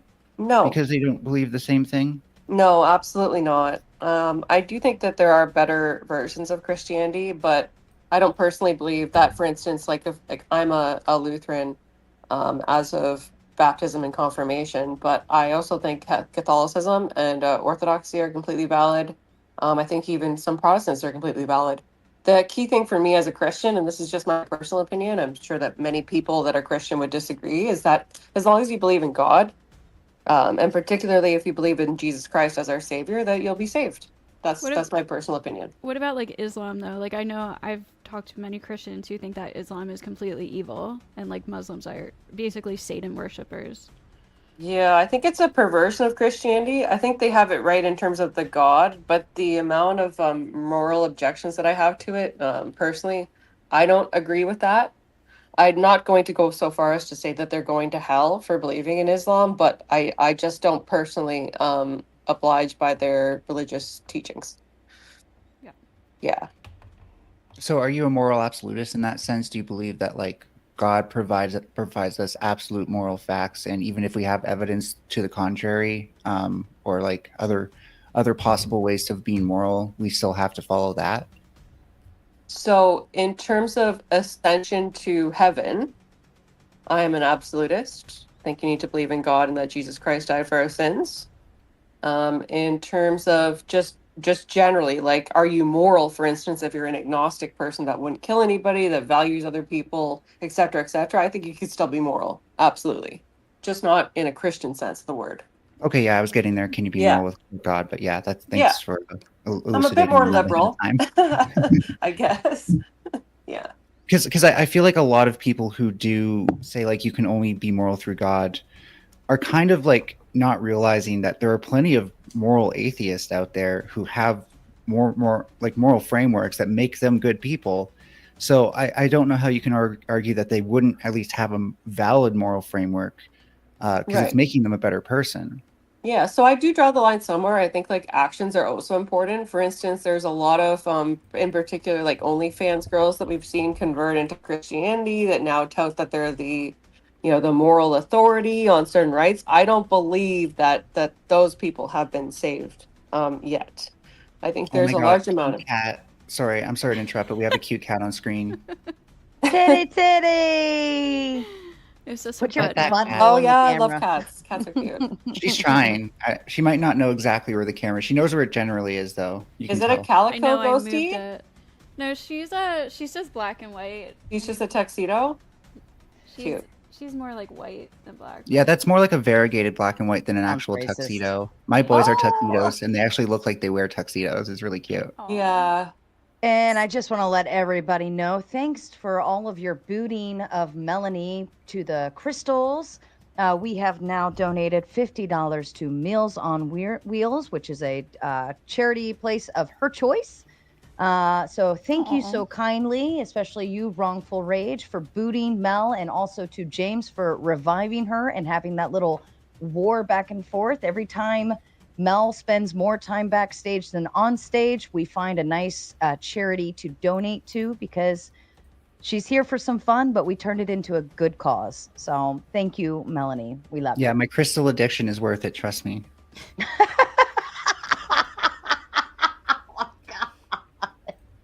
I don't know if you guys want to see me when I'm jonesing for my fix. I'm probably gonna be really bad. We've got you down for an orange crystal or a pink crystal, so whatever is available at the time of your right. crystal imprisonment. I forgot about that. When does that How does that happen? I don't know. This is above my pay grade. I mean, I'd like to say it's on the 20th, but I think it might be after that. I'm not sure. Okay. Yeah, I'm just a lowly woman Christian. I have no clue. You'd have to talk to the administration for that one. What do we, Sarah from White Chat, Fabio Lorenz donated $5 and he wants to say, tell Sarah she's the most beautiful woman in the world. My biggest simp, but also very kind. We love you, Fabio. Aren't they all? And thank you, Tommy. Yeah, I'm glad that I can do this for a good cause, and rather than just telling people how stupid they are. Can we go back to the morality actions debate though? I think that might be worthwhile. Yeah, Bronco Unless I'm Rage just- coming in with the Big Ten. Knew it, meth bead. What is a meth bead? It's supposed to be meth head. Beard? Beard head? I'm not sure.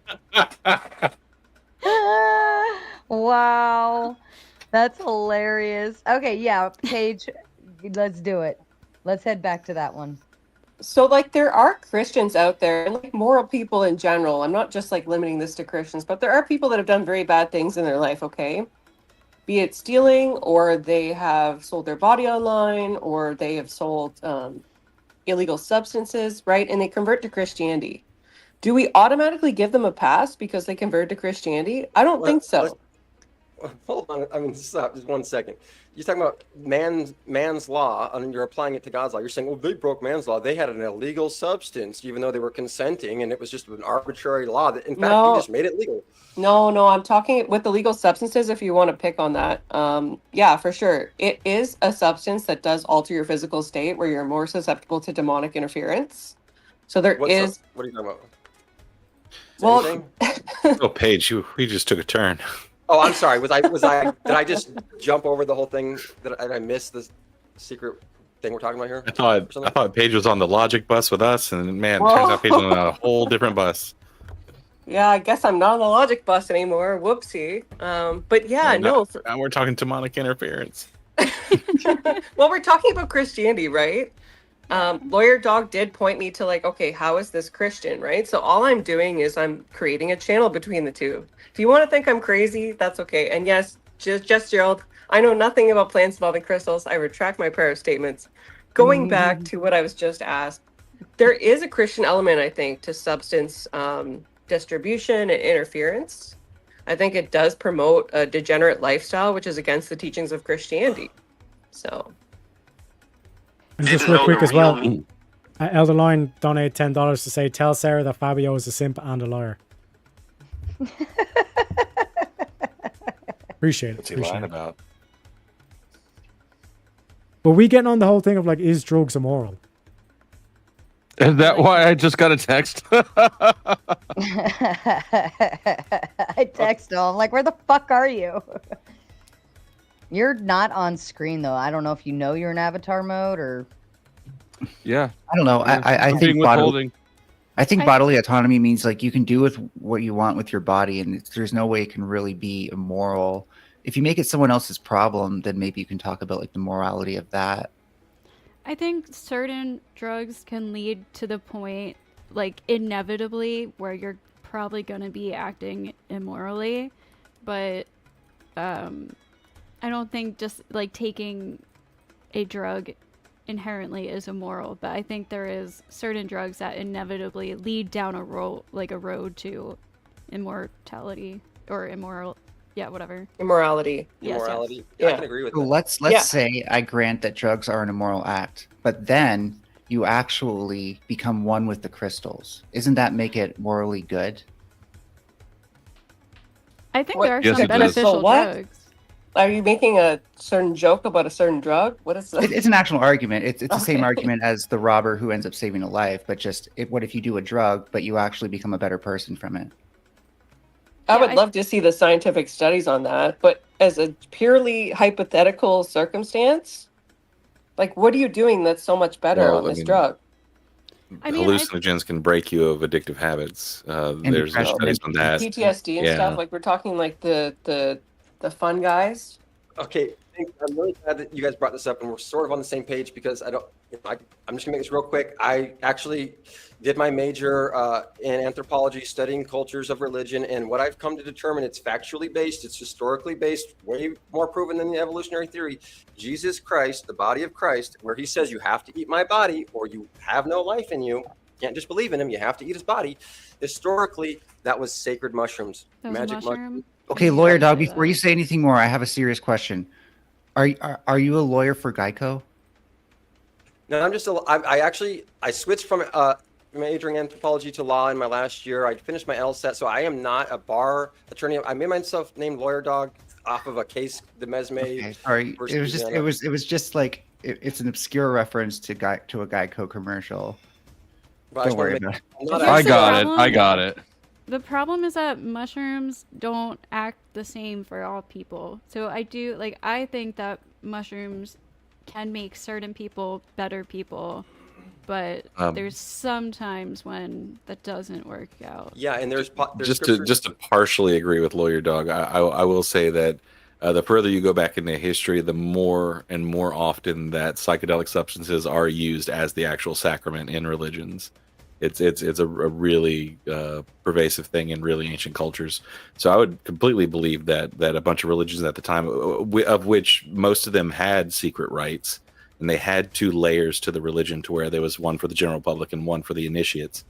I would totally believe that they were totally getting high in the back and being like, "Yeah, this is what God does. Look at those walls." I mean, that makes sense because it kind of gives you like a higher sense of being. So it would, if you took mushrooms, especially back then, you could probably only relate that to like, wow, this is something like religious or from God or something, because they couldn't explain it, right? Yeah, but like Well, some of these even ancient when you religions can't don't explain child it, it still sacrifice. feels like God. Even when you can't explain the experience, like someone like me who knows how serotonin stuff affects sensory gain and stuff, when I take mushrooms, things still feel more divine. It's like the altered state of consciousness itself does that. And Ghosty, that's why I pointed out earlier, the mushroom with Christmas, like an alternative explanation, is that we would get high from reindeer urine. Why is that? Because they would eat amanita mushrooms, which are normally very poisonous to us, but they would actually take out the urines but maintain the psychoactivity. We would take that every winter as like a ritual around the solstice, and that eventually turned into a lot of the rituals we see around Christmas, the lore around Santa Claus and stuff like that. The red and the white amanita mushrooms. And it's totally true. Terravac is laughing or whatever. I can tell you, I can explain Christmas down to a T. I don't want to waste your time with all of it, but he's exactly right. Christmas and almost all of our Christian holidays. Easter is all about the egg hunt. They were hunting for the eggs, the mushrooms when they were in the egg spring. EO store, yeah. Yeah, so like Oh no. to count to the first part is like ancient religions also done child sacrifices. Does that mean it's a good thing? Yeah. Yeah, no, it's making That's that what I kind of was generalistic thinking. I was like, argument. And the reason Wait, why what does Santa that have Claus to is do red with and white is anything? because of Coke. Okay, but Christianity didn't do. Okay, yeah, the Jews they did. That is actually true, yeah. Sorry, what was that last It was thing I it missed? was an ad campaign by Coca-Cola. Isn't Santa Claus originally German from like fucking 400-500 Well, years the ago? modern image of Santa Claus wearing his red and white thing with So the he doesn't need reindeers me to was explain it. invented by Coca-Cola. Yeah. Okay, no, it goes back to. Let me explain The legend was there, but the actual like image of him that we use in modern day was The made by image, Coke. yes, the image of the red and white Santa Claus goes back to the red and white shaman of Siberia, because in Siberia is where they were using the Amanita muscaria, red and white mushroom, with the reindeer would eat. And that's why you have Rudolph, the red-nosed reindeer. He was eating and it would convert the muscimol into the ibotonic that's a bit acid. much. Yeah, I mean, we could, yeah. And so what it is, it's in Siberia where it's snowy. It's not too much for me, by the way. Keep going. That's so Okay, yeah. funny. So in Siberia, it's totally snowy. They live in yurts. And because it's so snowy, the sides of the yurts get covered in snow. They enter the yurts from the roof. So what the shaman would do was go collect the Amanita muscarias that grow in symbiosis with the roots of conifer trees, meaning they grow underneath pine trees. So we go collect the presents from underneath the trees. They bring them back through the yurts, enter from the roof, then they dry them over the fireplace, which is also another way to convert that ibotonic acid into muscimol. They dry them in stockings over the fireplace, eat them, and they see Christmas lights. These are the two types of mushrooms, the red and white mushroom and the gold cap. And that's where you're talking about the blood of Christ, the red and white mushroom, and the body of Christ, the gold cap, if you want to get into the technicalities of it. And what's the proof for this? What are the connections? I don't understand. Like that's a Yeah. nice, like it's a nice story, but I don't really see the connections to the body and blood of Christ there. Okay, so it goes.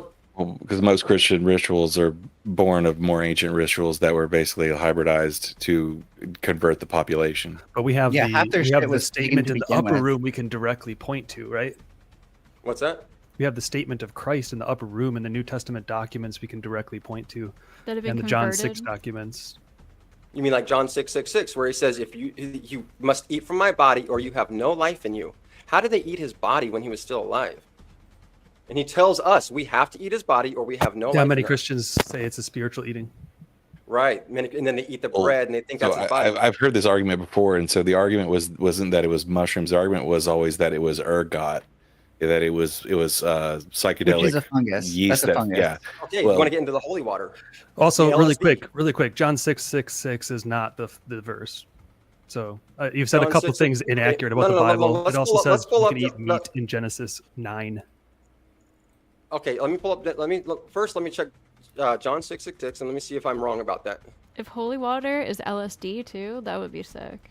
Yeah, I'm Oh, down and for you some know- holy Well, water. And it's true. I know there was some truth to the was it the holy anointing oil in the Old Testament? One of the ingredients listed in the Hebrew is the Hebrew word for cannabis, basically, from what I read. Like, I can't remember which holy anointing oil. Oh I think yeah, it was and the they one used found by the Moses. resin I in mean, the- this was the Middle East, right? I think it was like Kane Bosim or something like that. Just translated into the old word for that.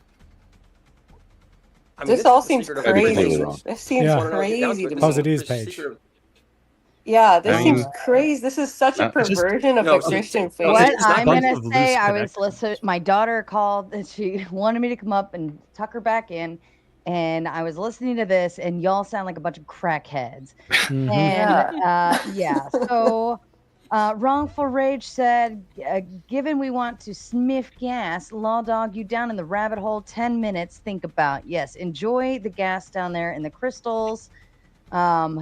Praise baby Jesus. Wrongful Rage coming in with the Big 10. We can all be the Oracle of Delphi. I don't know what that is. The Huffing Oracle fumes in a Delphi was cave. constantly on drugs. Yeah. Oh, fair enough. And Law Dog with the Big 10. It's so sad the mental hoops people will jump through to deny Jesus and Christian ethics. This whole Christian stole pagan holidays narrative has been thoroughly debunked. The fuck if it has? How so? There is So- literally a passage in the Bible that says, "Do not put ornaments in your trees like the pagans do," because they were talking about Saturnalia, which is the holiday that was adopted for Christmas. The Like- horned god, Satan, the What's the horned verse? god comes from the pagan god because all of their Cyrnunos, animals that they yeah. hunted and killed had horns, like deer and buffalo. Yeah, They all had horns. It was a Cyrnunos. horned god, yeah. And then they turned into Satan because pagans worshipped What's the them. verse for that, Effigy? Oh, sorry. Which sorry, my bad. which part of the Here, Bible? I'm looking up. I don't describes keep Bible the verses Easter in my Bunny? head. What part of the Bible is that from? I mean, I don't disagree. I think like Christianity's Christmas should be a simple and honorable holiday. I don't think it needs to be decorative by any means, but I don't recall reading anything in the Bible to that extent. I fucking hate the commercialization of Christmas. Because you're poor. Well, No. that too. And I always have to be the one that puts everything up and does everything. My kids hate me. They like had to beg me to get a fucking tree this year. And I was like, do we have to though? And they're like, Mom, if we're not going to decorate, can we at least get a tree? NE Logger comes in with a Big 10. Guys, you'll never believe this, but everything that has ever happened just so happens to align with a Rolling Stone liberals' view of the world. This is totally not confirmation bias. Oh my God. We're going back Who's to that? GG33 or something. Are we talking about Gary? Who's Gary? He's Who's a the Rolling Stone numerologist. liberal? Oh, Gary, the numbers guy. Yeah. Oh, Didn't Teriak, Jeremiah 10:3-4. that's And- the book of the bullfrog. and Gestural coming with a big 5. Mushrooms and Ayahuasca. thank you were life-changing, beautiful gifts. Yeah, I'm not the fan of the drugs, hallucinogens, and all of those crazy things. Don't worry, we'll get her turned out. No, I'm good. I'm so vanilla that's in Old that Testament. aspect. I like drugs. You literally said that Jesus said this in the Old Testament. No, I just said it was in the Bible. I didn't say it was Old Clipping that, I don't know what I'll use it for, but I'll find something. You're just gonna make it a clip on your show. I like drugs. I've actually when you're like, where are you? I was actually working on a short. I'm freaking out because my cap cut is on shaky ground right now. Anyways, Uh-oh. Yes, Naomi, I concur. Naomi is like my my dopamine hit every day when she sends me nudes. nice. Wait, so we got distracted here. We were trying to relate paganist and other like degen. Yeah, but we traditions to- started talking about it's lesbian beyond shit. like confirmed stuff. Like the like Easter is literally comes from the word Eostor, which is the goddess of fertility. And that's where we get the bunnies and all the eggs and shit, because it used to be a fertility festival. Yeah, it's the birth. It's like the rebirth. Spring is the season of rebirth. Yeah, fertility. and it all lines up with the solstices and the equinoxes, just like the ancient pagan festivals did. I mean, this was the Roman Empire transferring its ancient religions into a new one. Like But that's where this came from. Christians don't celebrate with like doing the whole fucking like Easter bunny shit. Easter's about the death and resurrection of Jesus Christ. Right. Yeah, but it happens to align. Yes, Christian. Who the hell so, do you think like, the celebrates case that the you're Easter making bunny? is that it's trying to be You telling me subverted Christians with this don't go pagan from shit, Sunday church which and we have can't Easter agree, egg but hunt that's with their not the kids, which teachings- is what they do on That's Easter not the Sunday? teaching of Christianity. Yeah, that's not what I was raised Definitely with. not the teaching of You Christianity. guys didn't do Easter egg hunts? No. What kind of? All right. I mean, my dad's side did, but my dad's side's agnostic. My mother's side is like very religious. I mean, But I you was raised recognize Catholic, that- so My- we my- did every Easter Sunday. So Yeah, my grandparents and my family are like evangelists and shit, and they all did Easter egg hunts. My uncle didn't tell the children about Santa though, but they celebrate Christmas. You can do an Easter egg hunt and not have it be the teaching of Christianity. Yeah. You can do Easter egg hunts. Easy way to solve this though. Does anybody know if the pagan traditions that we're referencing predate the biblical teachings, like i.e. the inauguration of the Bible? My understanding for I mean, Easter is that the it was a Bible wasn't until 16 like 300 something, right? Didn't they move the date It for was Christmas in like 323, I believe. 400 something? Because Christmas wasn't always December 25th, because that's Sol. The most of the rituals that the Catholics adopted from the Roman Empire are all from the festival of Sol Invictus. Yeah, they don't even know Jesus' real birthday, right? Well, Yeah. there's a guy named Father William Saunders who wrote about this, and he says that it makes sense to date around late December from the works of St. Luke, and that's been around for a while. I mean, Sol Invictus, they claim, has been around for a From long where? time. What was the range? Father William Saunders has some work on it, What was the range though? You said. like in December, late December. I've always heard it was not because there was shepherds sleeping outside. There's a few different things, right? Or the But- stars that were in the sky or something. Yeah, It was, but like, in hasn't the summer. calendar shifted or something since like The astrological yeah. calendar has, because the star systems have But the changed their seasons positioning. haven't. Yeah, but we can right. trace that. Somebody Yeah. in the chat said that the pagan traditions actually post-date Christianity traditions. No. Wonder I mean- Dog.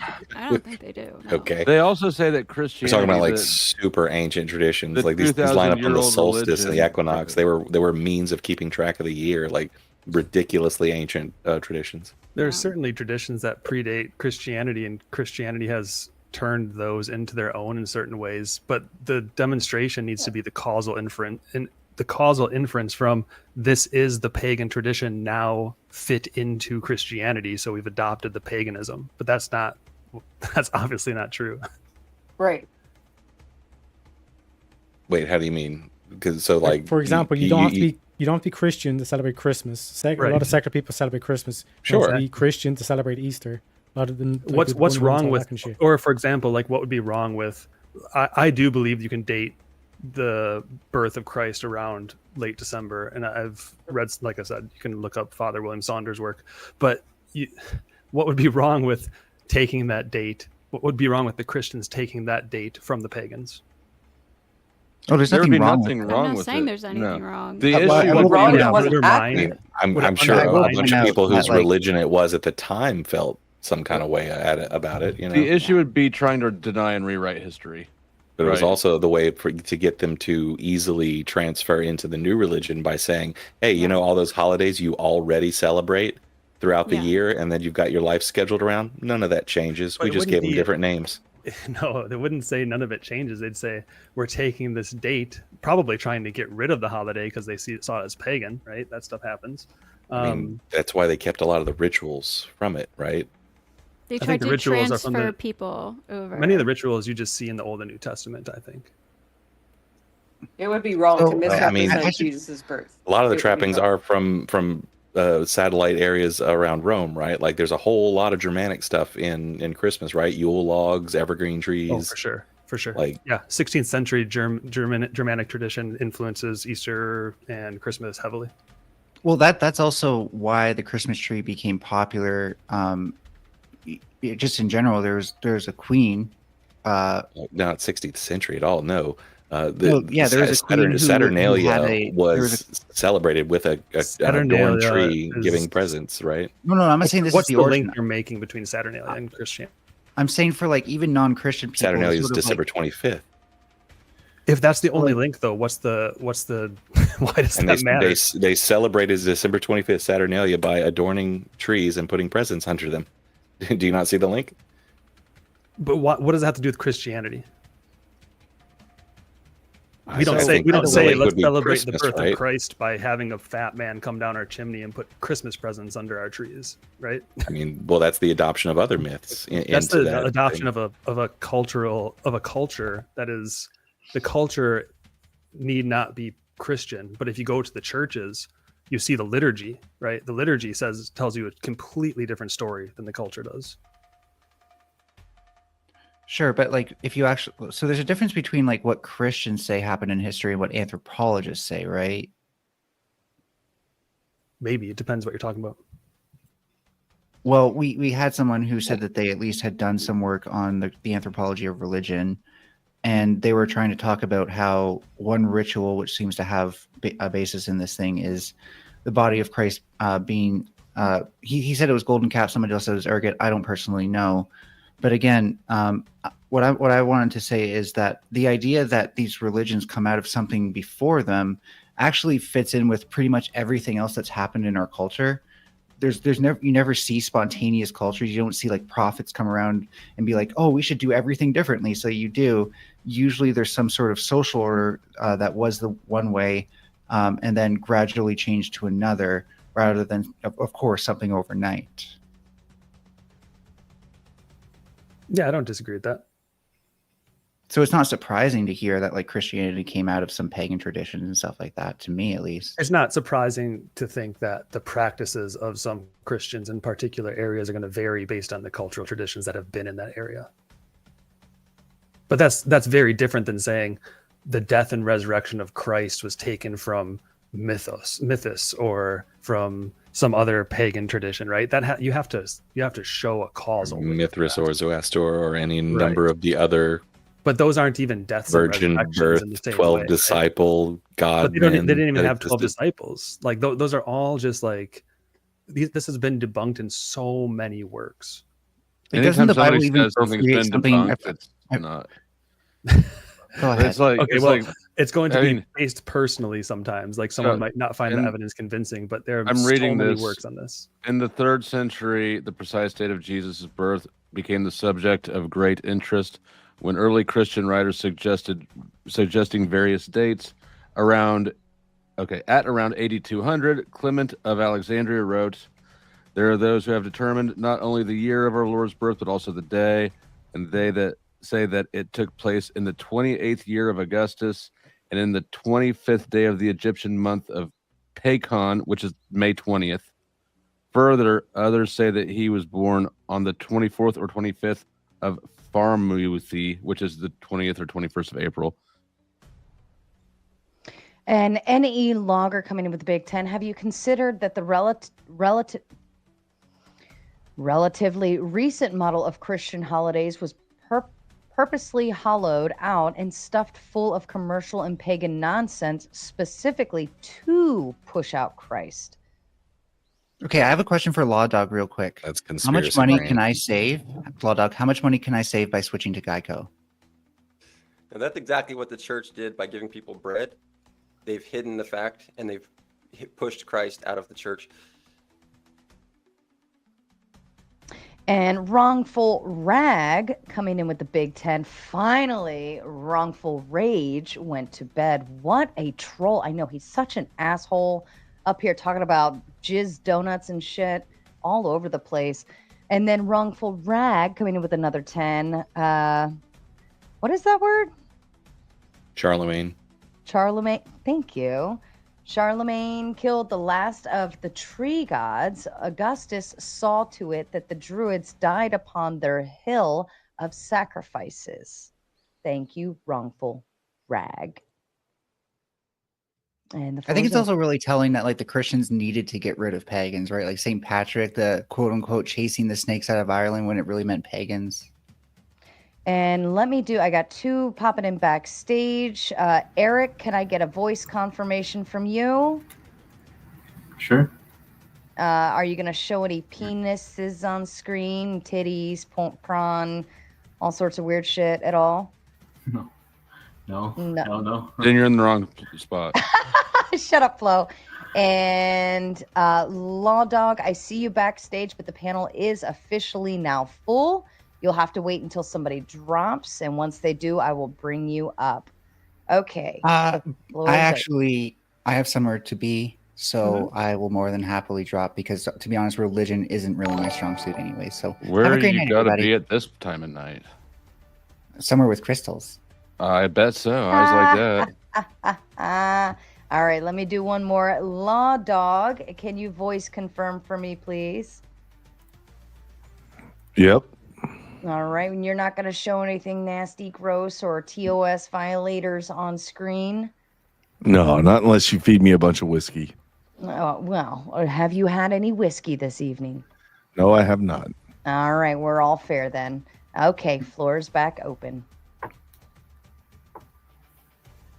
Yeah, so I just looked up this thing about the magic mushrooms and Christ or whatever. It's like, it says, in summary, while these are intriguing hypotheses about mushrooms and early Christian rituals, it remains a fringe theory without solid corroborated evidence. The mainstream view holds that the body of Christ in Christian theology refers to the bread of the Eucharist, symbolizing or becoming, depending on one's belief, the physical presence of Christ without any connection to mushrooms. And also I got a $2 or €2 dono saying, ask panel, without looking it up, can you tell me how long Christians have been celebrating Pascha? What's Pascha? Yeah, I don't Nope. know. Exactly. Okay, so what's Pascha? Good. Hey, nope. He gets the point. Congratulations, you won the thing that nobody knows about.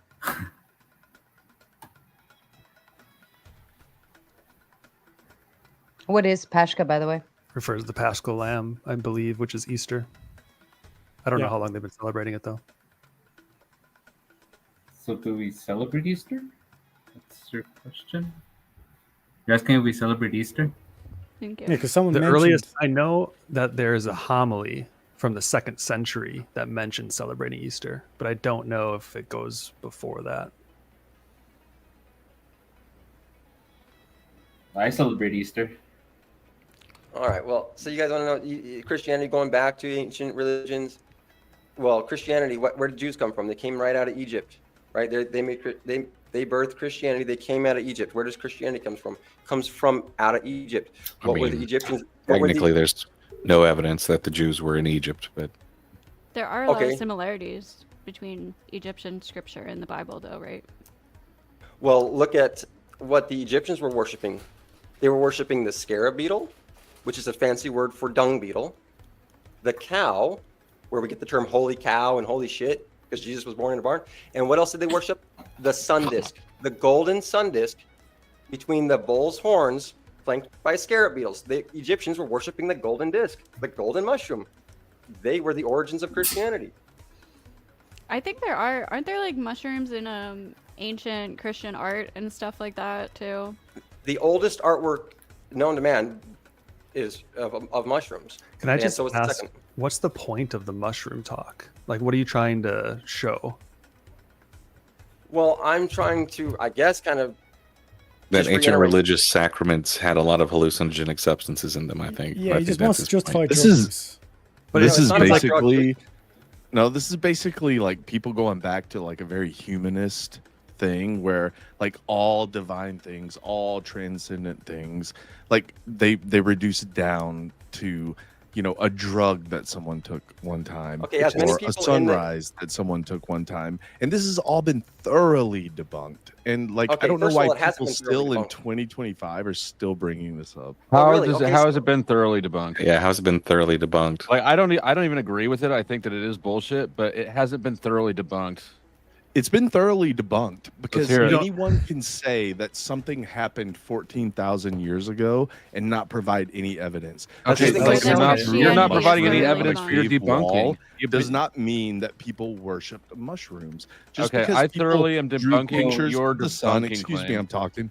I know you Just are. I'm because talking people over you, drew bitch. pictures of the sun on a cave wall just means that people love the sun. And just Like, because who somebody on a doesn't? panel said We it's been still debunked doesn't mean lay it out has. in the They're sun different every cultures. single day. Please This let is- one this is like- person this finish is before you such- start trying to push back.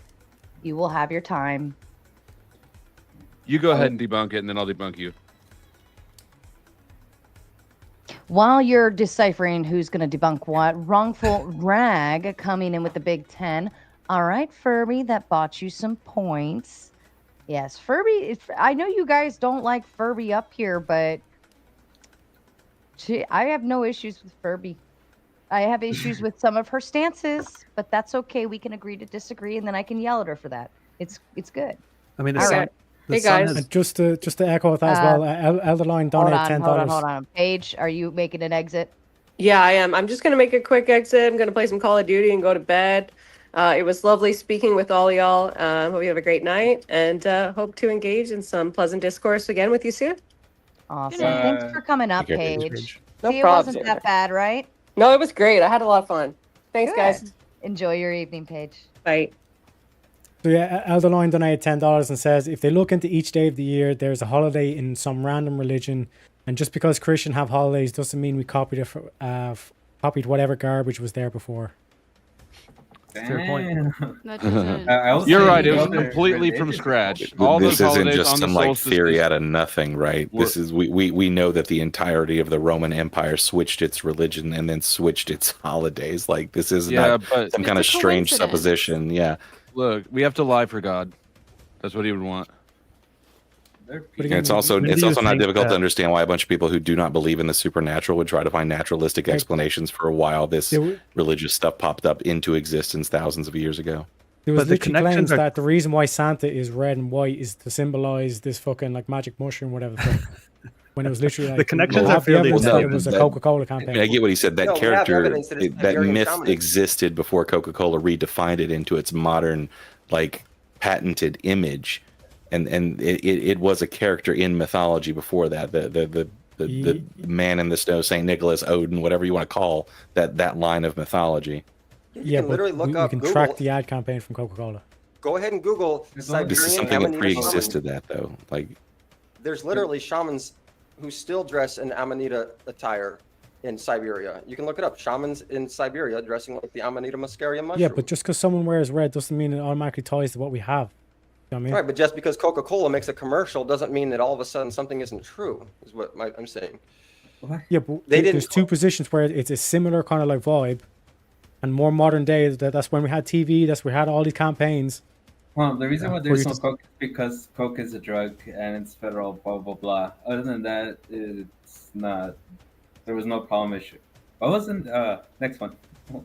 This is where I get stuck too, where it's like there are similarities. You can draw comparisons between what you're saying and other things, but I don't see the connection through any sort of literature passed on or any sort of argument or explanation or Coke? Putting Coke the mushrooms. Oh, mushrooms. Okay. I could get into the literature, but it's not fun for you. Nobody wants to hear about it, right? There's this guy who was literally appointed by the Jordanian government who could read Akkadian. He was appointed to decipher the Dead Sea Scrolls, these ancient texts that were recently found. Not recently, but this last 100 not years. so recently. Yeah. Yeah, and he deciphered the Dead Sea Scrolls, literally appointed by the government to decipher the Dead Sea Scrolls, and he did that. And you can look him up. His name is John Allegro, and you can see him piecing together the scrolls. And he wrote the book called Mushroom and the Sacred Cross. He deciphered the Dead Sea Scrolls and determined that it was all a sacred mushroom cult. Mushroom? Yeah, but that's where I read off the summary. Was he on mushrooms when he decided that was No, and in based fact, there on are many people who have never even tried mushrooms who know that this is true. When Everyone's tried mushroom, any type of mushroom. If you eat mushrooms on pizza, you try mushrooms. It's psychedelic. Especially on a mushroom, there's different cultures that use mushrooms for different things. There's, coyotes, something similar to it? Right, you can find Yes, echoes of this in all kinds of cultures. Like the Egyptians talked about blue lotus over and over. That was their chosen sacrament for their religion. That was probably a psychedelic. Yeah, exactly. So there's several psychedelics, and this is why the Bible says there are many Peyote gods. for Native Americans. Many gods, but one true God. Exactly, because there are many gods throughout these different religions, meaning many different sacraments. Like the Aztecs would lick the DMT toad and stuff like that, but there's only one true God, and that's because mushrooms provide life to all life on the planet. Without mushroom mycelium, you can't have chlorophyll-using plants. You literally can't have life on the planet without mushrooms. That's fine, but what's the connection to Christianity? Well, the Right? Christianity is the body of Christ. Giver. Okay, there's the body of Christ and there are mushrooms. How are you connecting them? I guess if you're on mushrooms, you're going to believe you're He's eating saying that's someone. the apostles were chawing down on some psychedelic bread What's and the evidence tripping for it? balls with Jesus, man. That's what I'm wondering though. What's the evidence? I told you. Look at the guy who literally was piecing together. I know who and you're deciphering- talking about now Is that that you not said his evidence? name. Yeah, he was not, his appointment at Manchester was not even renewed because so many people disagreed with him. He's kind of a hack. exactly. Thank you for making my point. If you No, say he's kind of a anything hack. fringe, they immediately kick you No, out of the. because they have the academic scroll that he worked It was with and it probably didn't say what he super said. shocking. Are you kidding Yeah, me? if you're a heretic, you get kicked out of the church. Exactly. He was kicked out for heresy. No, you want me to trust his field, which he's in, and then you don't want me to trust anyone in the field except him. That's what you're saying. I mean, Jesus was in the same situation, right? Did Jesus was an mushrooms? archaeologist. That's What are what we you should talking ask about? him. But nobody believed him. That they all tried to send them to 12 jail. people and believed put them him, on and the many people died cross for him and- afterwards, and now a majority of the world believe him. I don't know what you're talking about. Okay, so I don't know if everyone's clear, but mushrooms, sacred psilocybin mushrooms, grow off of cow pies, particularly off of cow dung. Just so we're all clear, this is where we get the term "holy shit," "holy cow," because holy cows make holy shit. I'm not making this up, right? Where do these terms? Why do the Hindus worship I cows? feel like that's Where's just a Bill Andrew? Hicks Is joke. Andrew still live? We need Andrew on this one. I'd love for Andrew to come Like, play. this If- is crazy. Like, yeah. No offense, lawyer Send the dog. bat You signal. just said Hold on. Send the bat. We're sending the bat signal now. If I say his name 3 times, he might appear. Andrew Wilson. Please, by the grace of God, please. And the Trib one coming with the big 2. Thoroughly debunk. Win, Sarah. Thank you. Trib coming with another 2. Can you morally, objectively debunk Aquinas? And just to echo off that as well, real I quick. know who the fuck Wrong that for Rag. is. Wrong for Rag also came over to me and donated $50 as well. I didn't forget you, Irishman. Oh. Appreciate you, Wrong for Rag. Thank you for the support. Yes, thank you, Wrongful Rag. Hitting all the channels with the Big 10. Correlation doesn't mean casualty or casuality. Causality. Oh my God. My brain is fried. and just I'm All giving- this mushroom talk has me high on mushrooms, apparently. Okay. Yeah, you're tripping. Yeah. It is. Called, I was all over the place. All right, back to you guys. And Speakeasy. Yeah, here. if I could, I just got a quick question here for Lawyer Dog. What are you using to get that the term "holy shit" comes from the shit being holy, as in Christianity? Like, yeah, that's where you go. You go to the pasture, the cow pasture. You look for the holy cows that make the holy shit, and there you find the sun disk, the ancient Egyptian sun disk, and it. So uses- you're using the ancient Egyptians' teachings to relate it to Christianity? Oh, that is one of the things that I've learned. Like this is actually the holy shit term comes from the Aztecs. They looked at the divine shit as from an Aztec goddess. This is where the term holy shit comes from. It has nothing to do with Christianity. So I don't know where you made that up. And like what I heard people asking you that you're not making clear is you're saying some dude was able to decipher the Dead Sea Scrolls, and then he came to the conclusion that the mushrooms equaled the body of the Christ. Can you give us the method of how he came to that conclusion? Yeah, I mean, it's well, he has a whole book on it called The Mushroom and the Sacred Cross, and he goes over line after I line. get it. He wrote a book, dude. I'm asking you, what did the book say? You keep saying like The he book said this. that What did he Christianity was a say? mushroom Like cult. what did he use to relate the body of Christ to the mushrooms? And I'm E sorry. Logger comes in with the big two. This dude's whole worldview is Spencer's gifts. That's Sorry. Okay, I'm now I wanna- sorry, but that is funny. Now, what's funny is when you have people who are eating bread, thinking that that's the body of Christ. That's what's funny. Yeah, because of Passover. Yeah, that's not even what's happening. So you already got That's that happening all over the completely wrong. churches. It's happening That all is over the happening, world. but why is it funny? Yeah, Right. well, okay, so It's let me funny explain. because The reason people- why it's bread is because of Passover from the Jewish tradition. What do you mean? What does that mean? So in I thought it Jewish was from tradition, the Last Supper. Like I thought in Catholicism, I thought it was from the Last Supper. Right. yeah, and Well, remember, like like Jesus came from the Jewish tradition, so they have Passover where they bake the flatbread.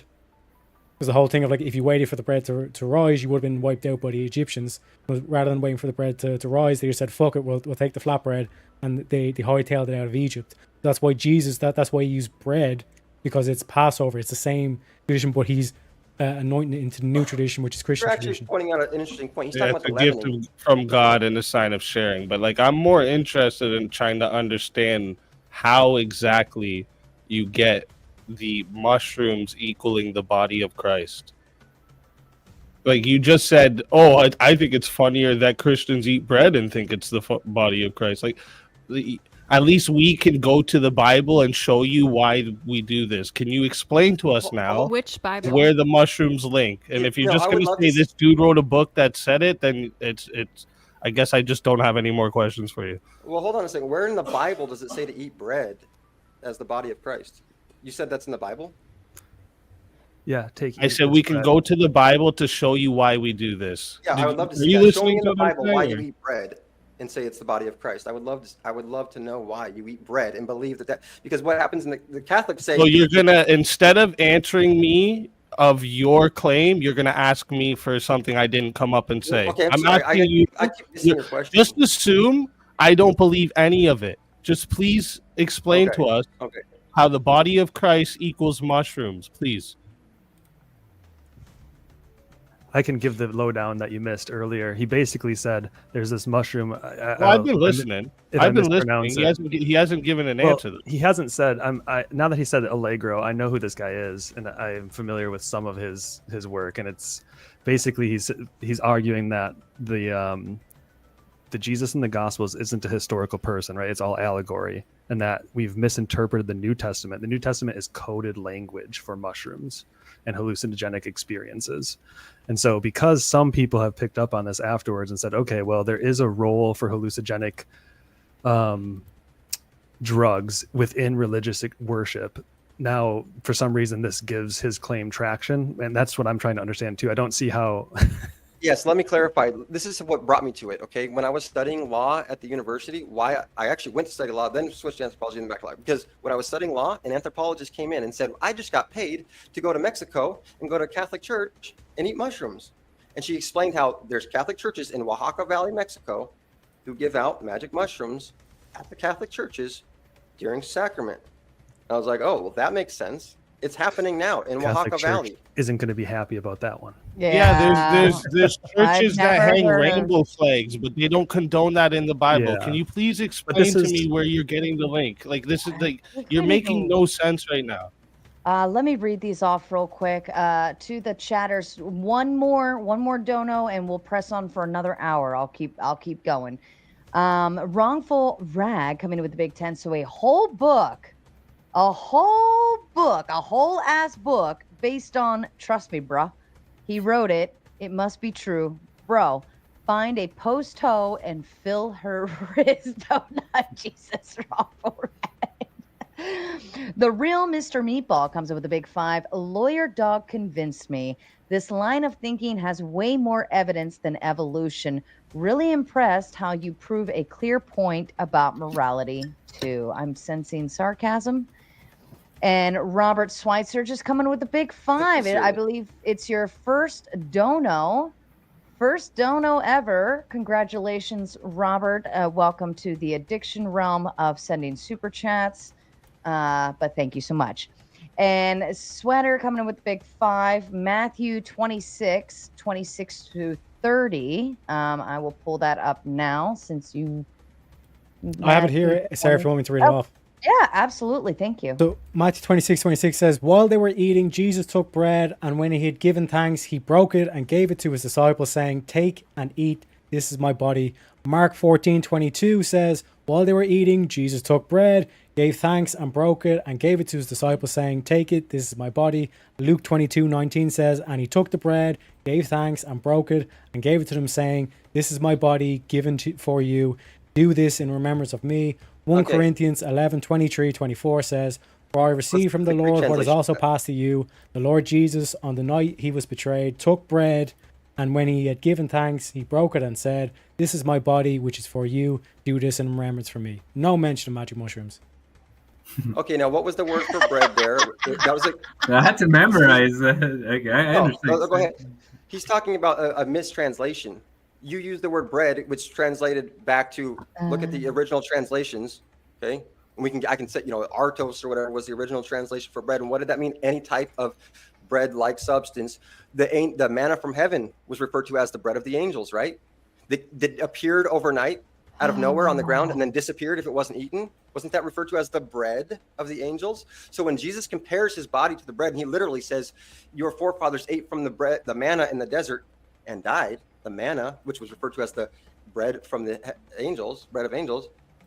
But I give you my body. If you eat from this, you live forever. He literally compared his body to the manna, which was the bread of heaven, which was the mushrooms, the manna, which would appear overnight in morning dew, and then get worms if it wasn't eaten after it was picked. So, of course, you're looking at mistranslations. He said bread. He was referring to the bread of the angels. And what was the original language? This has probably been translated a bunch of times, which is an excellent point. This has been translated so many times that he just specifically was talking about Wonder Bread. That's just inaccurate. See, that's your problem. You're looking at bread in the sense of Wonder Bread to begin with. Like like modern way of No, thinking. they're wafers. That's your problem. wafers. But Oh, like what I'm no. saying is it's not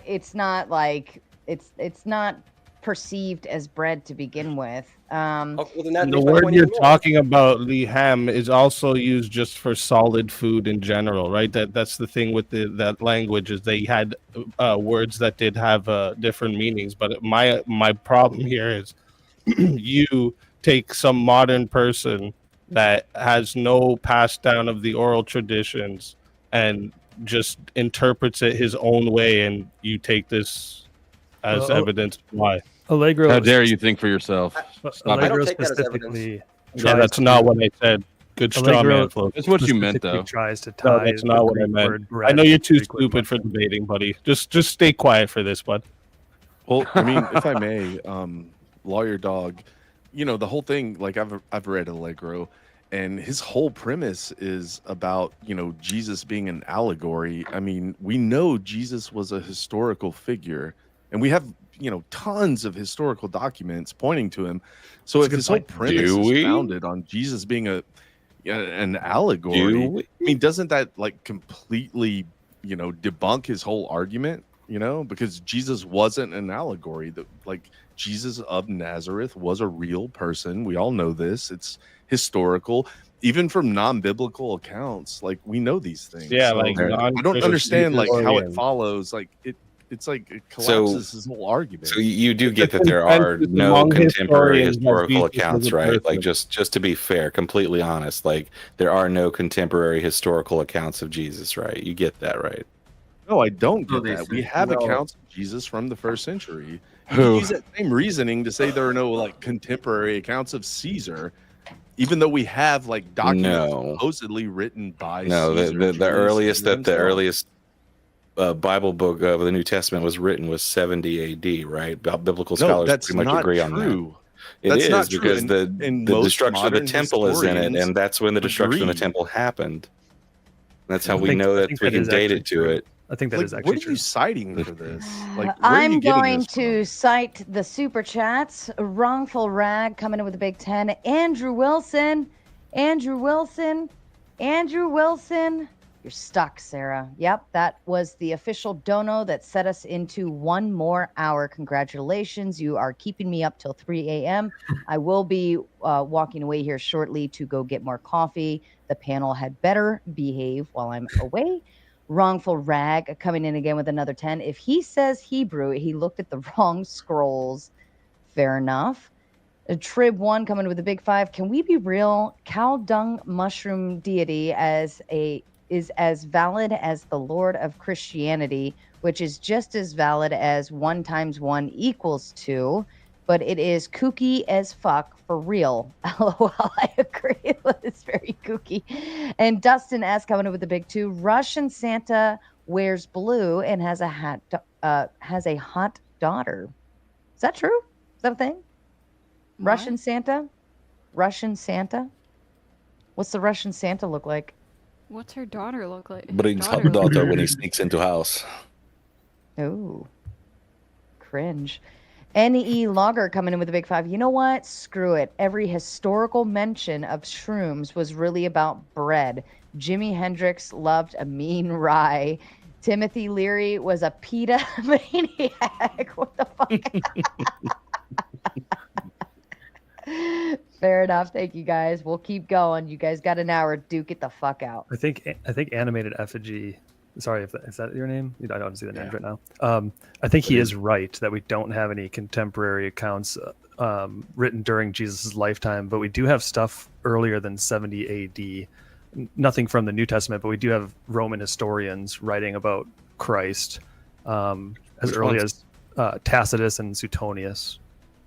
Which are not pre-70 AD. 56 to 120 CE was Tacitus, but I don't remember when he wrote. And then Suetonius was right around that era. But Tacitus would have been close to that. The Book of Mark is, unless people argue about, I think there's a specific either epistle or letter from Paul that people like to argue is Book of Mark. The Book of Mark is Yeah. usually the There is hard line for the earliest. There's book actually a you get. creed from First Corinthians that's earlier as well. Like Gary Habermas does really good work on that. That predates, I believe, 70 AD, just by a couple of years. But either way, the point is that's pretty close to the time of Christ. The For the years guy who laughed- after the supposed death. Yeah, talking about considering 20 no years. printing press, no I mean, that's technology. considered like by the Jews. That's considered in a full generation away, right? That's like the length of their prophecy length, right? Like, I mean, I don't know about that, but I mean, I can remember. You're kind of talking moving about the 20 years? goalposts here, Are you guys. guys I don't talking see. about I 20 don't years? see. If you're trying to claim that like some myth was able to rise up in that time, that In would 70 years? Yeah. no, it's just a convenient time to write a holy book to say that you're fulfilling prophecies from the previous generation. But When you don't do take think into the account Bible like was written, like collected. Do you think Well, the it's not- Bible existed like after We're Jesus we're died? literally talking about that right now.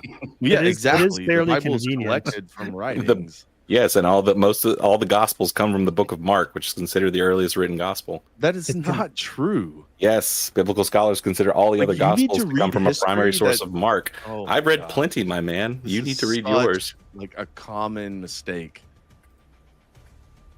I do Let me think just- that it's very hard to write a text that early without a printing press, and with, you have to write on animal skins, and it takes a while.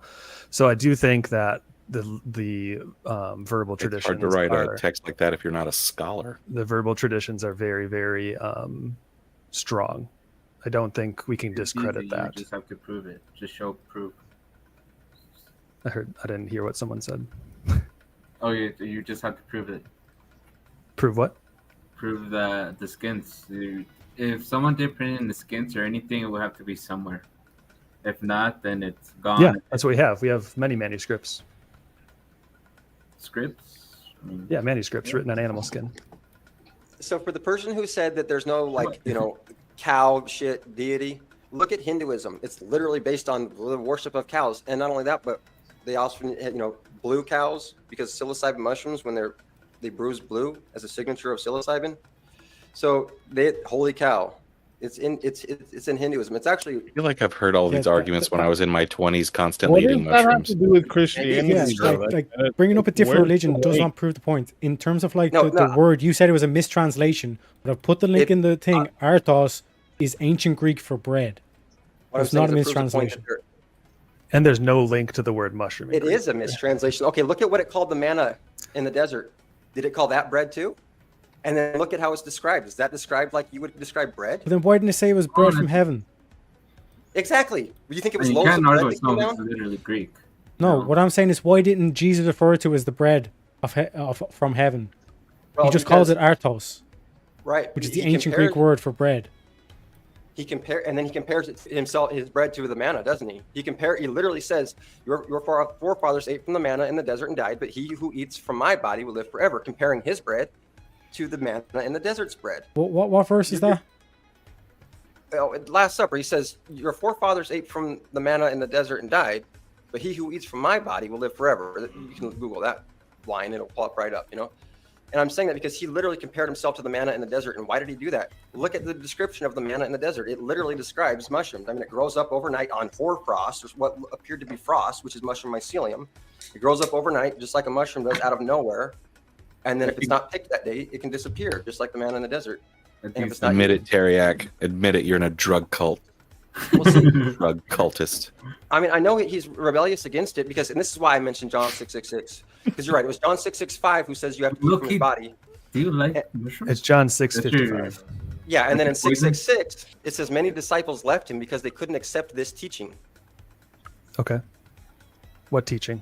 That his This body was teaching that- mushrooms? Exactly. Right after he told them to eat from his body, he said They at couldn't this handle point- their shit. Do you think Literally. they would have said, "Oh, this is so hard to take mushrooms," or do you think it would have been, "How can we accept the teaching that we have to eat your flesh?"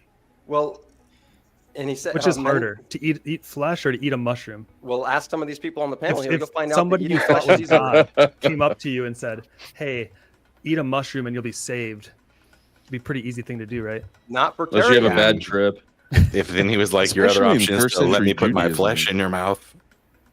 Yeah, especially in first century. Or maybe he was saying the Judaism. food that grows from the earth won't keep you alive forever, but I will keep you alive in the afterlife with eternal life. Yeah, Maybe you if know, you that- actually like Oh, look at the that makes interpretations sense. that come from these, That is such a the people that wishy-washy nonsense. have actually That's passed what they're- this down. Like you just making up shit on the spot here. No, It you're just- the one who's literally sounds making Kind of shit like up. all absolutely religion. ridiculous.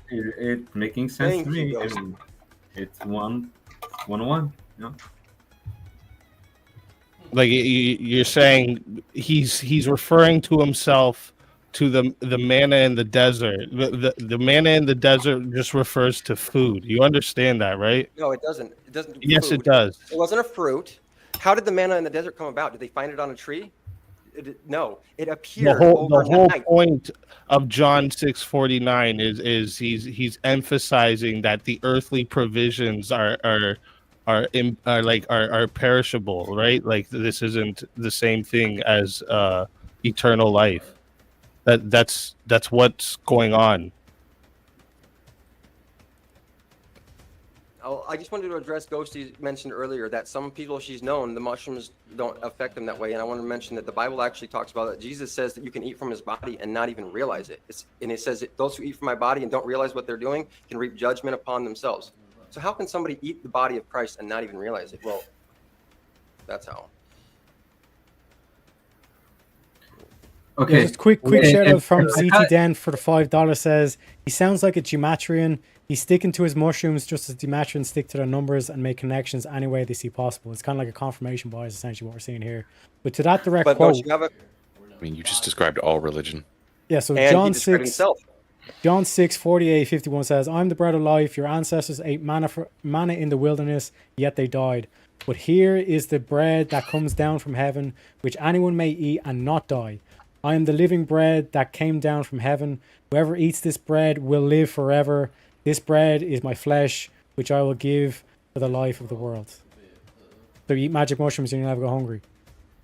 What scripture did you just quote earlier about that they can eat from the body of Christ without knowing? I'm going to pull that up.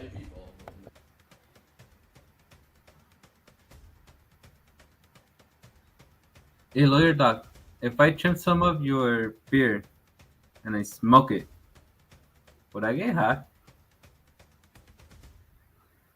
Probably. That smirk. He was like, oh yeah, you would, brother. So it's a one. So Tommy Woosaw comes in with their membership. Dude isn't even a lawyer, but came up with his name that tells us everything we need to know. LOL. Oh, are you not a lawyer? No, I thought I made that clear, and let me explain real quick. I am a law student. I just finished my BA in law major, did my LSAT, applied for law school. My lawyer dog name is never meant to be, although I realize now after I made it that it was. It's actually based off of the Demesme versus Louisiana case where the guy told the cops, hey, maybe I need a lawyer, dog. And then his statements were held admissible in court because he didn't unequivocally invoke his right to an attorney. So if you tell your cops, hey, I need a lawyer, dog, that is not an unequivocal statement for a lawyer, right? And so what I want to do is make a law firm called Lawyer Dog so that if somebody says, hey, I need a lawyer, dog, well, now their statements can't be held against them because it is an unequivocal statement for a lawyer. But it's just case law. It's just a joke on case law. No, that's fair. I understand the play on words there. Just Gerald coming with the big 5. I heard wearing animal skins. What the fuck? You guys are talking about wearing animal skins now? What did I miss? You missed the people skin part. Oh my god. Someone needs some skins. What do you need? Beaver, moose, marmot? Tell Gerald what you want. Fair price. I need a marmot coat. Wrongful Rag coming with a big 10. I remain unconvinced. Good day, sir. I said good day. The walls are melting. The spores got me. All I see is post hose and Riz donuts. You and your Riz donuts. We're never gonna drop that one. Christina coming in with the big 7. Lawyer Dog, what color crystal do you want? And Christina, I'm going to ask, does this mean, you please answer me in the chat, does this mean you want him to head backstage? Because we've been calling the backstage the crystals all night. So if you could clarify that, I can send him backstage for, I'm guessing that's 5 minutes based on the picture color. Just let me know. Otherwise, we will continue. What the fuck have you guys been talking about? No, nobody mentioned that. We were talking about writing on animal skins. Oh, okay. All right. All right. That's fair. I'll just wait for Christina's clarification. Otherwise, you guys can continue. Lawyer Dog mentioned 1 Corinthians 11:29, right? That's what I was actually thinking he's talking about, and he's just not only quoted it wrong, but interpreting it completely How did I quote it wrong. Please quote it for us. Yeah, so it's eating or drinking the bread and cup without discerning the body is eating and drinking judgment on oneself. That didn't say nothing about you can drink the body of Christ without knowing. Well, hold on a That's second. not what that means. When he's talking about drinking from the cup, he's talking about drinking from the blood of Christ, right? Just put that in perspective and read that one more time within our perspective that you're talking about the Last Supper. What was that Yep. again? They're talking about the Last Supper, right? And what does it mean to discern the body? Well, to me, Yeah, what does it means mean? to- What does it mean? maybe I misunderstood. To me, it means to discern what it is, to discern it. Yeah, to- to properly regard what the bread and the cup represent. Right. Exactly. So how can you eat it without knowing without discerning it? Oh my Unless Lord. you can, right? How can you eat from the body of Christ and not discern it unless it's a mystery? Where do you eat the body of Christ? Sorry, can you just explain what you're trying to say? I don't get what you're asking. Where does this tradition happen? I mean, if you're trying to refer to Catholics eating bread, maybe I'm not sure what you mean. What are we talking? I'm sorry, I'm missing the question. I'm not understanding. Can anyone understand what he's trying to get me? Say it again. Say it again. Easy. Easy. Say it again for me, and then I can try to translate what you're saying. I was not paying The attention. tradition of eating the body of Christ and drinking the blood of Christ. Where does this happen? In church. Right. So you think that people are going to church and they don't know what is happening during this tradition? Is that what you think? Okay. It's actually Is that what you mean? It's ceremonious too. There's a whole, at least I'm Catholic, so in Catholicism, like there's a whole concept behind it, and you should be going to confession first and all of these other things before you can accept the body of Christ in that moment during the Yeah, it's not a mushroom you can find in the forest and eat by accident. Like this does there's no relation to mushrooms, dude. Just give that up. Oh, so you're saying because the Catholic churches aren't eating the mushroom, then therefore historically Christianity was never based on mushrooms? Is that the point that you're trying to make? No, I didn't even say It sounds any like of it. the words that you just said. Can somebody interpret his Where point did for you me get then? Because that's The exactly point what I heard. is, I think he's saying there is no word mushroom in this text. So to read the body as mushroom is quite the stretch. Okay, then okay, I'm glad we can bring it back here because this goes back to the Garden of Eden, the fruit of knowledge of good and evil, and the fruit of life, the tree of knowledge of good and evil, and the tree of life. Okay, there doesn't tell you what kind of fruit those are, and maybe it doesn't even say fruit. It says the tree of knowledge of good and evil, the tree of knowledge, what you got what I'm saying. The two trees. This was the serpent. This is why Moses held the serpent on the cross. This is why we have the serpent on our medical symbol on the pole. Jesus on the pole was the serpent on the pole. Jesus was the serpent. Jesus was the serpent in the garden, and the fruit of knowledge and the fruit of life is the blood and body of Christ. This is crazy. The Jesus is not So- Jesus as the serpent in the garden means So Jesus. an easier way, a much more cogent way to explain all this shit would simply to be to say that Christianity came about in an area, particularly Greece, where the Greeks had a shitload of religious rites that had a shitload of drugs involved with them. So Christianity came up in that. Early Christianity had all kinds of different sects who did all kinds of different things, and a few of them could have done the things that their Greek neighbors were doing. Like, I don't find that too far from the realm of possibility. We know that the Council of Nicaea partially was to make sure that everybody stopped doing all kinds of random shit in the church, and they homogenized it, right? So I mean, it's not too far. I mean, be super devil's advocate here, but it's not too far of a stretch to say, like, right there where a whole bunch of other religions around you are fucking doing the same thing, that some Christians, early Christians, may have been like, yeah, we'll do that I see too. what you're And saying. It's just like, I mean, to So be wait, specific- even saying that though, wait, real quick, even saying that, effigy, you would be saying that Christianity didn't come from the mushrooms itself. Well, even the I Greek. mean, that's a cults- whole different claim, right? But that's his claim. I didn't hear that in his claim. I mean, the Greeks were actually using the ambrosia, the secrets that they were using. You can look at their statues. They were using the sacred mushroom in their secret. You're not cults. claiming Christianity came from mushrooms? Look, let me just say this. If we take what Effigy just said, that's fine. Like, I have no problem that Christianity probably adopted some of the cultural ways of existing, even though it did start in Palestine, just to be clear. But okay, so we expand into the Greek world. You adopt some of this. Maybe you adopt some drug use. I find it very hard to believe that you wouldn't find a single document saying anything about mushrooms.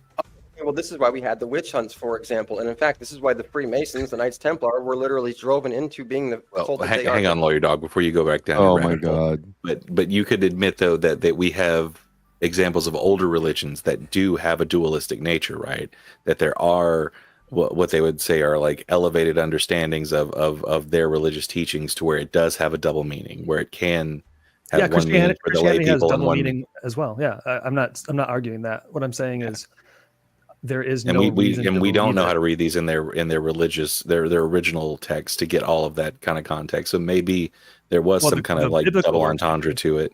The biblical works we do. for Well, not sure. me and you personally, right? I mean, I've studied it. This is what my master's is in as well. So I've Oh, studied sweet. it for quite a while, and I've done 10 years getting my PhD in philosophy and done Platonism and Manichaeanism and all that. So I'm just not seeing the connection you're making. I'm familiar with Allegro, but you're even going further than he would go. That's what's Right. surprising to me. Back to you, Lawyer Dog. That's all the help I'm giving you. Before we go any further, Tommy Woosaw coming with the big two. To hell with legal ethics. Am I right? And Robert Schweitzer coming in with the big 5. Okay, Mushroom McKenna. 2 words for you. Ecumenical. Thank you. I love this guy. Councils, it doesn't matter if this even was true, which it's not. It is not accepted church doctrine. It's. Go ahead. Yeah, if you have a thought. I mean, of course, it's not accepted church doctrine. The church is the synagogue of Satan. Jesus wasn't accepting church doctrine either. All right, you just Disneyland over here. The real Mr. Meatball coming in with I love that name. Coming in with the big 20. Lawyer Dog, hope you become a lawyer. Was going to come at you more about your view, but honestly, all of your Christianity is just as ridiculous. No actual evidence of any supernatural events and requires all Judaism to be true. And then a big shout out to Amy. See you later for your new membership. Thanks for joining. All right, back to you guys. Also, I just want to point out the word artos, which is the ancient Greek word used for bread, has never, in all of ancient Greek literature, never referred to magic mushrooms. I mean, do you know what magic mushrooms were referred to then in that time? Like I can look that up, but it's not the word that they use for the Bible. I would love to know if there's. They have a record of word for biblical mushrooms. I'm just surprised. It's like mukase, right? Why not use that Greek word instead of artos?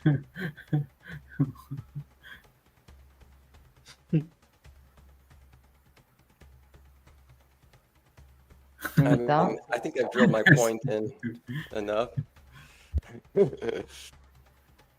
don't want to keep hammering on the same nail, you know. I think Oh, you you're guys- hammering on the same mushroom, or at least chewing on the same mushroom. Wrongful Rat coming with the Big 10. Jesus rejected synagogue doctrine. He came to make the church. So just no. Exactly what I was kind of saying.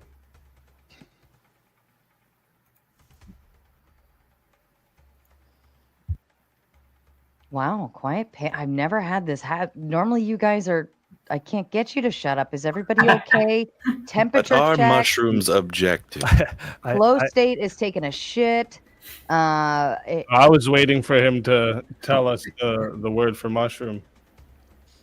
I was waiting to see whose ridiculous story won the ridiculous story debate. Is it mushrooms? Is it the body? Yeah, it's either way. It's all kind of ridiculous. But Oh, Ghosty, you're the last person to say it's ridiculous. You know it's true. Eat 5 grams and tell me you're not being possessed by no, Christ. I don't know 5 whether grams, the man. mushroom thing is true or not. I could see it being true. Terrence Like McKenna called that a heroic dose. I don't know, but I just think all the religious jargon is ridiculous in my opinion. Well, look, if you take 5 grams of Amen. mushrooms, you will have a religious experience. I guarantee it. Spiritual one at that. Yeah, no, that's why I had a hard time like calling myself an atheist for a while, because I did feel I just had this like belief that there was something like bigger or some kind of spiritual thing, and I couldn't confirm that there is a God or not. And it was never a Christian or any like pre-religious God, but We should talk to Teriak. He just came out as an atheist. What happened to Agnostic, that? but belief? even still, I would switches. point to the universal mind. you're like a religious switch. Because even You go back when and you're saying there, Ghosty, it's like you felt as though there was some sort of universal mind or something out there. Uh-huh. Yeah, what changed your mind? Would you just kind of like say, oh no, it's better just not to believe because it's easier, essentially? No, I just don't have a confirmed belief. Like I'm not sure. I still think there could be. I don't know. And what do you mean by universal mind? That's So what I've been I'll just asking. say, if you claim to be agnostic and you don't know, by your own admission, that means you don't believe. So you are an atheist. No.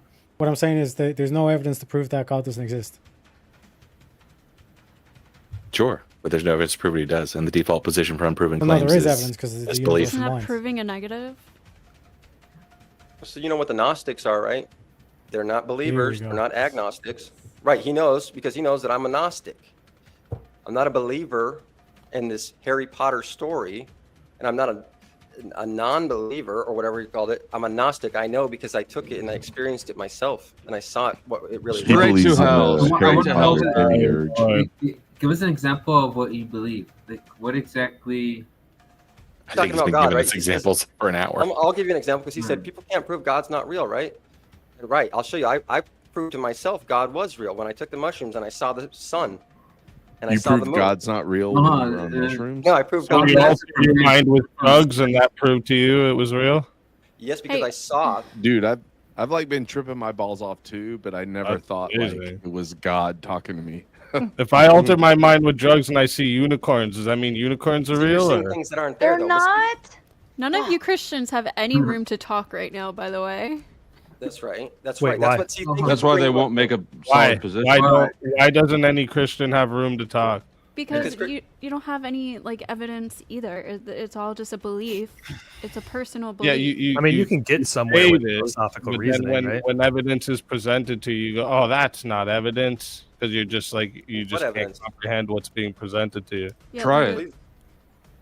Present evidence for the Bible. Okay, so for example, for example, because you do empirical evidence, all this stuff, Ghosty, can you prove that your mind exists? Yes. Oh my god. What do Yes. you mean by my mind? Like Yes. consciousness? Your mind. Yes. Did you think But- you have a mind, or you think no? That I don't believe that we have minds. Yeah. You have a mind. Yeah. She has a functioning Uh-huh. brain. mind. That's all you need to Yes. prove that you have a mind. Yeah. Show me a mind without a functioning Okay, brain. so and a mind is synonymous with brain. Is that what you're saying? it's an emergent property of a It's brain. From, Yes. It's from having It's, an that was active literally brain. the same thing. But can you prove it? Well, hold on. By mind, Yes. you mean consciousness? Yeah, how do you know you're not just all- a brain in all a vat minds I being have altered ever by seen- mushrooms that this guy over here injected brains. into you? Oh, I think he's getting at that things exist, but you can't prove them, and that God exists even if it can't be proven. And what I'm No, saying look- is, if you can't prove that a creator exists, you're just not smart enough to see the intelligent design. You have to be intelligent enough to see it. I'm not saying that people here aren't. I'm just saying that under certain circumstances, when our psyches through psychedelics are expanded to where we have higher perceptions, and we can raise our level of intelligence temporarily, we can see the depth of the intelligent design. You can I've look done at a flower. psychedelics, but yours are expanded too far. Let me interrupt. People are donating. Tommy Woosaw coming with Big Five. Lawyer Dog's arguments lose all legitimacy due to his lack of integrity. For all I know, he is just a troll. Are you a troll, Lawyer Dog? To the Christians, apparently. Well, I think they want to ensure Oh, no, that you're. I'm. There are people that just go on panels and say off the wall. No, I actually, thank you. I authored a book called The Origins of Religion as reference to sacred mushrooms by Nicholas Fela. That's me. I made a whole documentary on this. I live by this. I swear by this. I have for over 20 years. But, you know. Will you send me the book? No, This that's just isn't- it. This isn't like a course. super far out there or super uncommon belief either. Like lots of people believe that human consciousness came from eating like mushrooms in the first place or some shit. I don't know. Stone There's Ape theory. Yeah. Okay, Joe Rogan. No, that's true. Oh no, No, I mean, there- it's a Stone Ape it's- theory is a real theory that people. Yeah. Oh yeah, It's taught in the cool. universities. For the It's a theory. emergentist, whoever said With no they were an base. emergentist, are you a physicalist or are you like a substance dualist? You talking to me? Ew. Sorry. Someone, whoever said emergentism, like the mind emerges from the neuron firing of the brain. Mhm. I don't know who said it. Oh. Wait, that was probably me. Wait, what are you asking? Oh, I'm just wondering, are you're not a physicalist? What do you mean by that- physicalist? Like That's a term I the have not heard. You mean the realist? physical Someone world who's is all real? that exists? Oh, materialist? mean- Yeah, physicalist, materialist. I suppose they're interchangeable. I have to think about that more. So facts. You're talking about facts. No, I'm talking about the physical world, the tangible world, like the brain versus the mind that they were talking about. It was just surprising because I thought they would have just denied the existence of the mind or said the brain is the mind rather I than mean, it emerges from the brain. If in order to believe that like the mind exists because you have a brain and it's from neurons firing and that makes you a materialist, then I guess so. Well, I'm just Does wondering. that make you a materialist? No, I'm I'm not just sure. wondering: are the neurons firing your mind? Is that what you're considering the mind, or is there something that That's emerges? what causes it. And then is the mind an emergent property of that can exert like causal influence on the material systems from which they arise? Yes. Say yes. Um, Say yes. Yes. Answer is yes. I don't know. I think the neurons would probably be the causation, right? The cause of an immaterial mind, or just the causation in period? I don't know the difference. Sorry. Well, one, you would have an immaterial entity that's a separate thing from the brain, even though it's connected and cannot like a be. soul. No. It doesn't have to be a soul. It doesn't even have to be disconnected from the brain. But one thing is immaterial, right? So a mind is something different than the brain because the mind can cause or can exert a causal influence distinct It's from. a concept to describe our experience, right? Like, I don't think any of us believe that the mind is separate from the brain. If I take a blunt object and hit you in the head in the right place, I can affect your mind pretty directly. Well, wouldn't that be like synapses between the neurons and stuff? or Sure, would but if be- I knock out your memory, you're no Well, longer yeah, you, right? Then nothing can connect anymore. So But what I'm wondering is when you say mind, it seemed like you guys said you have no problem with the mind existing, and I'm questioning that because if you really think it's an emergent property, then you are saying that immaterial things can exist. Even if it's a No, property. I don't think so. I think by describing it as an emergent property, you're specifically describing that so that you don't have to say that the mind exists separately. By emergent property, you're saying all of these complex little things that are happening in this ball of meat together create something greater than their parts. Doesn't mean it creates something separate than their parts, but together they are more than their whole, right? And So you're we just call saying it it's mind. just The the interaction of those behavior. is our mind. It's just the behavior of the system. But then I also agreed with what you said earlier that our mind can cause things to happen. I can think that I want to move my arm and then move my arm, even though I can do that without thinking about it too. You know? Yeah. So okay, that clarifies things for me at least. Then, so you're not taking it as like an immaterial entity that arises from. the No. brain. You're just saying That's one of it's my the things that I hit complex back on Teriak about many times is that you can't show me an example of a mind existing without a brain. What about like from philosophical reasoning? Do you accept those sorts of arguments? Which sort that minds can exist without a brain? That the first thing, like, is it Tariq? Sorry, I don't know. Your names aren't up right now. Teriak. Teriak. He was saying that the mind is like the first sort of thing, the first cause, if you will. Oh no. And so you think like the first cause would have to be physical. Yeah. But like physical things go through change, right? Mm-hmm. So what would be the cause of the first things change? Anything. Yeah. I mean, What was that? There could be any number of things. Something that precedes it in Sure. motion or time? Yeah, sure. Why not? Okay, then you have an infinite regress, which I don't see how you could say like the world is that time is infinite. Are you saying Or there's that- like a spiritual influence on? No, on I'm our saying bodies? that Teriak's understanding of a first cause as an immaterial entity, it could be an argument for an immaterial entity that exists absent a physical system, and that's what Effigy was asking for.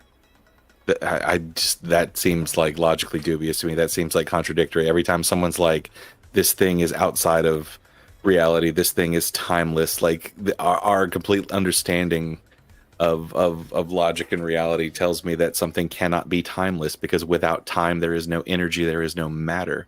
Well, yeah, that's why I'm saying it has to be timeless. So matter, something that's No, it immaterial. can't be. That's the logic something about that's- it. Something that is Things immaterial can't could be a- timeless, because then they can't be things, because energy needs time to exist.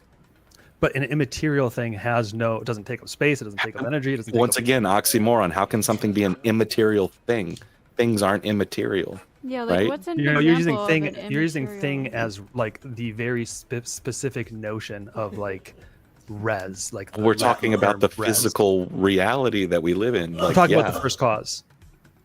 You asked for if there was any sort of argument I could give for an immaterial entity, and I'm saying the thing that began all things. It seems to me it would have to be immaterial. Otherwise, what you'd be if- left with an infinite. What if we just found out that our entire universe is simply inside of a black hole, and that our universe is born from the creation of a black hole, But then and that's it's begging that the question. mundane? No, created what the if black that's hole? just the reality? I mean, what if? I don't We know. know it creates Like, black holes, collapsing stars. Okay, then what created Yes. the star? Right. So then you keep going backwards. In the right? previous universe, yes, maybe the universe, is, the multiverse, the omniverse is just Can I point infinite. something out real quick, you guys? Because you guys could have the debate forever, but what comes down to is that there are mysteries that we do not know, including time. The whole concept of a beginning of time is illogical. Therefore, the whole concept of time is illogical. No, we can't because understand matter I that. seriously No, thought he no, was going to stop. say it all boils down to mushrooms. Let me read That's what I these meant. real quick, gentlemen. Wrongful Rag coming in with the Big Ten. Mine did with the story of Post Ho with the Riz Donut. Wrongful Rag coming in again with another 10. So you're fighting the Demiurge. Demiurge. The blood gods are summoning you to the crystal. Get in the crystal.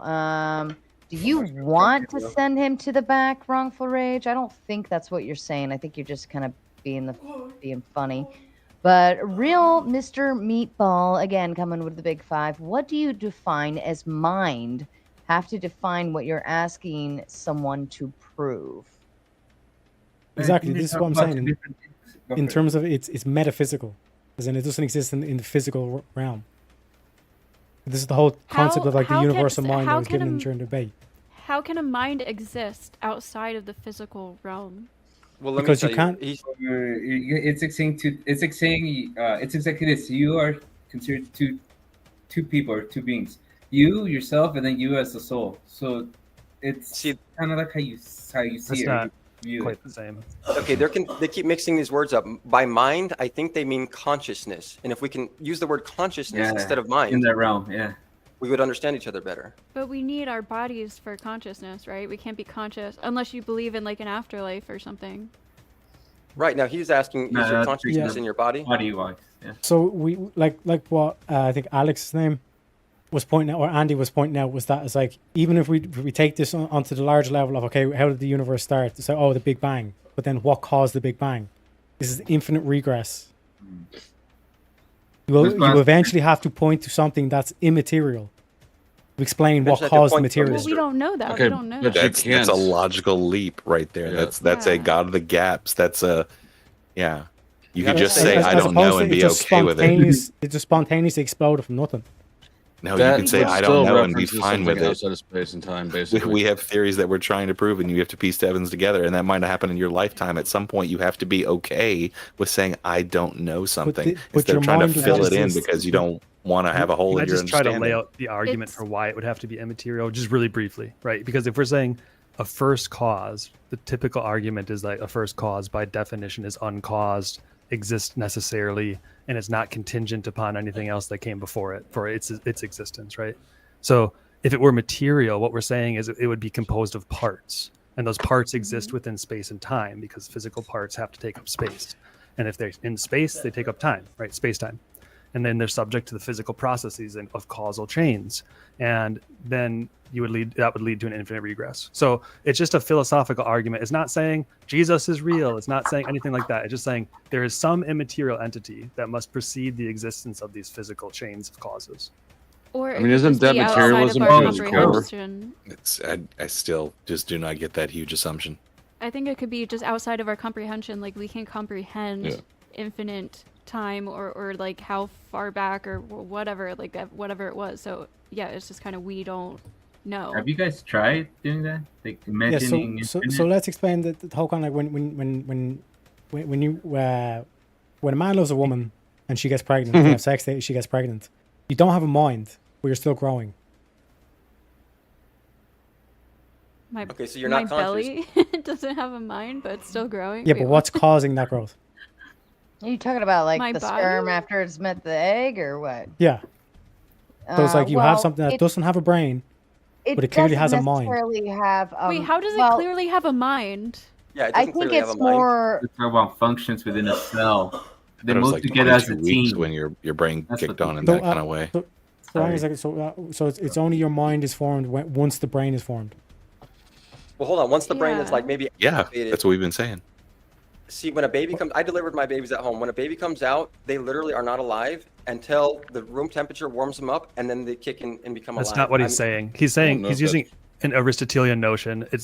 Aristotle defines the soul as the first actuality of a natural body that has life potentially within it. And so the form, he's talking about forms. So the form of a thing, what tells the cells to develop in the way that they do? What tells that thing to mother. develop as a human, right?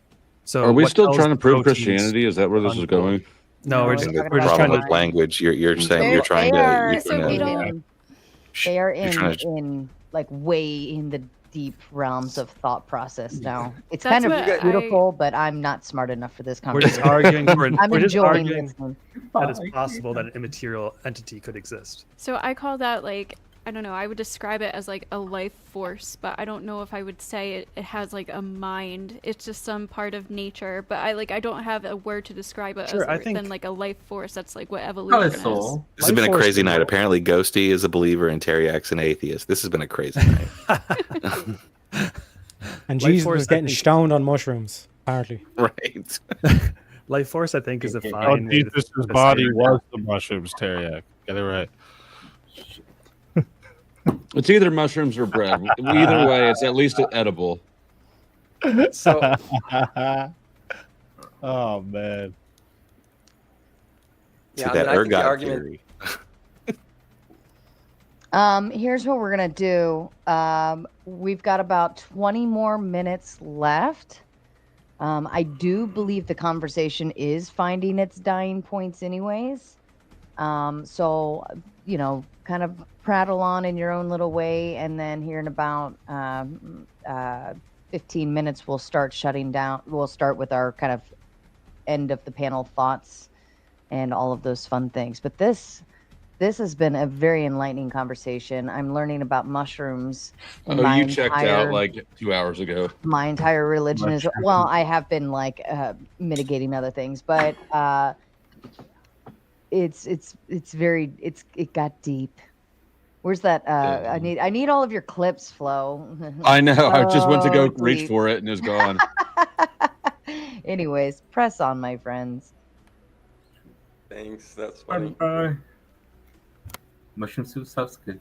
Okay. So I originally came in here to talk about morality, and we ended up talking about mushrooms. But the original debate, Ghosty, you said something about a statement only being true if it's verifiable by observation or something like that. Do I have that right?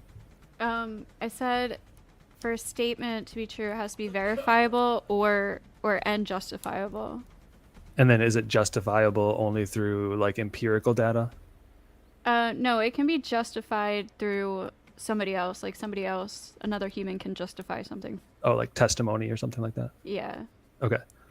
So I guess what I was wondering when I heard that, I don't remember my exact thought, but it was something like, it sounds to me kind of like logical positivism, where a statement is only true or meaningful if it's either true by definition. So like true by definition would be just be something like a bachelor is an unmarried man, right? We just define it that way, so it's true by definition. And then verifiable by observation would be like that rabbit over there is brown or whatever, right? Something like that. But then anytime you state principles like that, the principle itself is not verifiable by observation or by definition. So it has to have some sort of like philosophical underlying principle that would support it. That's not true. The rabbit being brown would be observable, right? No, the principle, the statement, the actual principle would be a statement is literally true or meaningful if and only if it's either true by definition, and I think she said, or it has testimony, right? True by definition, has testimony, or verifiable by observation. But that that statement itself is not true by definition, verifiable by observation, or supported by corroborated by testimony in any definite way, right? Someone could. I mean, wouldn't the observation, the rabbit's brown is verified by observation? Yeah, but that doesn't verify the underlying principle that a statement is only true. Well, there is no underlying principle to the rabbit being brown. It's just situational. No, the underlying principle is that a statement is only true if it's verifiable by observation, let's say. Verifiable or justifiable, yeah. Yeah. Which is why I said morality can't be objective, because it can't be verifiable by fact, but it can be justified. So that's And what why I'm it's kind saying of is confusing. that principle that you're using also can't be verified or justified by its own principle. And why not? Because Same because thing. the because you can't use one of those three things to verify the claim. Is that what you're saying? Correct. It's the same problem A.J. Iyer ran into in his book Language, Truth, and Logic. Wouldn't it be definitional? It defines three ways of verifying something. No, the principle itself isn't a definition. And Wrongful Rage has fully supported the channel this evening. It's beautiful. It says, can't super chat. However, I do believe they are separate, mind and body. That being, the body is a meat wagon. Never heard it put that way, but my body is now a meat wagon. And the mind is an operator. If you pop a tire, you hamper the mind and the body. Thank you, Wrongful Rage. And Lawyer Dog, I believe you are getting ready to head out. Do you want to give your final thoughts? No, I appreciate you having me on. I found you yesterday from the Roast of Brick, and so I appreciated that. And tonight, and I'll drop my mushroom documentary that I made in the link here.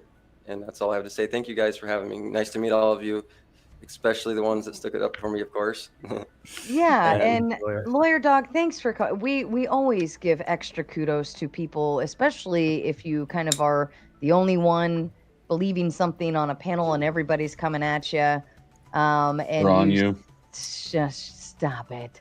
And Just you saying. stuck it out like a trooper. You're always welcome back. You didn't rage quit. You whined a little when we put you in the back the first time. Not gonna lie, you kind of cried a little bit, but you figured it out that feelings are not allowed on this panel.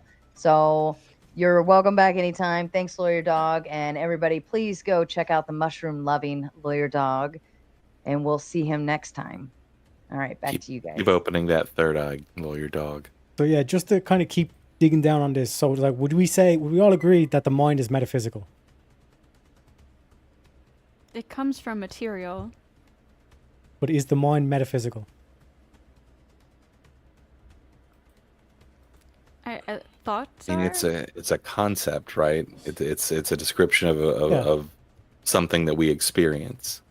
So exactly. So it's metaphysical. So in terms of that, you cannot actually empirically prove a mind. But it affects things physically, so I mean, think it we is can. the most fundamental And people part can of all of attest our to having existence. a mind, but- and we know from our own experience that we have a mind. Like, Someone could be brain dead, but they're still getting blood in their brain. They're lying. They're not experiencing life. Yeah, but is their mind active? Exactly. You can't prove it. Can we just watch Jim Bob tomorrow? I thought you can. I guess we don't know what's going on inside, like, of a coma, right? That's one of the many mysteries. Like, we don't know what's going on inside someone's head. Yeah, but when they're we, in a we coma take and for stuff, granted but- every day is, yeah, I have a mind. We all agree, yeah, a mind exists. Yeah, but it can't exist without the material. So, like, if you're describing thoughts you have in your mind, I guess you could call those metaphysical. I think. It might need to It's look more at the descriptive definition of for the metaphysical. experience.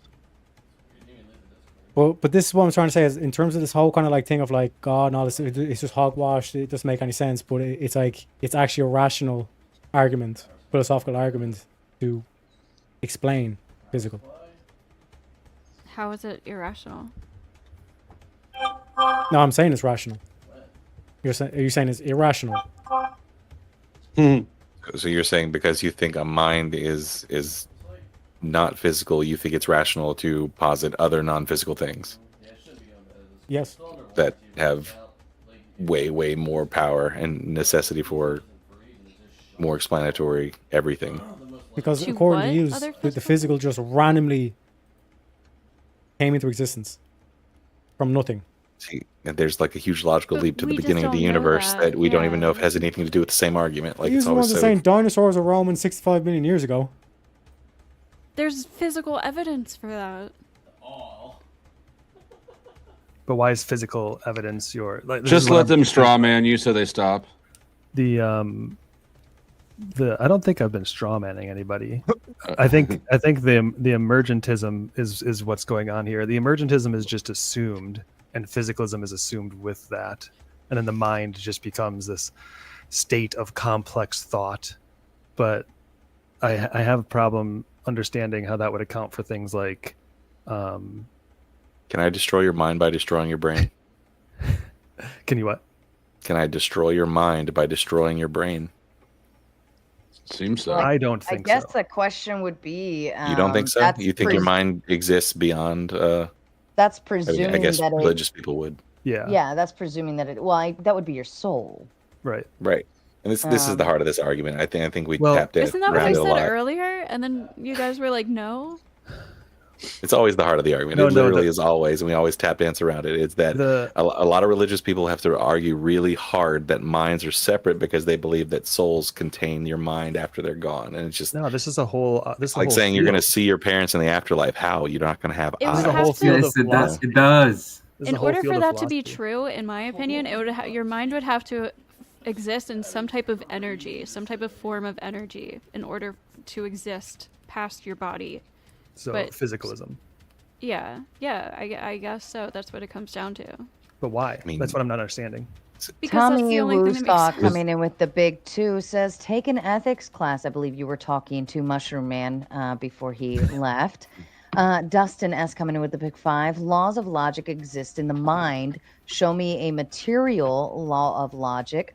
You can't because concepts are immaterial. Therefore, part of the mind is immaterial. But they exist in material. We're space proving the and laws of time. logic right now because we're having cogent conversations, because things work, because we have math. They're properties of the universe. Like, If you took away the brain, though, like it wouldn't exist. Correct. right. Yeah. But we just explained like what's causing the baby to grow in the womb before the brain gets developed. Biology. I think the framing of the question is wrong because you guys keep framing it as what's telling it rather than saying that it is its innate causing. nature to do this thing. Well, I think informing it is the language he wants to use. What's informing the physical to tell it how to develop in the way that it is? It's like 'Cause that's like- evolution. that's the It's like- Aristotelian. That's The Aristotelian. trial and error of trillions of generations before it. You know. Sure, but what about multiplying, the first thing before it had trial and error? Why What's do it- things know to survive how we and have- evolve to survive. Well, then you get back into inorganic chemistry and why do things act the way they do because of physical properties of the universe, right? I mean, physical properties of the universe is something that's a different conversation than we're having, right? Well, the honest Well, answer is that's what that it we all don't comes know what from, the though, first right? cause Like- was, right? Well, I At think some it has point to be there's a outside of barrier time. cross between inorganic and How do you? organic Why would you chemistry. think it has to be outside of time? None of us have ever experienced anything outside of time. You don't have to experience something to have a philosophical argument for it, though. I don't. Well, I mean, I think it's illogical to stay outside of time, right? Right. Like, Why? not to bring in like a more kind of like out there subject, but quantum physics has kind of shown us that they define energy as the oscillation of a wave function. If you do not have time, you cannot have an oscillation, right? So therefore, no quantum energy, physics no isn't matter, gonna help no you that energy, no everything. quantum physics In general, there is no nothing without time. There's We have literally no nothing without evidence that outside of time exists at all. All we have is the binary assumption that since time exists, not time has to exist too. Well, we do have a philosophical argument, which I gave earlier, for why we need an immaterial thing at the beginning of time. I would say but I don't even think that's a philosophical argument. That's just sort of a It's been written on since the medieval ages. Or okay. before that, but Al Yes. Ghazali. Let him finish. That's okay. Philosophers. Yeah, Did Speakeasy Because fall we- asleep? because we don't understand No. what happened. I've just been listening patiently. Because we don't understand what happened inside of time, we just make the logical leap that it has to be outside of time. But with no connecting reason to believe that, except for That's we don't promissory under- materialism. Except for we don't understand. That's just saying science will eventually give The us an thing answer. I don't get I though wasn't saying is that. you guys would actually to this debate earlier, right, about morals being objective. If the mind and the brain were not separate things, wouldn't we all be having the exact same feelings then? No. We don't have the same brain. Yeah, I don't understand that. Yeah, genetics. Yeah, but you're saying, but isn't your mind? You have to think about something before you can feel about it, right? Just because we all eat doesn't mean that we all have the same taste experience.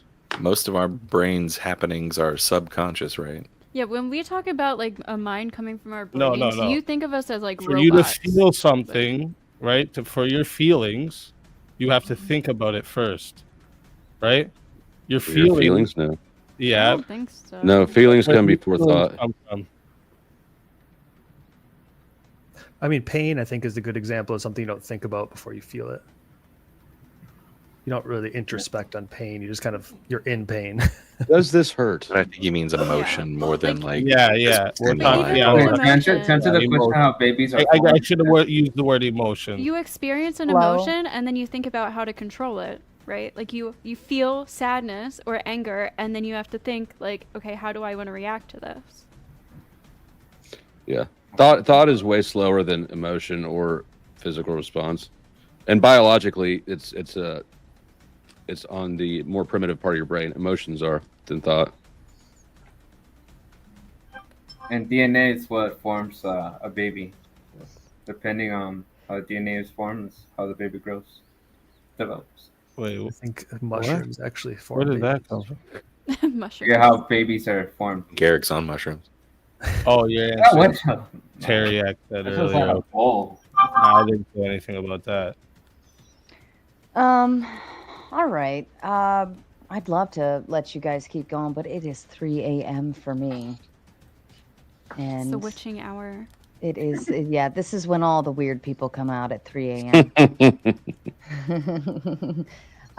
Is anybody still staying live streaming and wants to continue this panel? I can do a raid if you have raids set up or anything like that. No, I'm not even streaming right now. I just hopped over because I was listening in while I'm editing some stuff. I'm actually still Ghosty, doing that right now. But Teriyaki. thanks for having me up. I appreciate it. Yeah. Teriyaki, Ghosty, are you Good guys job gonna earlier, Teriyaki. keep Thank you, going? bro. Thank you. No, I think I'm gonna play chess and go to bed. Fair enough. You still want to play Teriyaki. chess after all this? Yeah, You're- I've been you're playing crazy. a little bit right now. Teriyaki, are you gonna still keep going? No, I'm going to be closing now. I didn't sleep last night, so I was kind of running this low fumes, so thankfully the coffee saved me. Oh, good deal. Good deal. Okay, well, then let's go ahead. I'll read this. The real Mr. Meatball coming in with the Big Ten. No answer is no answer, not an argument for divine intervention.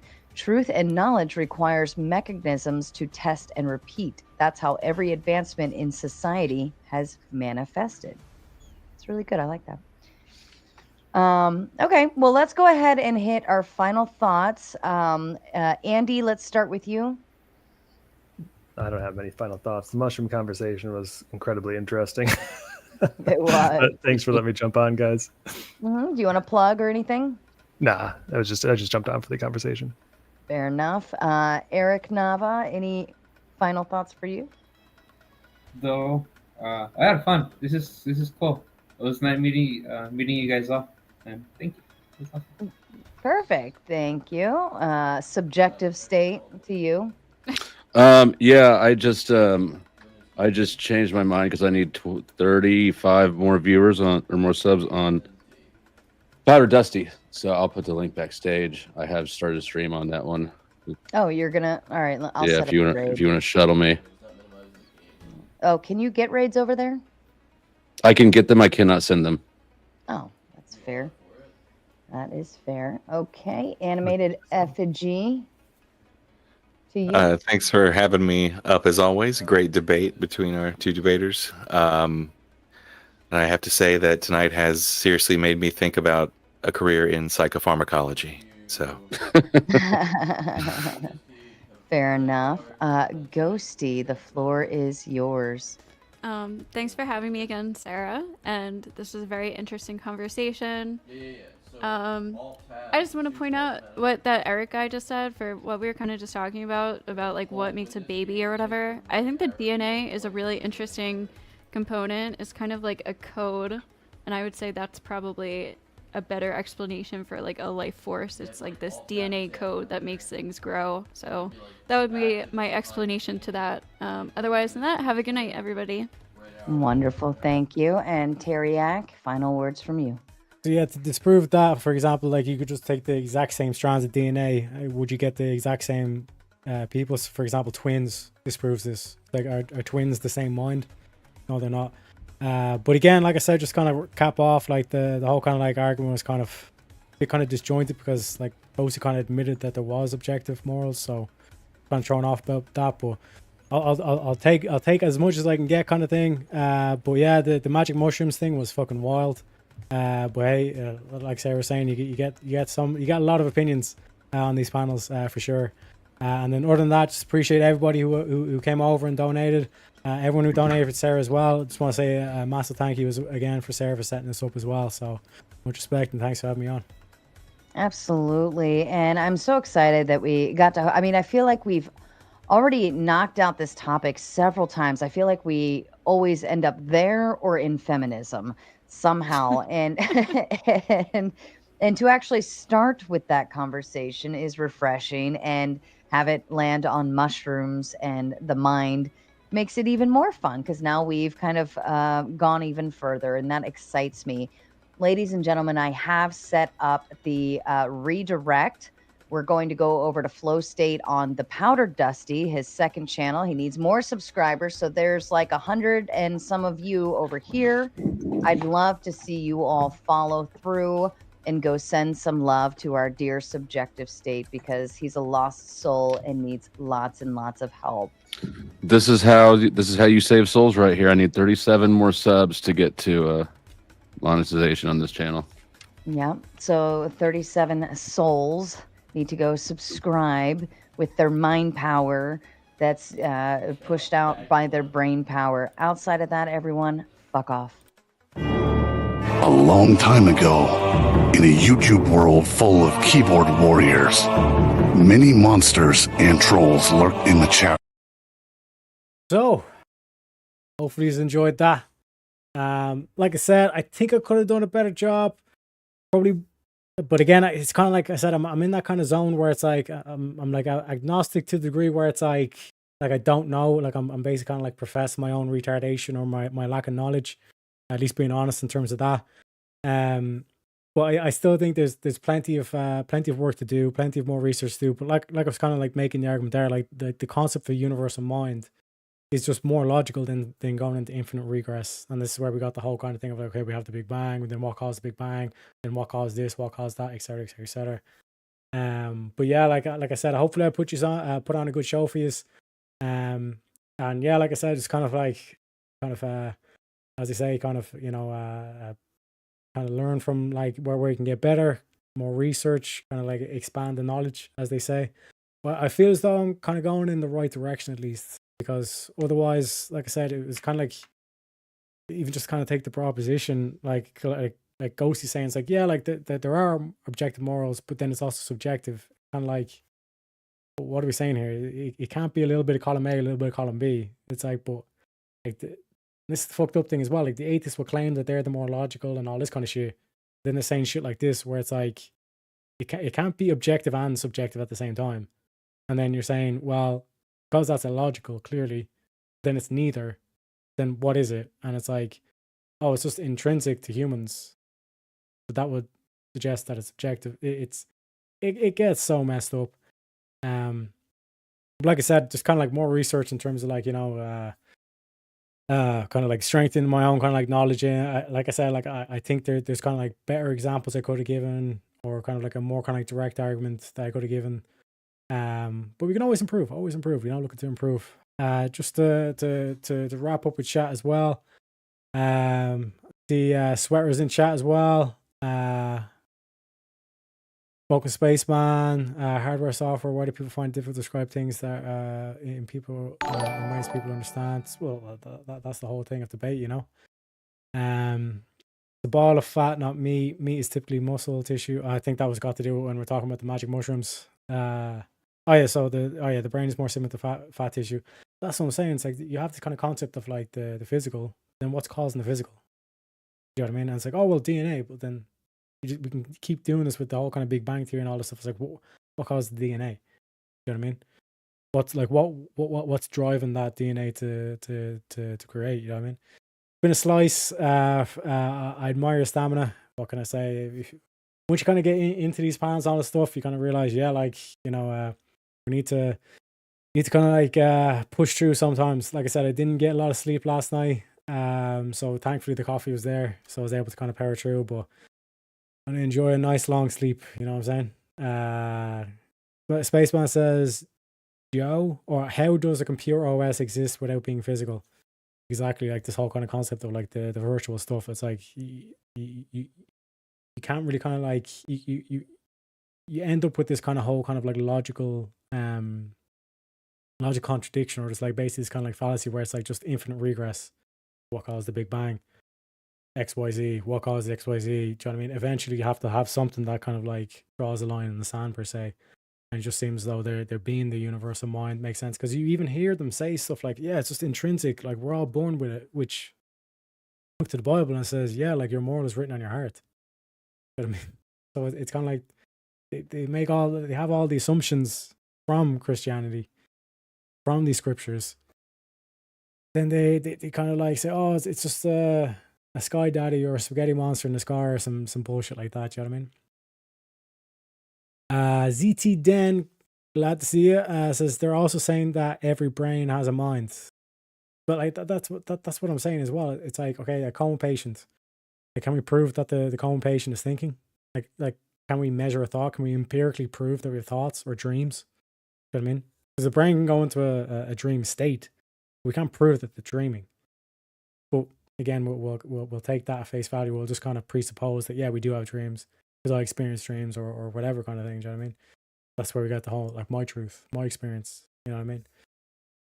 But it is what it is. Solid Snake says, how many times does he have to say I'm agnostic?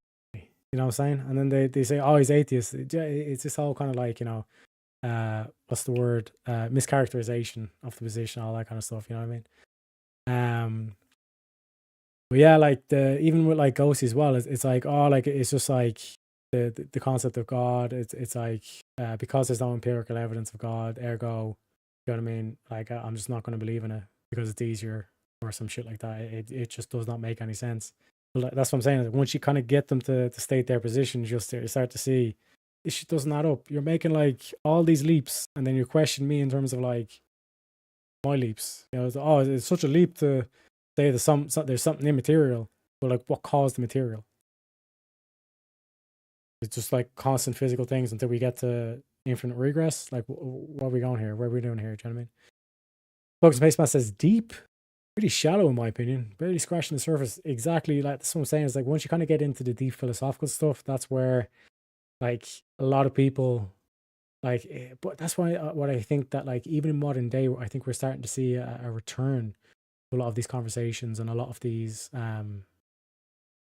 like the actual value or the need for like the deep thinking. Because I think kind of when you look at like, you know, the build up towards this before like the technological advances that we had, it's like, oh, we had to get a job, we had to do this, have to do this and all this shit. But then once we kind of like have AI kind of like making all this shit redundant, then all of a sudden the value is going to change. You know what I mean? Whole kind of thing of like the labor value versus the actual like, you know, thinking value kind of thing. Do you know what I mean? Square says, Solid Snake, the atheists on panel want to put him in their box. They don't believe agnostic is the same thing as us. They actually think Teriak is an atheist by their definition. Exactly. It's like, oh, agnosticism is atheism. No, it's not. Atheism is saying there is no God. You're making a declarative statement. Gnosticism is just saying, listen, I don't know. You know what I mean? Like, I'm kind of retarded. You guys hear me on Theology Thursdays. I say it all the time. I reserve the right to be retarded. You know what I'm saying? I'm just saying, like, in terms of the arguments laid out before me is, you know, the whole concept of the mind, the universal mind, objective morality, objective truth, versus that just sounds silly. Like that's there's no actual kind of like counter to it. Do you know what I mean? It's just like, oh, you're making a leap, or like that sounds silly, or you know what I mean? But there's no actual justification. Do you know what I mean? Solid6 says Jim Bob will cook slow state again. That's what I'm saying. Like Jim Bob knows his shit on this stuff. You know what I mean? That's why you're seeing like when I went head to head with Jim Bob hooked me. You know what I mean? So hopefully I done the boys proud. Like I said, I don't think I done the best job, but at least I think I made somewhat of an effort, because at the end of the day, Bosie did admit that objective morality exists. You know what I mean? So slowly by slowly, like life's a marathon, not a sprint. You know what I mean? Snake says, let's get some W's for Teriak. Thank you very much. Thank you very much. Glad you enjoyed the show as well. Let me know if you enjoyed the show. Zimmerman says, Solid, definitely agree.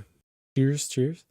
It's cool seeing your debate and getting better, Teriak. Appreciate it, Zimmerman. Like I said, kind of incremental improvements. You know what I mean? It's like what I think Andrew Wilson says. It's like if he can be 10 times better than he was a year ago, then that's what you got to focus on. Do you know what I mean? Don't focus on where you're at. Focus on where you could be. You know, the potential. You know what I mean? Andy says, I think that's Andy from the chat as well. I appreciate you coming on, because like a lot of this kind of concept, it's very difficult to kind of because like I said, I'm still trying to like understand a lot of this stuff myself, and a lot of it does make sense. But then when you're in a room with someone trying to explain it, it's a bit more difficult to try and explain it in a different way because they don't understand the way that you understand it, kind of thing. So appreciate you, man. He says, I think you did well overall. I think you did a fine job properly presenting the Christian beliefs too. A man can hope. That's what I'm saying. Like all I can do is hope. I didn't want to kind of go too deep down into the whole kind of Christian stuff, because then she's kind of say, oh, well, you know, I'm an atheist, so I just don't believe that. And it's just kind of like hand wave, but they don't actually deal with it. Whereas when I kind of mention like the universal mind concept, and tie that to the fact that it's like you will all take for granted that we have a mind, but then like they'll try to then play the game of, oh, well, the mind's just the brain. Then what about a coma patient? Like, can you empirically prove that they're having thoughts? You see what I'm saying? ZTN says, can't believe I'm still awake. It's 3 a.m. here. I'd say it's a good show. Thanks. Thank you, ZTN. Appreciate you staying late. Zimmerman says, you had that much patience with no sleep. That's impressive, I must say. Like I said, once you kind of, just I think like 6 or 7 months at this stage, I've gotten into this kind of like panelverse, I think they call it. You kind of get used to kind of being able to push through, but sleep is a necessity. You need sleep, so I'm definitely looking forward to that. Laura Dog, shout out to you. Thank you for joining us and hopping up. Like I said, I remain unconvinced about the magic mushrooms, but like I said, it was a good kind of like, you know, segue into a kind of into kind of like the whole kind of what was it like alternate history, or kind of like different things like that. Snake says, people don't realize you can be agnostic and believe in something metaphysical. Atheism is just nihilism. But I mean, like, that's the thing, Snake. Like, it's like this whole thing of like, okay, if you are logical and an atheist, like, how can you say that, like, yeah, life has no meaning, but I'm just going to prescribe some random meaning, so then I don't just, like, you know, end it all.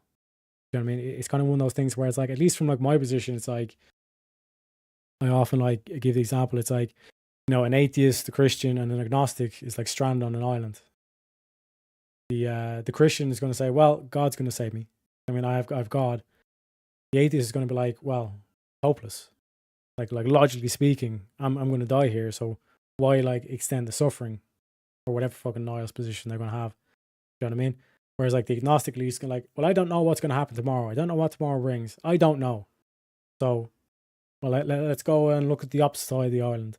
Maybe let's try to survive. Maybe a plane flies over, or a ship goes by.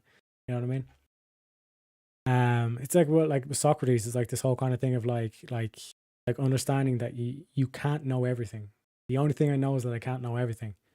And once you kind of like do from that, you have that kind of like humble kind of like recognizing your own kind of like limitations, and from there you can actually build something from. You know what I mean? Swear says, "Oh Lord, please no more mushroom." Yeah, it felt like I was playing Mario. You know what I mean? With all the mushroom talk. Lord Dog says, you did excellent, in my opinion, articulated your position without insults. Well, that's the thing as well. Like, I think a good sign to know whether someone has a weak position or they're not contending with the argument is if they resort to ad homs. You know what I mean? Ad hom, like being the Latin for attacking the man, or basically attacking the man. It's like if they go for the person, not the argument, that to me is a general sign that it's like maybe the position, like the fact they can't attack position shows the strength of the position. Maybe they might be an inexperienced debater and they might have like an actual like truthful position, but at least from there it tells me a lot about the debater that's resorting to the ad homs. They actually can't deal with the subject matter kind of thing. Do you know what I mean? Paul specifically tell people not to do drugs, stop being like I said, one day at a time, folks. One day at a time. We give them the truth, and then hopefully we welcome them in. You know what I'm saying? That's where it says, like Saint Nicholas, I do not go easy on it. That's what I'm saying. Like, there's a lot of false stuff, and we've seen that with what was it? What's your man's name? The Billy Carson dude, where he was kind of saying all this stuff. It's like, no, this is what this actually means, and then like there's the Codex Sinaiticus actually says Jesus didn't get crucified, but then it turns out no, that's not in the Codex Sinaiticus. That's actually in the Gospel of Barnabas, and then we know that was written in like the 1300s or something like that. So that was well after. So it's like this whole kind of like thing of like letting them on, like showing their positions, and then we provide the counter evidence, and then hopefully we show them the light. You know what I mean? Paul Snake says just pray for him. True. And Laura Dog says, spoken like a real Jew. What can I say? It's not the first time I've been called a Jew. You know what I mean? I'm ambiguously Jewish, as they would say. Because even on X, anyone that follows me on X would know, it's like I made a perfect post that I got called anti-Semitic, and I also got called Jewish on the same post. That to me it's like that's an achievement unlock on X. You know what I'm saying? Oh, Lord X says, not you. Oh, sorry, call me heretic. Yeah, appreciate you guys. But yeah, shit. I forgot this yesterday, was it? Yeah, yesterday I forgot to do the raid thing. Like I said, guys, coming back from the holidays, I need to make sure I get on top of this shit. You know what I'm saying? So who are we raiding? My boy Jake is still going. Yes, we throw it over to Jake. Farney was having a similar topic. He says, can objective morality exist outside of God? So I think it's slightly different in a way where it's like, yeah, we both people will admit, like Farney and Alex is both saying that objective morality exists. But Farney's saying it's like you need God to ground this, whereas Alex was doing a fugazi. I don't know what the fuck Alex's position is there, but we'll be going over there. Make sure you say your hellos and your support our boy Farney, you know what I'm saying? So we're gonna send off there. Other than that, appreciate you all and chat. Appreciate everybody that support the channel as well. Raw Dog coming over with the big 50. Who else do we have? I think Robert Demetia was there as well. Fabio as well. Again, I know he's a Sarah simp, but if we can show him the way. This is the way. You know what I mean? Ella Line as well for the $10. And ZT Dan for the $5 as well. You know what I'm saying? Appreciate you all. You're the reason that this is happening, folks. You know what I mean? Like all the support, it just gives me more and more encouragement to keep going forward. You know what I mean? And Solid Snake as well with the with the direct donos using the link, because YouTube takes a 30% cut because they're a bunch of bastards, man. You know what I'm saying? Yeah, JDR, I seen a clip of that where it was, I think it was on Sarah's as well. And it was the same thing of like making the like even just stating the position that, morality subjective is an objective claim. So it's a self-defeating position. And like to be fair to Jay doesn't take a lot of shit. Jay is like, yeah, no, you're stupid. And it is what it is. But like Jay has got, you can tell Jay's done a lot of research and a lot of reading this stuff. He's well read on this stuff, and he's able to explain it like with relative ease as well. But yeah, thank you, Zimmerman, as well. We'll definitely tune in for the next debate. God bless Tarek and Chat Brown. Thank you for stopping by. The next debate I have actually is next Friday. So I'm hoping that it's before VK, so then I can raid into the VK. I can see my boy Easy came up to the sport as well. Shout outs to Easy. But we're going to be debating machine lies on free will versus determinism. So we're going for another philosophical debate down there as well. So that one might get spicy. If anyone remembers the first debate with machine lies, things got spicy. So hopefully it gets even spicier this time. So again, just to give you guys a little sneak peek to that. Other than that, because honestly, I keep shy talking and I'll never get to sleep essentially. Appreciate you all. Appreciate for all the donors, all the support. Hope you have a good night, and make sure you say a good hello to my boy Jake and Farney over on Project VO Pod. But other than that, I've got one question left for you, chat. You use